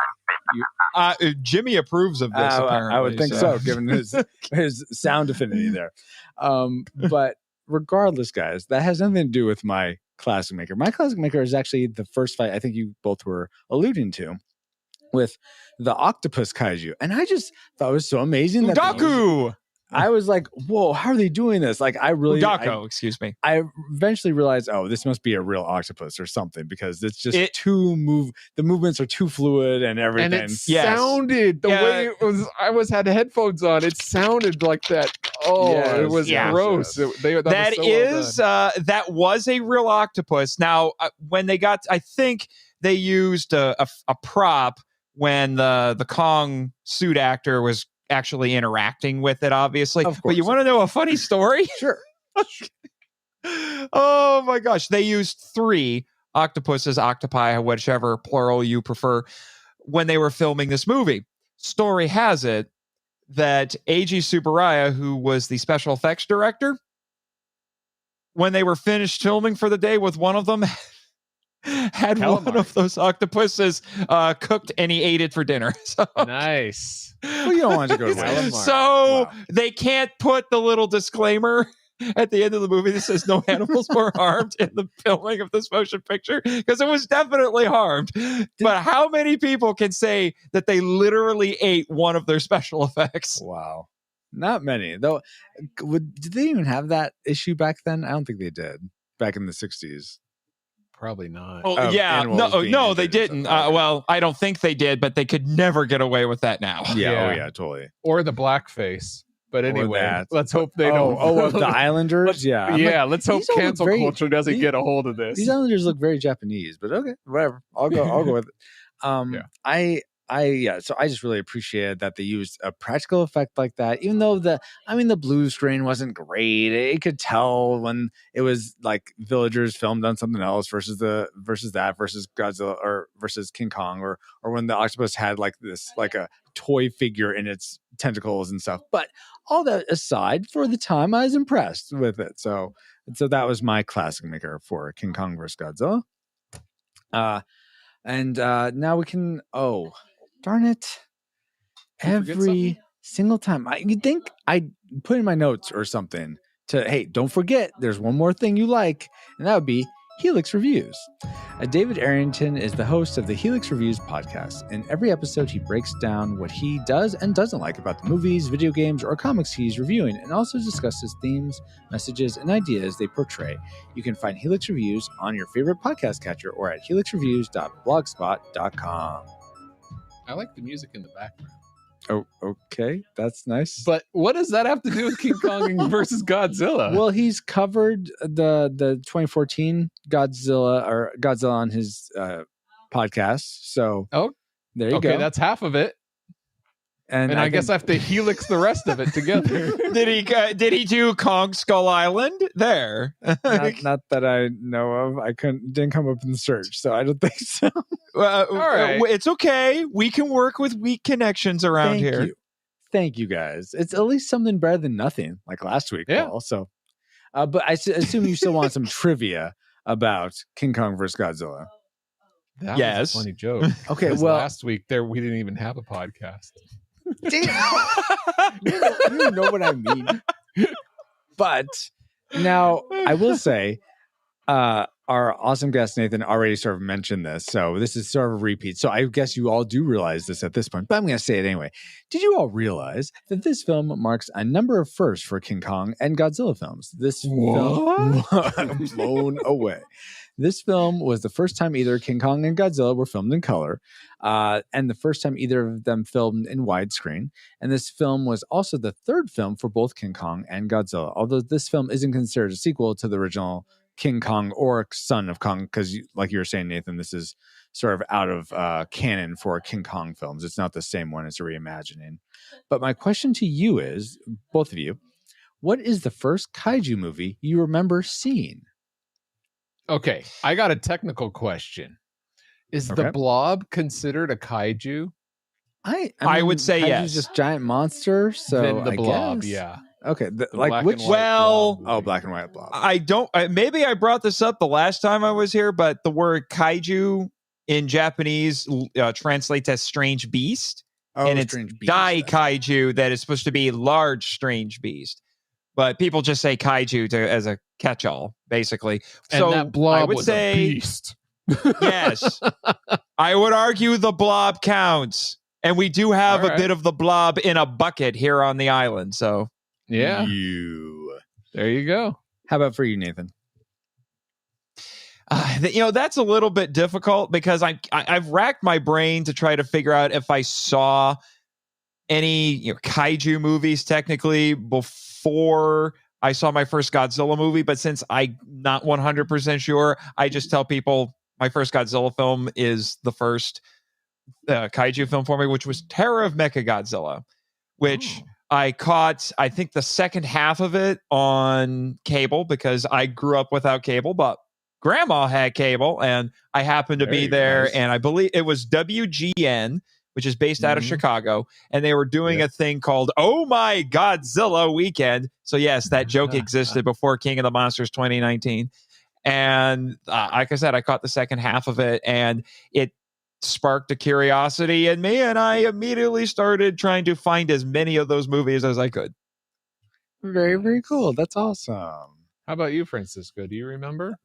Well, so there's a dinosaur. I guess dinosaur movies don't really count as kaiju then because they're depends on the movie. Not Jurassic Park. Paul. No, there's this film where there's these people find like a baby brontosaurus, and they're trying to keep them from. Yeah, it's called Baby. Is that an actual movie? Okay, so it's like it has a long subtitle, but it's like Baby Legend of the something. I can't remember. I may have seen it as a child, but I don't remember a whole lot of it. Okay, so if you count that, then that. But I would actually say probably more like Empire Strikes Back with a big thing that's coming out of the asteroid to eat the Millennium Falcon. Yeah, that thing has a name, but I can't remember it offhand. It's probably something silly. The Rancor may that's probably mine. Yeah, the Rancor may as well count too. If that's the case, then it is. It would be the Star Wars movies for me. I was seeing those before I got into Godzilla. Yeah. Well, you're welcome, guys. You're welcome for me helping you drill down. But Francisco, nothing stops the blob. Actually, correction, and be glad I'm doing it and not Jimmy. It's nothing moves the blob. Oh man! Don't worry. I got it wrong for years too, and then I played the game again. Really? Does he say that in the video game though? Nothing stops the blob. That's what I mean. That's where I heard it. He says nothing moves the blob. I thought it was stops. Maybe the arcade version. I thought so. I thought so for years, but it's not. It's moves. Anyway, regardless, guys, that's my trivia for you all. Great trivia, Francisco. And I have our answer to our last audience question, which again was, let us know if you have a favorite Jim Carrey role. And we got one response for that question, Paul. What is your favorite Jim Carrey role? This comes from Cardinal Paladin. He says, I would have to say characters he plays in The Mask. Don't say this part. If you read this on air. Okay, I won't say the next part. Cardinal, no worries. But thank you so much for sending in your response of The Mask. Yeah, I remember The Mask. I want us to cover that. I feel like that'd be a fun one, though I don't know if it'd be as good as Liar Liar. I feel like that's almost the top, and we've covered Ace Ventura already. But Cardinal, I forget if you're already a 4D fan or not, but if not, you will get a month free of 4D fandom, or if you want to pass that on to someone else, that'd be fine. And thank you so much for sending that in. Now, here is this episode's listener question. Are you ready? Can you guess what it is? It is also, what is the first kaiju movie you remember seeing? Send your answers to trivia@retrorewind.podcast.com, or Francisco's supposed to say this line, so he can take it away. Or, yeah, that's fine. But thank you, Paul. Or you can actually, I've started to divide up the show into sort of segments to post on YouTube. So you can also if you comment on this segment, the trivia segment in our YouTube when you're watching this for the crazy trivia about King Kong vs. Godzilla, then we will also look at those. So if you want to get a 4D fan club membership to the Retro Rewind podcast, which gives you a lot of on-screen abilities, you can type commands in chat and make silly things happen on screen, then you can get that for a month. You give your listeners that much power? Hot dang. Oh, yeah, we do. Except for podcasts. That's the only time they don't. I was about to say that, yeah. Except for right now. Exactly. But now that you have all had some trivial fun, let's find out what memories you, our awesome rewinders, had about King Kong vs. Godzilla.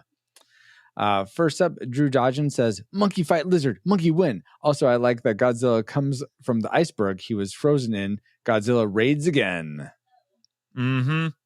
Kevin Joshua Burnham says, maybe I'll tell you another time. And another time has come because the Dapper Man says, Kevin Joshua Burnham is crazy. Pay him no mind. He is just jealous his profile picture doesn't have Godzilla with a bow tie. Watch the Japanese version. It makes more sense. And you don't hear annoying foot corn jokes. Ew. Wardell. Yeah, that is in the U.S. version.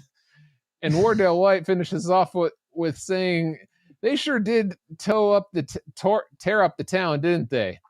Couldn't take it to a nice clear meadow or something? Nah, they had to tear up the town. At least the big gorilla wasn't waving blondes in the air like he just didn't care. That's all I remember about the flick. Except I remember watching it as an afternoon movie for an old Dallas station, KTVT11. What's up? Now a CBS affiliation. I watched it with a couple of my brothers. Truly all I can remember. Yeah, she wasn't a blonde. And you know, I was going to say he's half right. It wasn't a blonde, but he did grab Mie Hama. I'm just saying. Referring, I think, to past King Kong films, like he was saying, it wasn't like those ones where he was grabbing a blonde. Regardless, maybe you know what? Maybe there's not much reason to watch this film. In fact, let's talk about the things we didn't like about King Kong versus Godzilla. Let's get to our worst three things. I will go ahead and start us off by what is the deal with the dubbing? I mean, why the dubbing on the U.S. submarine Shadow Sniper Stingray? I forget what it's called. Seahawk. That's what I said. Why did they dub in English over the English speaking? It was so. Oh, weird. Okay. Francisco? Yes. I'm going to blow your mind. Okay. That wasn't dubbed.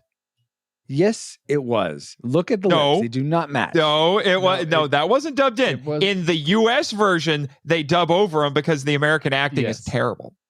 Yes, that's true. I was about to say that. Yes. Wait. Hold on. Hold on. They're not dubbed, but they are dubbed. Now I'm very confused. No. Okay. In the Japanese Japanese version, it's not. Yes. Those are the actors' actual voices. They may have done some ADR. That might have been the issue. But those are the actual actors' voices.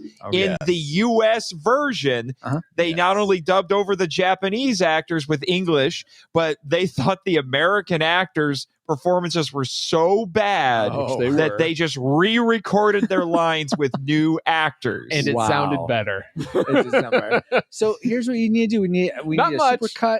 We need a supercut of the just the American portion of the USS Stingray Annapolis to have in the Japanese version of King Kong vs. Godzilla. Like I said, it's not much better, and you would be asking, why did they dub over the English? Because it's even worse without it. It's just so I don't get it. It's I guess bad ADR, one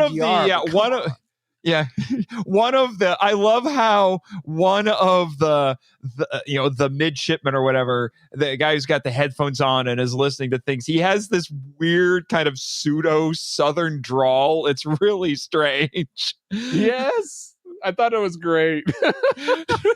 In the Japanese, he does not sound like that in the US version. Yeah.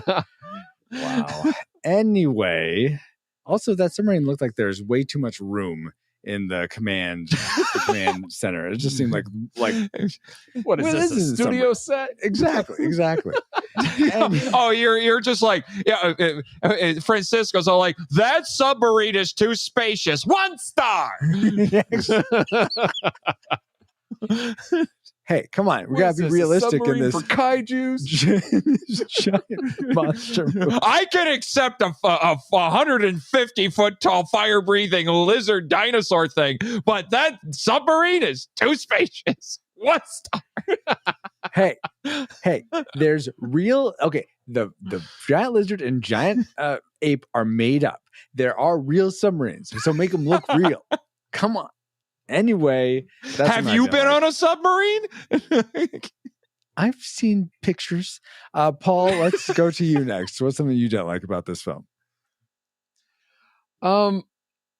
This is not much of a like, but it kind of throws me back. The miniatures are obviously miniatures. Now I will say this with love though. It looks like exactly if I were to film miniatures and make my own film using miniatures, this is what it would look like. Like when they show like, oh, and you go to Universal Studios, oh, that's the tank where we filmed the water scene and that big blue sky is the background. I'm like, how do you make that real? Because if I were to do that, it would look like this movie where you can tell it's a fake backdrop. They're in a tanks of water somewhere. Yes, exactly. I don't understand how movies have progressed so far since this was made with their miniatures. But let me, and I think I brought, well, and I think I brought this up when I was here for Godzilla 54, but it's less. Well, it's partly advancements in special effects technology, but it's also an illustration of the differences in mindsets for Western and Japanese filmmakers. Mm-hmm. For Westerners, like us, we're used to gauging special effects by how real they look. Mm-hmm. But Japanese filmmakers, even to this day, aren't striving for realism. They're striving for having striking images. They want it to look good. They don't care what they have to do. They don't care if it looks real, so to speak. They just want it to look striking. And if it's within their budget. Yeah, also, they the Japanese film industry is much smaller than Hollywood, so they don't get to play with as much money.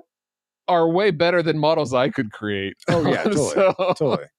Wait, Paul. Well, that's because Eiji Tsuburaya was a craftsman. Of order, Paul. You said this would look like something you would make, but if you can't make models that good, this would look better than what you could film. Make. I meant making, like, if I were to film, like, if you made these and I were to film it. Okay, I wouldn't be able to make these. Okay, it's a good thing you clarified, because I saw Jimmy reaching for a button to interrupt, because he has to interrupt the master interrupter. Yeah, I mean, you gotta do that. Anyway, let's go to you now, Nathan. What's something? I mean, you love a lot of these Godzilla movies, but was there something you didn't like about this film? Well, we've already covered one of them, actually, so I'm just going to move on to one of my other, because I had 3 candidates, so I'm going to move on to one of my my other ones, since we already talked about the terrible American acting. And that is, and I will admit this could be potentially controversial because it has been used as fuel for controversy, and that is Fukuberry. The tanned Asian actors. Oh, who play the Islanders. Yeah, because it's supposed to be a Polynesian actor. It's supposed to be a Polynesian island. Oh, I'm going to say there's few, if none, Polynesian actors, especially in early 1960s Japan. So Toho's solution was to basically give their actors spray tans. Yep. And there are some people who look at that now and think it's racist. I have even heard a few people go so far as to basically call it blackface. And I'm not, I don't care either. It's not one of my worst 3 because I think it's racist. It's one of my worst 3 because I'm sick of the controversy. Oh, because for me, it's a non-issue. Yeah, same here.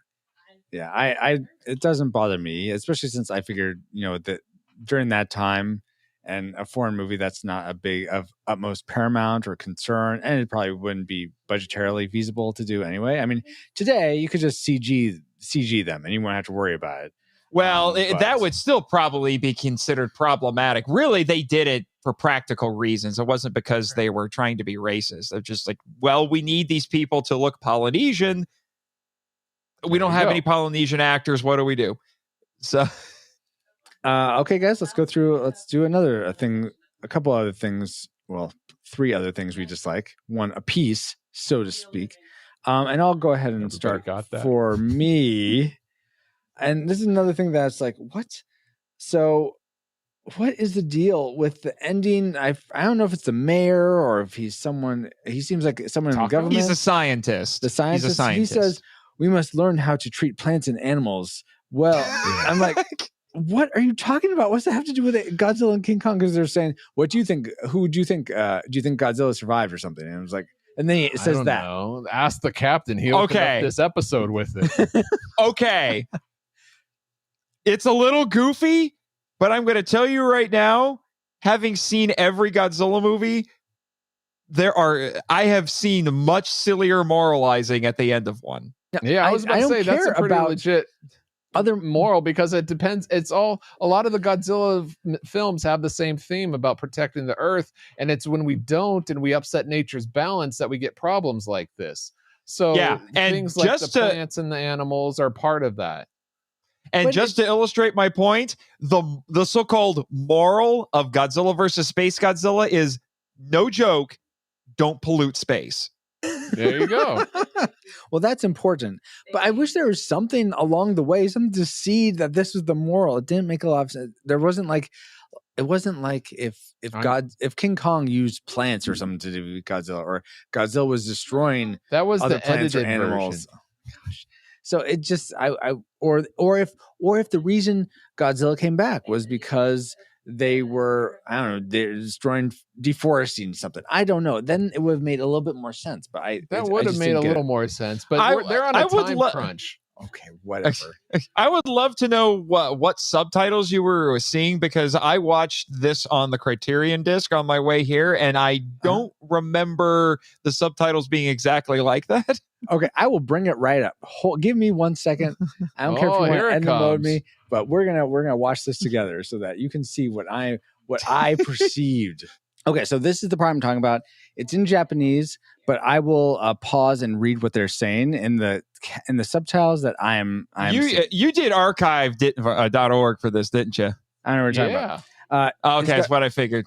So is Godzilla dead? Well, do you think it survived? It's possible. Well, I guess that we, as humans, must change how we treat plants and animals. It's time to learn from them. That's all I have to say. What the junk does that even mean? Yes, I've seen those subtitles before. The Criterion disc is different. Oh, okay. Nice. So what's the Criterion say? I honestly don't remember, but there wasn't anything about treating plants and animals better, so I'm not sure. I don't remember. I just remember it wasn't quite like that. Okay. Now I'm curious if my version is the same. Maybe I'm remembering wrong. Interesting. Okay. Well, if the intro made no sense to you, that's why, because that's the version I saw, and it flummoxed me so much. I'm like, let's make this the intro. Oh, that sounds good. Anyway, I'm just happy that you use the word flummox. I try. All right. So now that we're done with my zaniness of like weird subtitles, let's go to Paul next. What's something you didn't like about something else you didn't like about King Kong vs. Godzilla? Okay. And this is kind of a little annoying while watching. Sometimes Godzilla looks really cool, and then sometimes he looks like he's gained a little weight. Like he has a chubster. The thing is, I understand you have different suits depending on what's going on, but can we make them a little more consistent? Like you don't have like, oh, this is Godzilla when he's on a diet, and this one is when he's not. And then the same thing goes with the King Kong, like I understand the claymation in it, like, oh, you want to show expressive eyes. By the time you put into creating the eyes like expressive and claymating it and then doing it frame by frame, the time and money spent that, just make the suit that the guy's wearing to, like be able to close eyes and everything. Like let's be consistent. They did. Well, then why am I watching claymation and not a monster suit? It was probably a puppet for the head when they did the close-ups. Well, let's do it all did the look same more like a one. puppet, yes, I agree. That's fine, but let's use it all in the same thing. Like let's make it consistent. Would At you least stop? look consistent. Would you stop tiptoeing around my tragic maker, please, Paul? Sure. Okay, I'll stop. Nathan, what's something you didn't like about this film? Well, it's actually something that I don't know, considering that you got where you guys watched it. It may not be an issue for you, depending on their source. But the one that I had was there is inconsistent film quality. I'm talking about the film stock, because there are times totally where noticed it will that on look the version I nicer watched. than other. Yeah, there are sometimes it will look nicer than other ones. Unfortunately, King Kong versus Godzilla, despite being the massive hit that it was notorious for many years for its poor preservation. Yeah, there was a point in the 70s, early 70s, where Toho was taking a lot of their older films from the 60s and then editing them down for what was called the Champion Film Festival, which was for children. So they cut the movies down a little bit more, and Honda did this for King Kong versus Godzilla. I think he chopped it down to about like 74 minutes, somewhere around there. Yeah. The problem was that, and that was from the original 35 millimeter.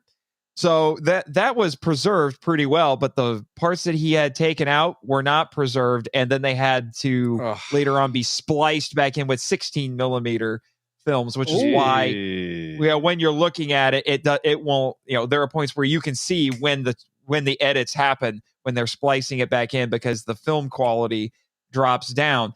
Here's the annoying, and since that was the only version that was available that was released on home media in Japan, specifically on Laserdisc. Here's the annoying thing. The movie got completely remastered in 2016, but Toho has not released that outside of Japan. And what is on the big Criterion collection, which is one of the several big reasons why the set got middling reviews from a lot of people in the kaiju fandom, is they gave them the Laserdisc version and kept the best looking one to themselves. So I'm sure that's the one Paul has, though, the import. Like Bex Redeemed Otaku here in chat says, and Paul got the Steelbook Director's Cut extended release special edition, signed, sealed, and delivered by Honda himself. Must have been. And it's signed by Taco. Wow. Is it actually? That's impressive. I mean, did you have to perform some necromancy to do that? Because, yeah. So it was Zombie Honda? That's impressive. No, it was $8.99 on eBay. $899. No, I don't remember. Wow. I did get it online, but I don't remember how much. Oh, okay. But anyway. Just being silly with your import. Anyway, well, guys, let's get into the things we hated most about King Kong vs. Godzilla.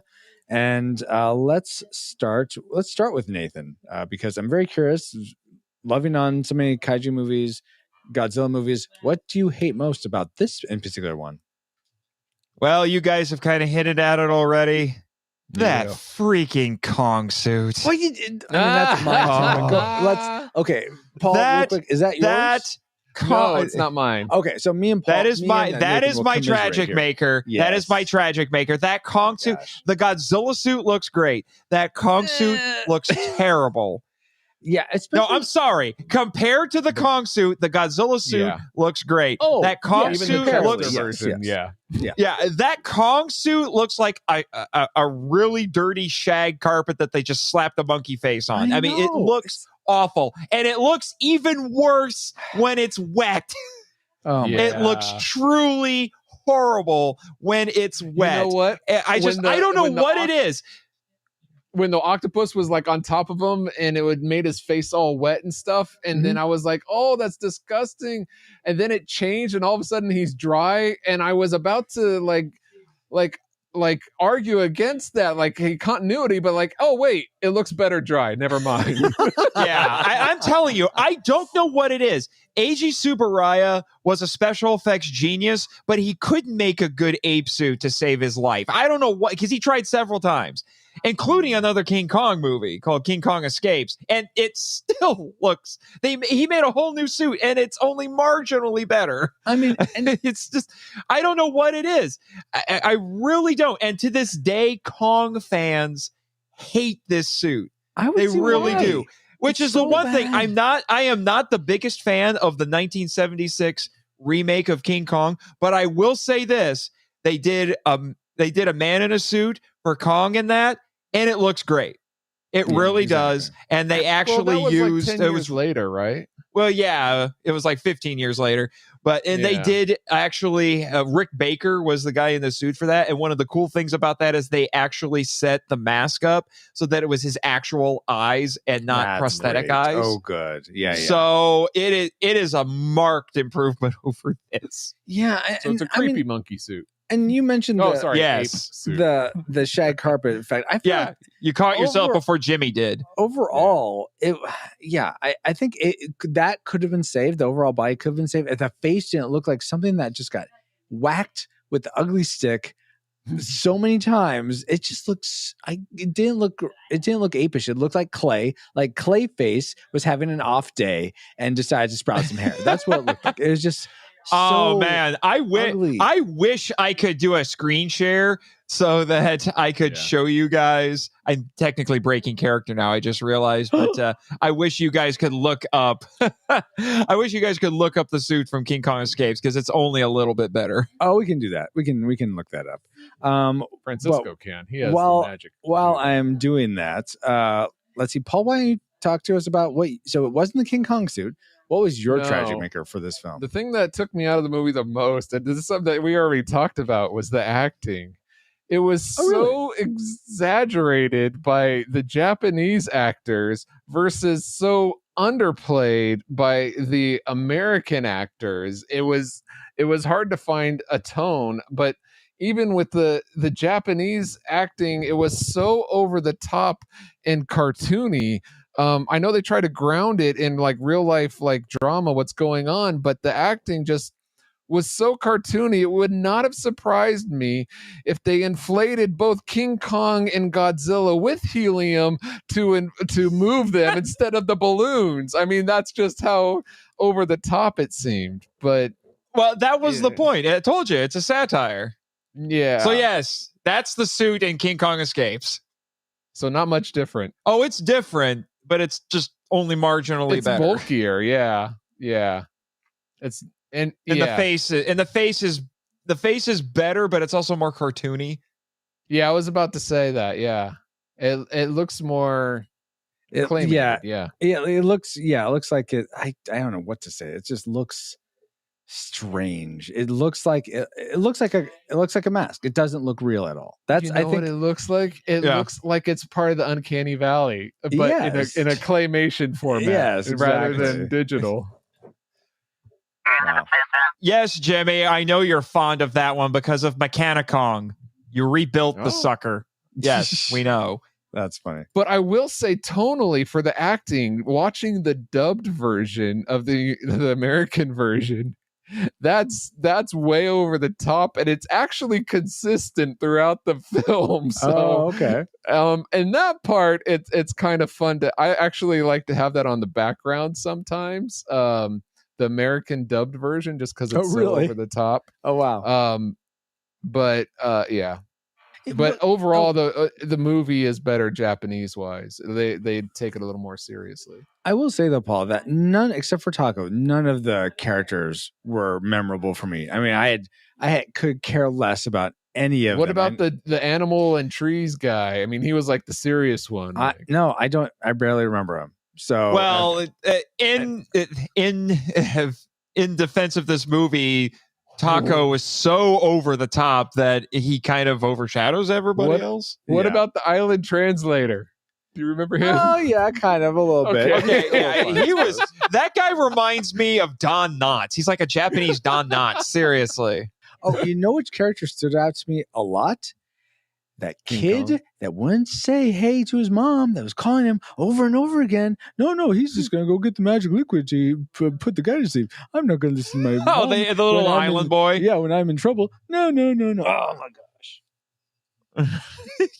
Yeah, and if you have a bingo card there's a out, lesson. yes, there's a that's lesson disobedient child right there. There you go. I was going to say, there's a lesson for the kids watching the movie. Obey your mother, or the octopus will eat you. Yeah, exactly. And, good. And smoking is okay with your mom. Oh my gosh! Actually, I thought that was funny. Again, part of the satire, especially since they use the radio and they freak out over the radio. They're like, "What is the magic box?" Right? Exactly. Anyway, guys, well, now that we've all entered our targeting information into the firing computer, Alice, do you have a firing solution for us? Firing solution complete. Rating salvo at the ready. On your mark. That was way too hard. All right, guys. Quiet. Oh, Jimmy says he helped her put this calculation together. So, well, thank you, Jimmy. Yeah, so let's find out whether we rate King Kong vs. Godzilla a classic. Would recommend anyone go see this film, whether or not they've seen it before. A nostalgic, if you've seen it as a kid or growing up in your youth, it's definitely worth your time to revisit it. But if you've never seen it before, probably just pass. Maybe go see the new Kong vs. Godzilla or Godzilla vs. Kong, wherever it is. Or is this film a tragic? It's not worth anyone's time today, whether or not you've seen it before. Say whatever it is? There's different films. You got to be specific. No. What? We are covering King Kong versus Godzilla. Yeah. What did I say?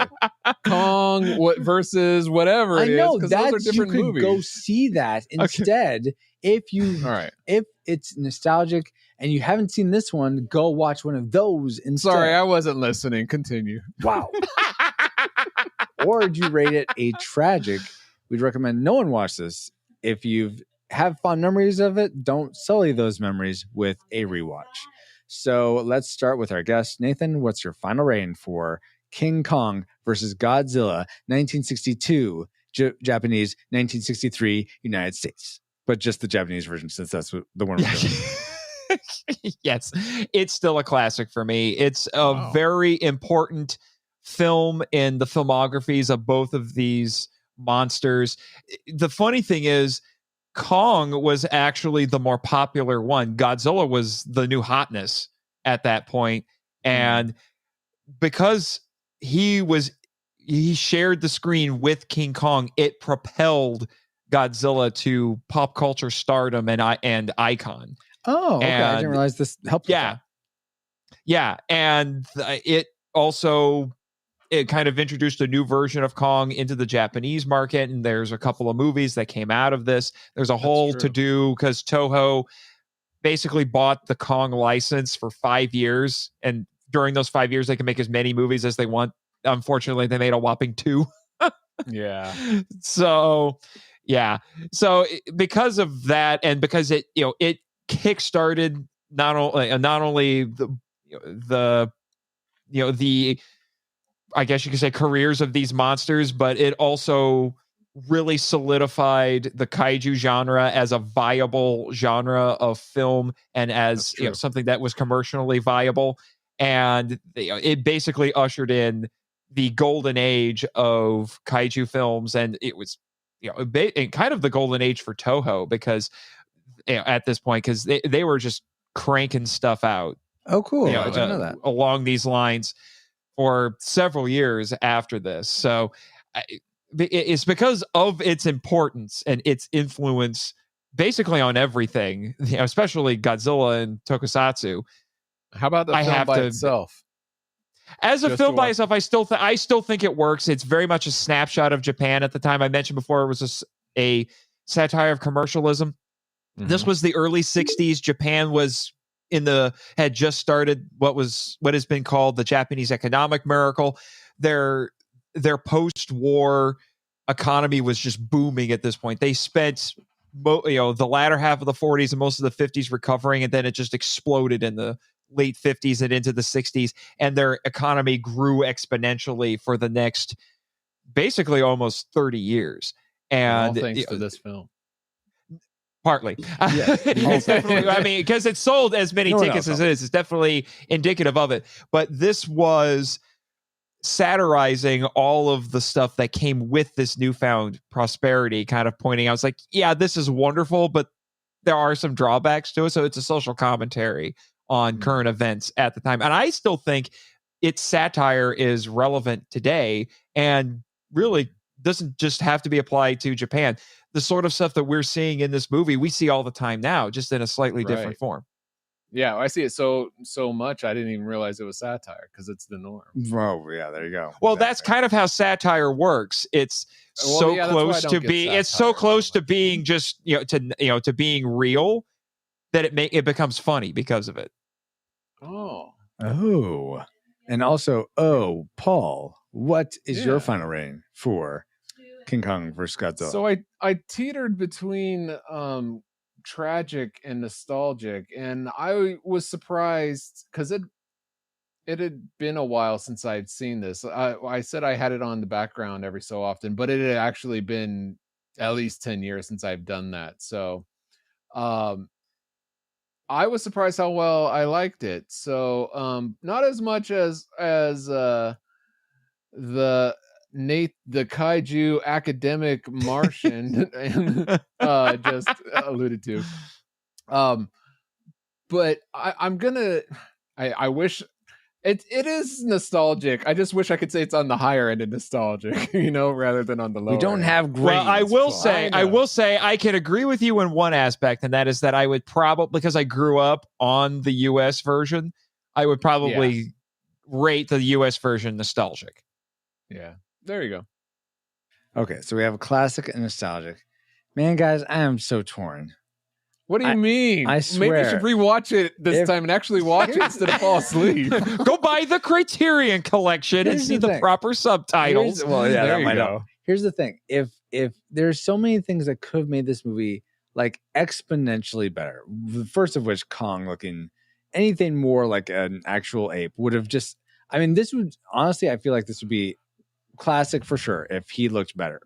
Because there's just imagine it, and there you go. Wow. Okay. Let me just imagine that the first half of Jurassic Park is rip roaring fun. There you go. Or that 2001 is actually Star Wars. Yeah. Oh wow, Luke. I can't. The monolith. I'm so sad for you. A lot of me wants to rate this nostalgic because I feel like I would want to give it another chance and watch it again and see what it's like. But it's like, do I really want to put myself through watching that ugly King Kong again? Yeah. I don't.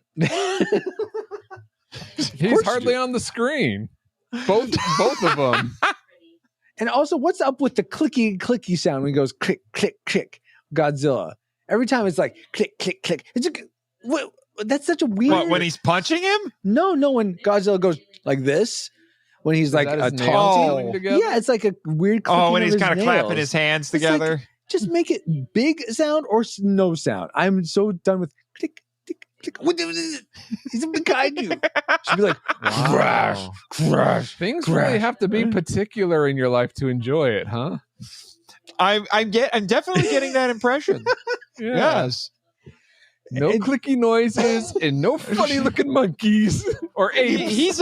He's basically a nitpicky gatekeeper. I see how this works. Yeah. There's one things I want things to be the tragic. I want things to be the best versions that they can, and this didn't get there.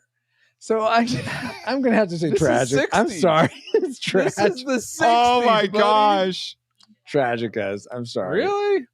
I mean, let's leave it. Let's go to the listeners. It's on the higher end of tragic there, Paul. You're like, what does that mean? Wait.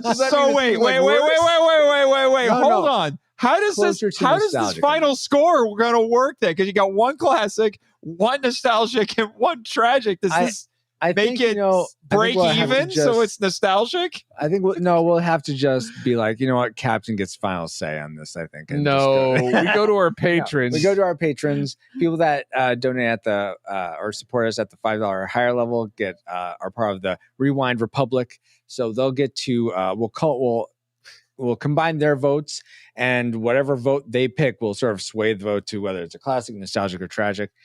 So we'll find out what they voted now and what our final rating is right now with Francisco from the future. Francisco from the future here. And according to our patrons, thank you, Rewind Republic patrons, they voted that King Kong vs. Godzilla is a nostalgic film. So when all the votes are in, that makes, according to the Retro Rewind podcast, King Kong vs. Godzilla is a nostalgic, highly disputed nostalgic film. We recommend, if you saw this as a kid or in the past and have good memories of it, definitely it's worth rewatching. Otherwise, go watch maybe the new one that's coming out or some other Godzilla and or King Kong version. All right, back to Francisco and crew from the past. Whoa, my goodness. I can't. Seriously, really, guys, patrons, really? I mean, did you guys even watch the movie to give it a fair chance? But okay, let's go with it. I guess we'll have to go with it. All right. Okay, well, thank you so much, patrons. And yeah, that was quite the experience. But now it's time to get back to our own time, good old 20XX. 20XX? And you're welcome for the experience, by the way. Receiving incoming transmission. Because this was my...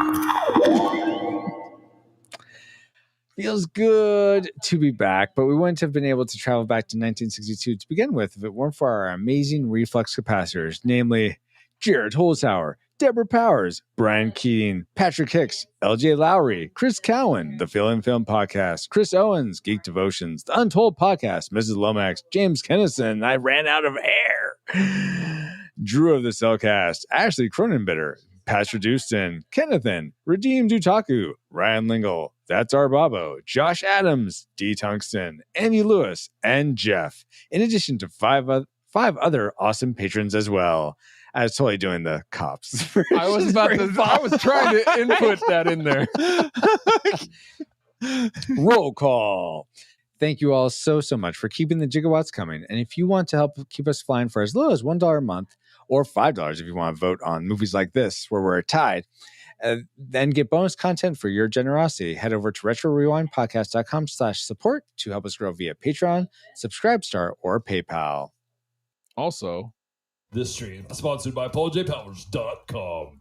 And while we're thanking our supporters, we want to give a big kaiju hug to Nathan for supporting us with his thoughts about King Kong versus Godzilla, the Japanese version, and NASA Jimmy from NASA. Thank you so much for... Yes, of course. That goes without saying almost, but I'm glad you said it. I wouldn't. But thank you, Nathan. It's been a pleasure. Is it so it's not a bear hug, it's like gorilla grip? Is that what? No, it's a clicky nail hug, apparently. Click, click, click. Yeah. It really charges my back up. Anyway, Nathan, where can people find you online? Is there anything else you'd like to promote to let the people know about? Well, one thing I definitely should let everybody know about is not only am I a podcaster, I am also a writer, and I have a new book out. Woo! It's called Zorzum and the God Who Devours. So, you know, we've had a little bit of fun talking about Schwarzenegger. So this is a very Conan the Barbarian sort of a story. But I'm going to say this now. Okay. Zorzum is a barbarian cooler than Conan. There, I said it. But I co-wrote right there. I co-wrote this with my friends Nick Hayden and Aaron Brosman. It's a fantastic story. It's really fun. Sword and sorcery. It's only about maybe 100 pages or so you can breeze through it pretty nice. So I highly recommend checking it out. You can get it in both digital and paperback on Amazon. Nice. So that's really cool. And I'm hoping to actually have another book out later this year. It'll be a devotional book that I'm working on with several people, including at least one person who's in the chat right now. So nice. So yes. What was the name of the book again? The second one? No, the one that's released the first out one, now. Zorzum and the God Who Devours. How do you spell Zorzum? Zorsam. See, I would have been Zorzum. So, okay. Thank you for spelling it. Yeah, Zorzum. Yeah, see, if I have to enunciate like a Brit for you, that's okay. Oh my gosh. Well, thank you. But no, again so much, that's Nate. so that's one thing I want to promote. And then obviously, since I'm talking about myself as a writer, you can check out my author website, which is nathanjsmarchand.com. Yes, I had to use my two middle initials because nathanmarchand.com was already taken. I'm going to find that guy and I'm going to feed him to that giant octopus. So good. And take the guy who stole paulpowers.com as well. Oh my gosh. Yes, well, we're going to find him together. Both of those guys together, man. We're gonna. Yeah. I actually found my guy. He's a little too tough to take on. Oh. Yeah. I'm sure. RetroRewind.com is too expensive. So, yeah. Anyway. Oh, apparently. But anyway, so there's that. And then if you want to follow me as an author on Twitter or on Facebook, my professional Facebook page is the Worlds of Nathan Marchand. My author Twitter is at Nathan Marchand 7. As for the podcast website is monsterislandfilmvault.com. We're also on Twitter, which is at the Monster Isla 1, and then there are several associated accounts that I should probably mention, including yours, Jimmy. Yes. Yeah. Follow Jimmy, my intrepid producer, at NASA Jimmy. And then there's also my Orwellian overlords, the Monster Island Board of Directors. Their handle is Monster Isla BOD, because I guess they love their bod. And then there's also Raymond Martin, who is basically the board's lawyer. You can follow him at MIFE_legal team. And then there is, yes, this is a thing that exists. I have a pseudo-sister clone. She is a magical girl in the style of anime. Bex knows all about her. They're best friends, practically. And she now has a Twitter. Yeah, she now has a Twitter. Her handle is at Crystal Lady Jess 1. And I think I got everything. Also, the podcast is on Facebook and on Instagram. That's all the important stuff. Fantastic. That's all the fulfilled important your stuff. legal obligation. Good job. Yes, I have fulfilled my contractual obligation, so now I won't get shot into space. Well, that's always a good thing. Thank you so much, Nathan, for being on this show. And a hearty thanks also to those of you listening for the first time. And of course, all of you who are a part of our Rad Rewinder community. You all who watch us live every week, whether we are recording this podcast or I'm playing a retro game, are an amazing group of people helping sustain the pod, Team Womps aside. But if you're looking for ways to get involved in growing this Retro Rewind endeavor, reach out to us on social media, where we are at Retro Rewind Pod pretty much everywhere. You could buy some of our merch, including hashtag Team Womp shirts. You could leave us a review on Podchaser or Apple Podcasts, become a monthly patron, or simply just share your favorite episodes of the podcast with a friend so that more people can enjoy the content of the Retro Rewind Pod.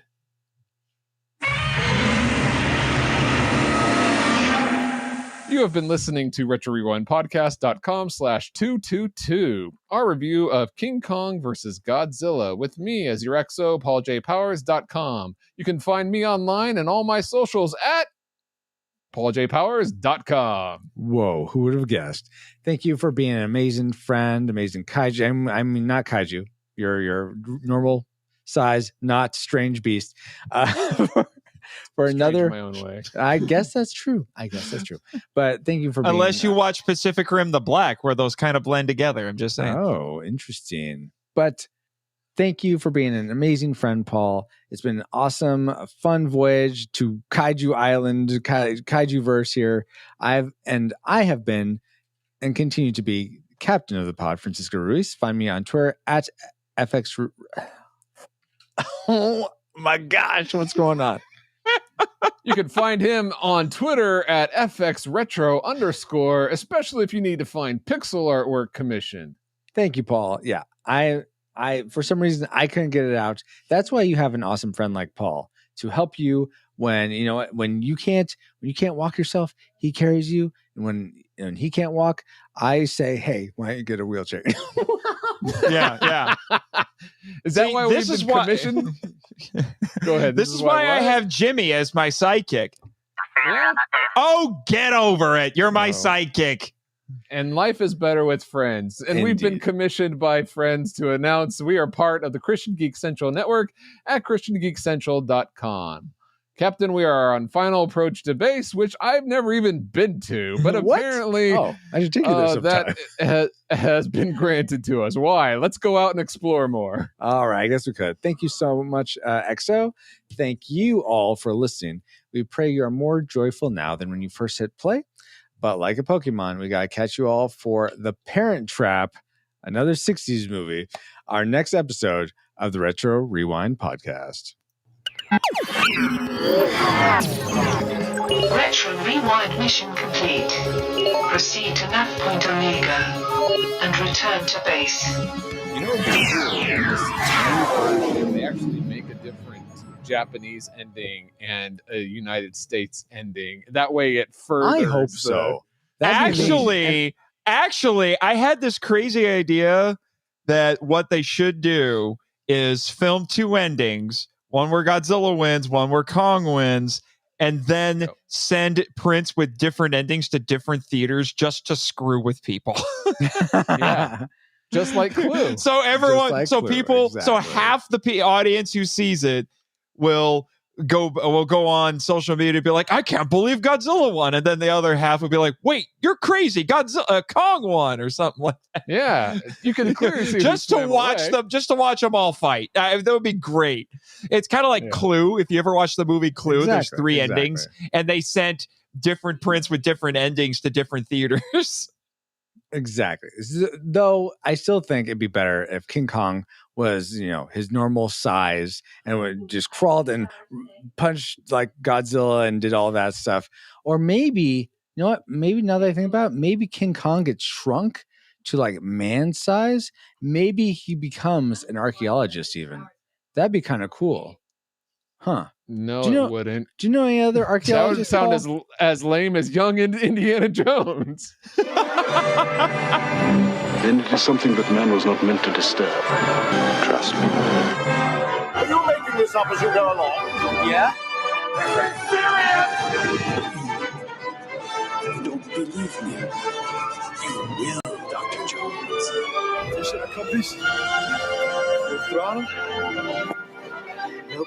Those people are trying to kill us. I know, Dad! That's a new experience for me. Happens to me all the time. Welcome back to another installment of our watch throughs and reviews of Young Indiana Jones chapter by chapter as we make our way through the three count them, three of the Indiana Jones movies, because there's only three of them. Three, not four, not five, not four, three. Anyway, 1, 2, 5. We are on our way. There are three lights. We're on our way to The Last Crusade coming up at the end of this year. But right now, what chapter and what chapter of the Indiana Jones Chronicles are we at, Paul? This time we are watching and we are reviewing chapter 13 called Adventures in the Secret Service. This was actually a combination of two different chapters which earlier aired, combining the first episode of season 2, which was titled Austria March 1917, which came out September 21 in 1992. And the 13th episode in season 2, later on called Petrograd July 1917, which was released March 27th in 1993. Well, very good, Paul. Do you want to give us the plot synopsis? I'll give you the plot both synopsis. Episodes Yeah. using one sentence each. I'm going to do one sentence for both.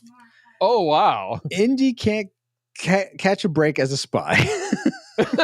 He fails at every turn, apparently. Even though I think he does a pretty good job. You? Right? Oh, Magoo, you've done it again. Essentially, the first half. Which is sad because Indy's dad is James Bond. I'm just saying. Right. That's a good point. I didn't think about that.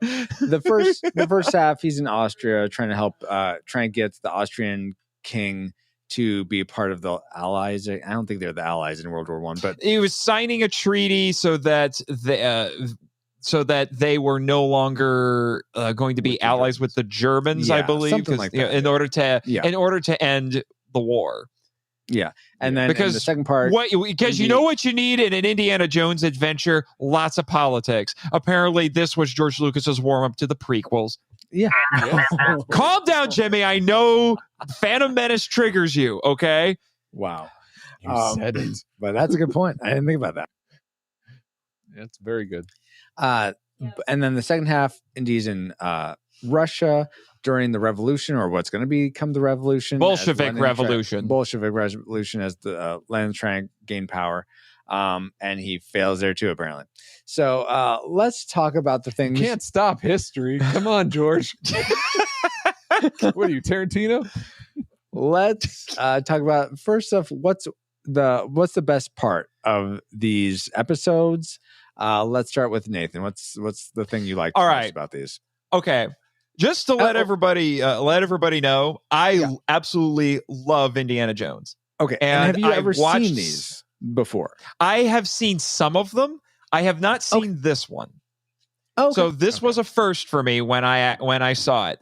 But like I said, I have recollections. I was actually there was a point when my local library actually had the entire DVD collection of these, and I was trying to go through all of them, but I never finished it, unfortunately. I don't remember what prevented me from doing that, but regardless, going into this, I will say first off, it was cool seeing Indiana Jones having not archaeology related adventures.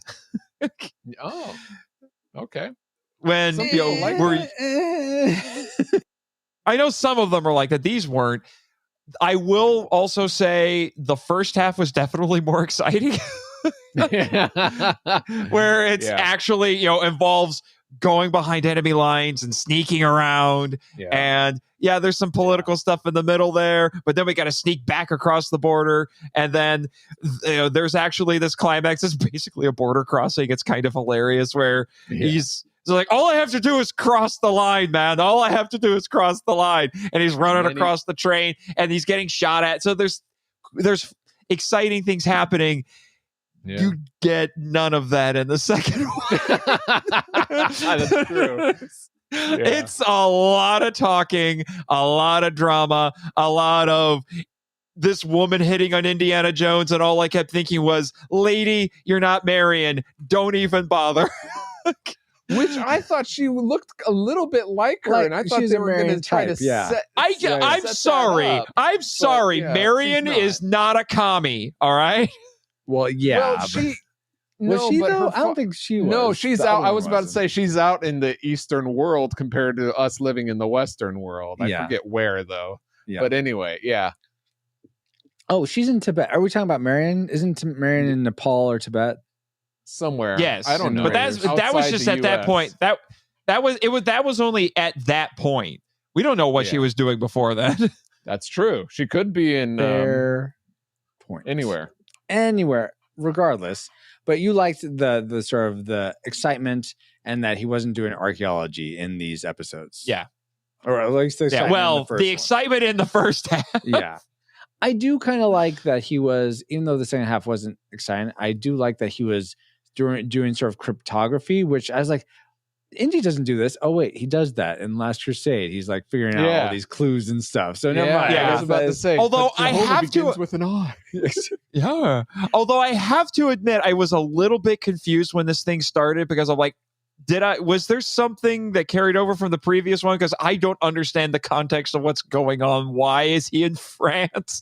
What is he doing here? I had to piece it together because I'm like, I feel like I missed something. But looking into it a little bit, I can't tell if there was anything that would have given me any sort of context. Not really. I mean, I was about to say yes, but not satisfying. Yeah.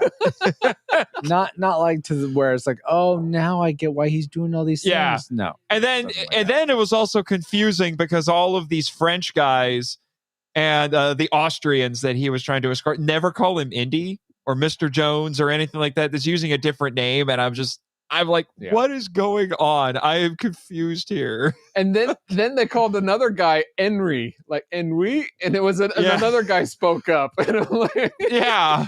And it was just, What is going on? Now, I will say another reason I liked the first half more is because it had Christopher Lee in it, which I was not expecting. I wasn't expecting that. I saw his name in the credits. I'm like, really? Christopher Lee? Wow. Okay. Yeah, and that brought a cinematic caliber to absolutely. this. Yes. To this, and that's the thing that's really interesting.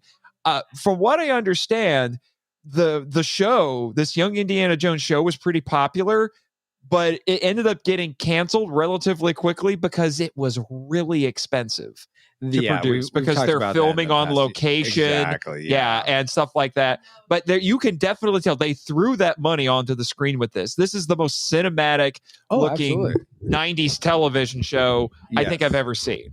Yeah, now we take it for granted now because TV is basically made like movies, but nowadays. But back then, you didn't see stuff like this. This felt like a movie. I will say that it felt like a movie. It really did, and including Christopher Lee, I think brought some of that, like cinematic gravitas. Yeah, exactly. Yeah, and you know what made this show look even more cinematic? Was watching it at 2x speed, but we'll maybe talk about that. Oh no! I was wondering if you were still doing that. You cheater! You went back. I know. Okay, Paul, what's something you liked about Young Indiana Jones? In this episode, this chapter, I really enjoyed the mystery. Like, okay, who can you trust and who can't you? And even on both episodes. It was like, oh, and what are they? The sneaking around, trying to figure out puzzle solving aspect.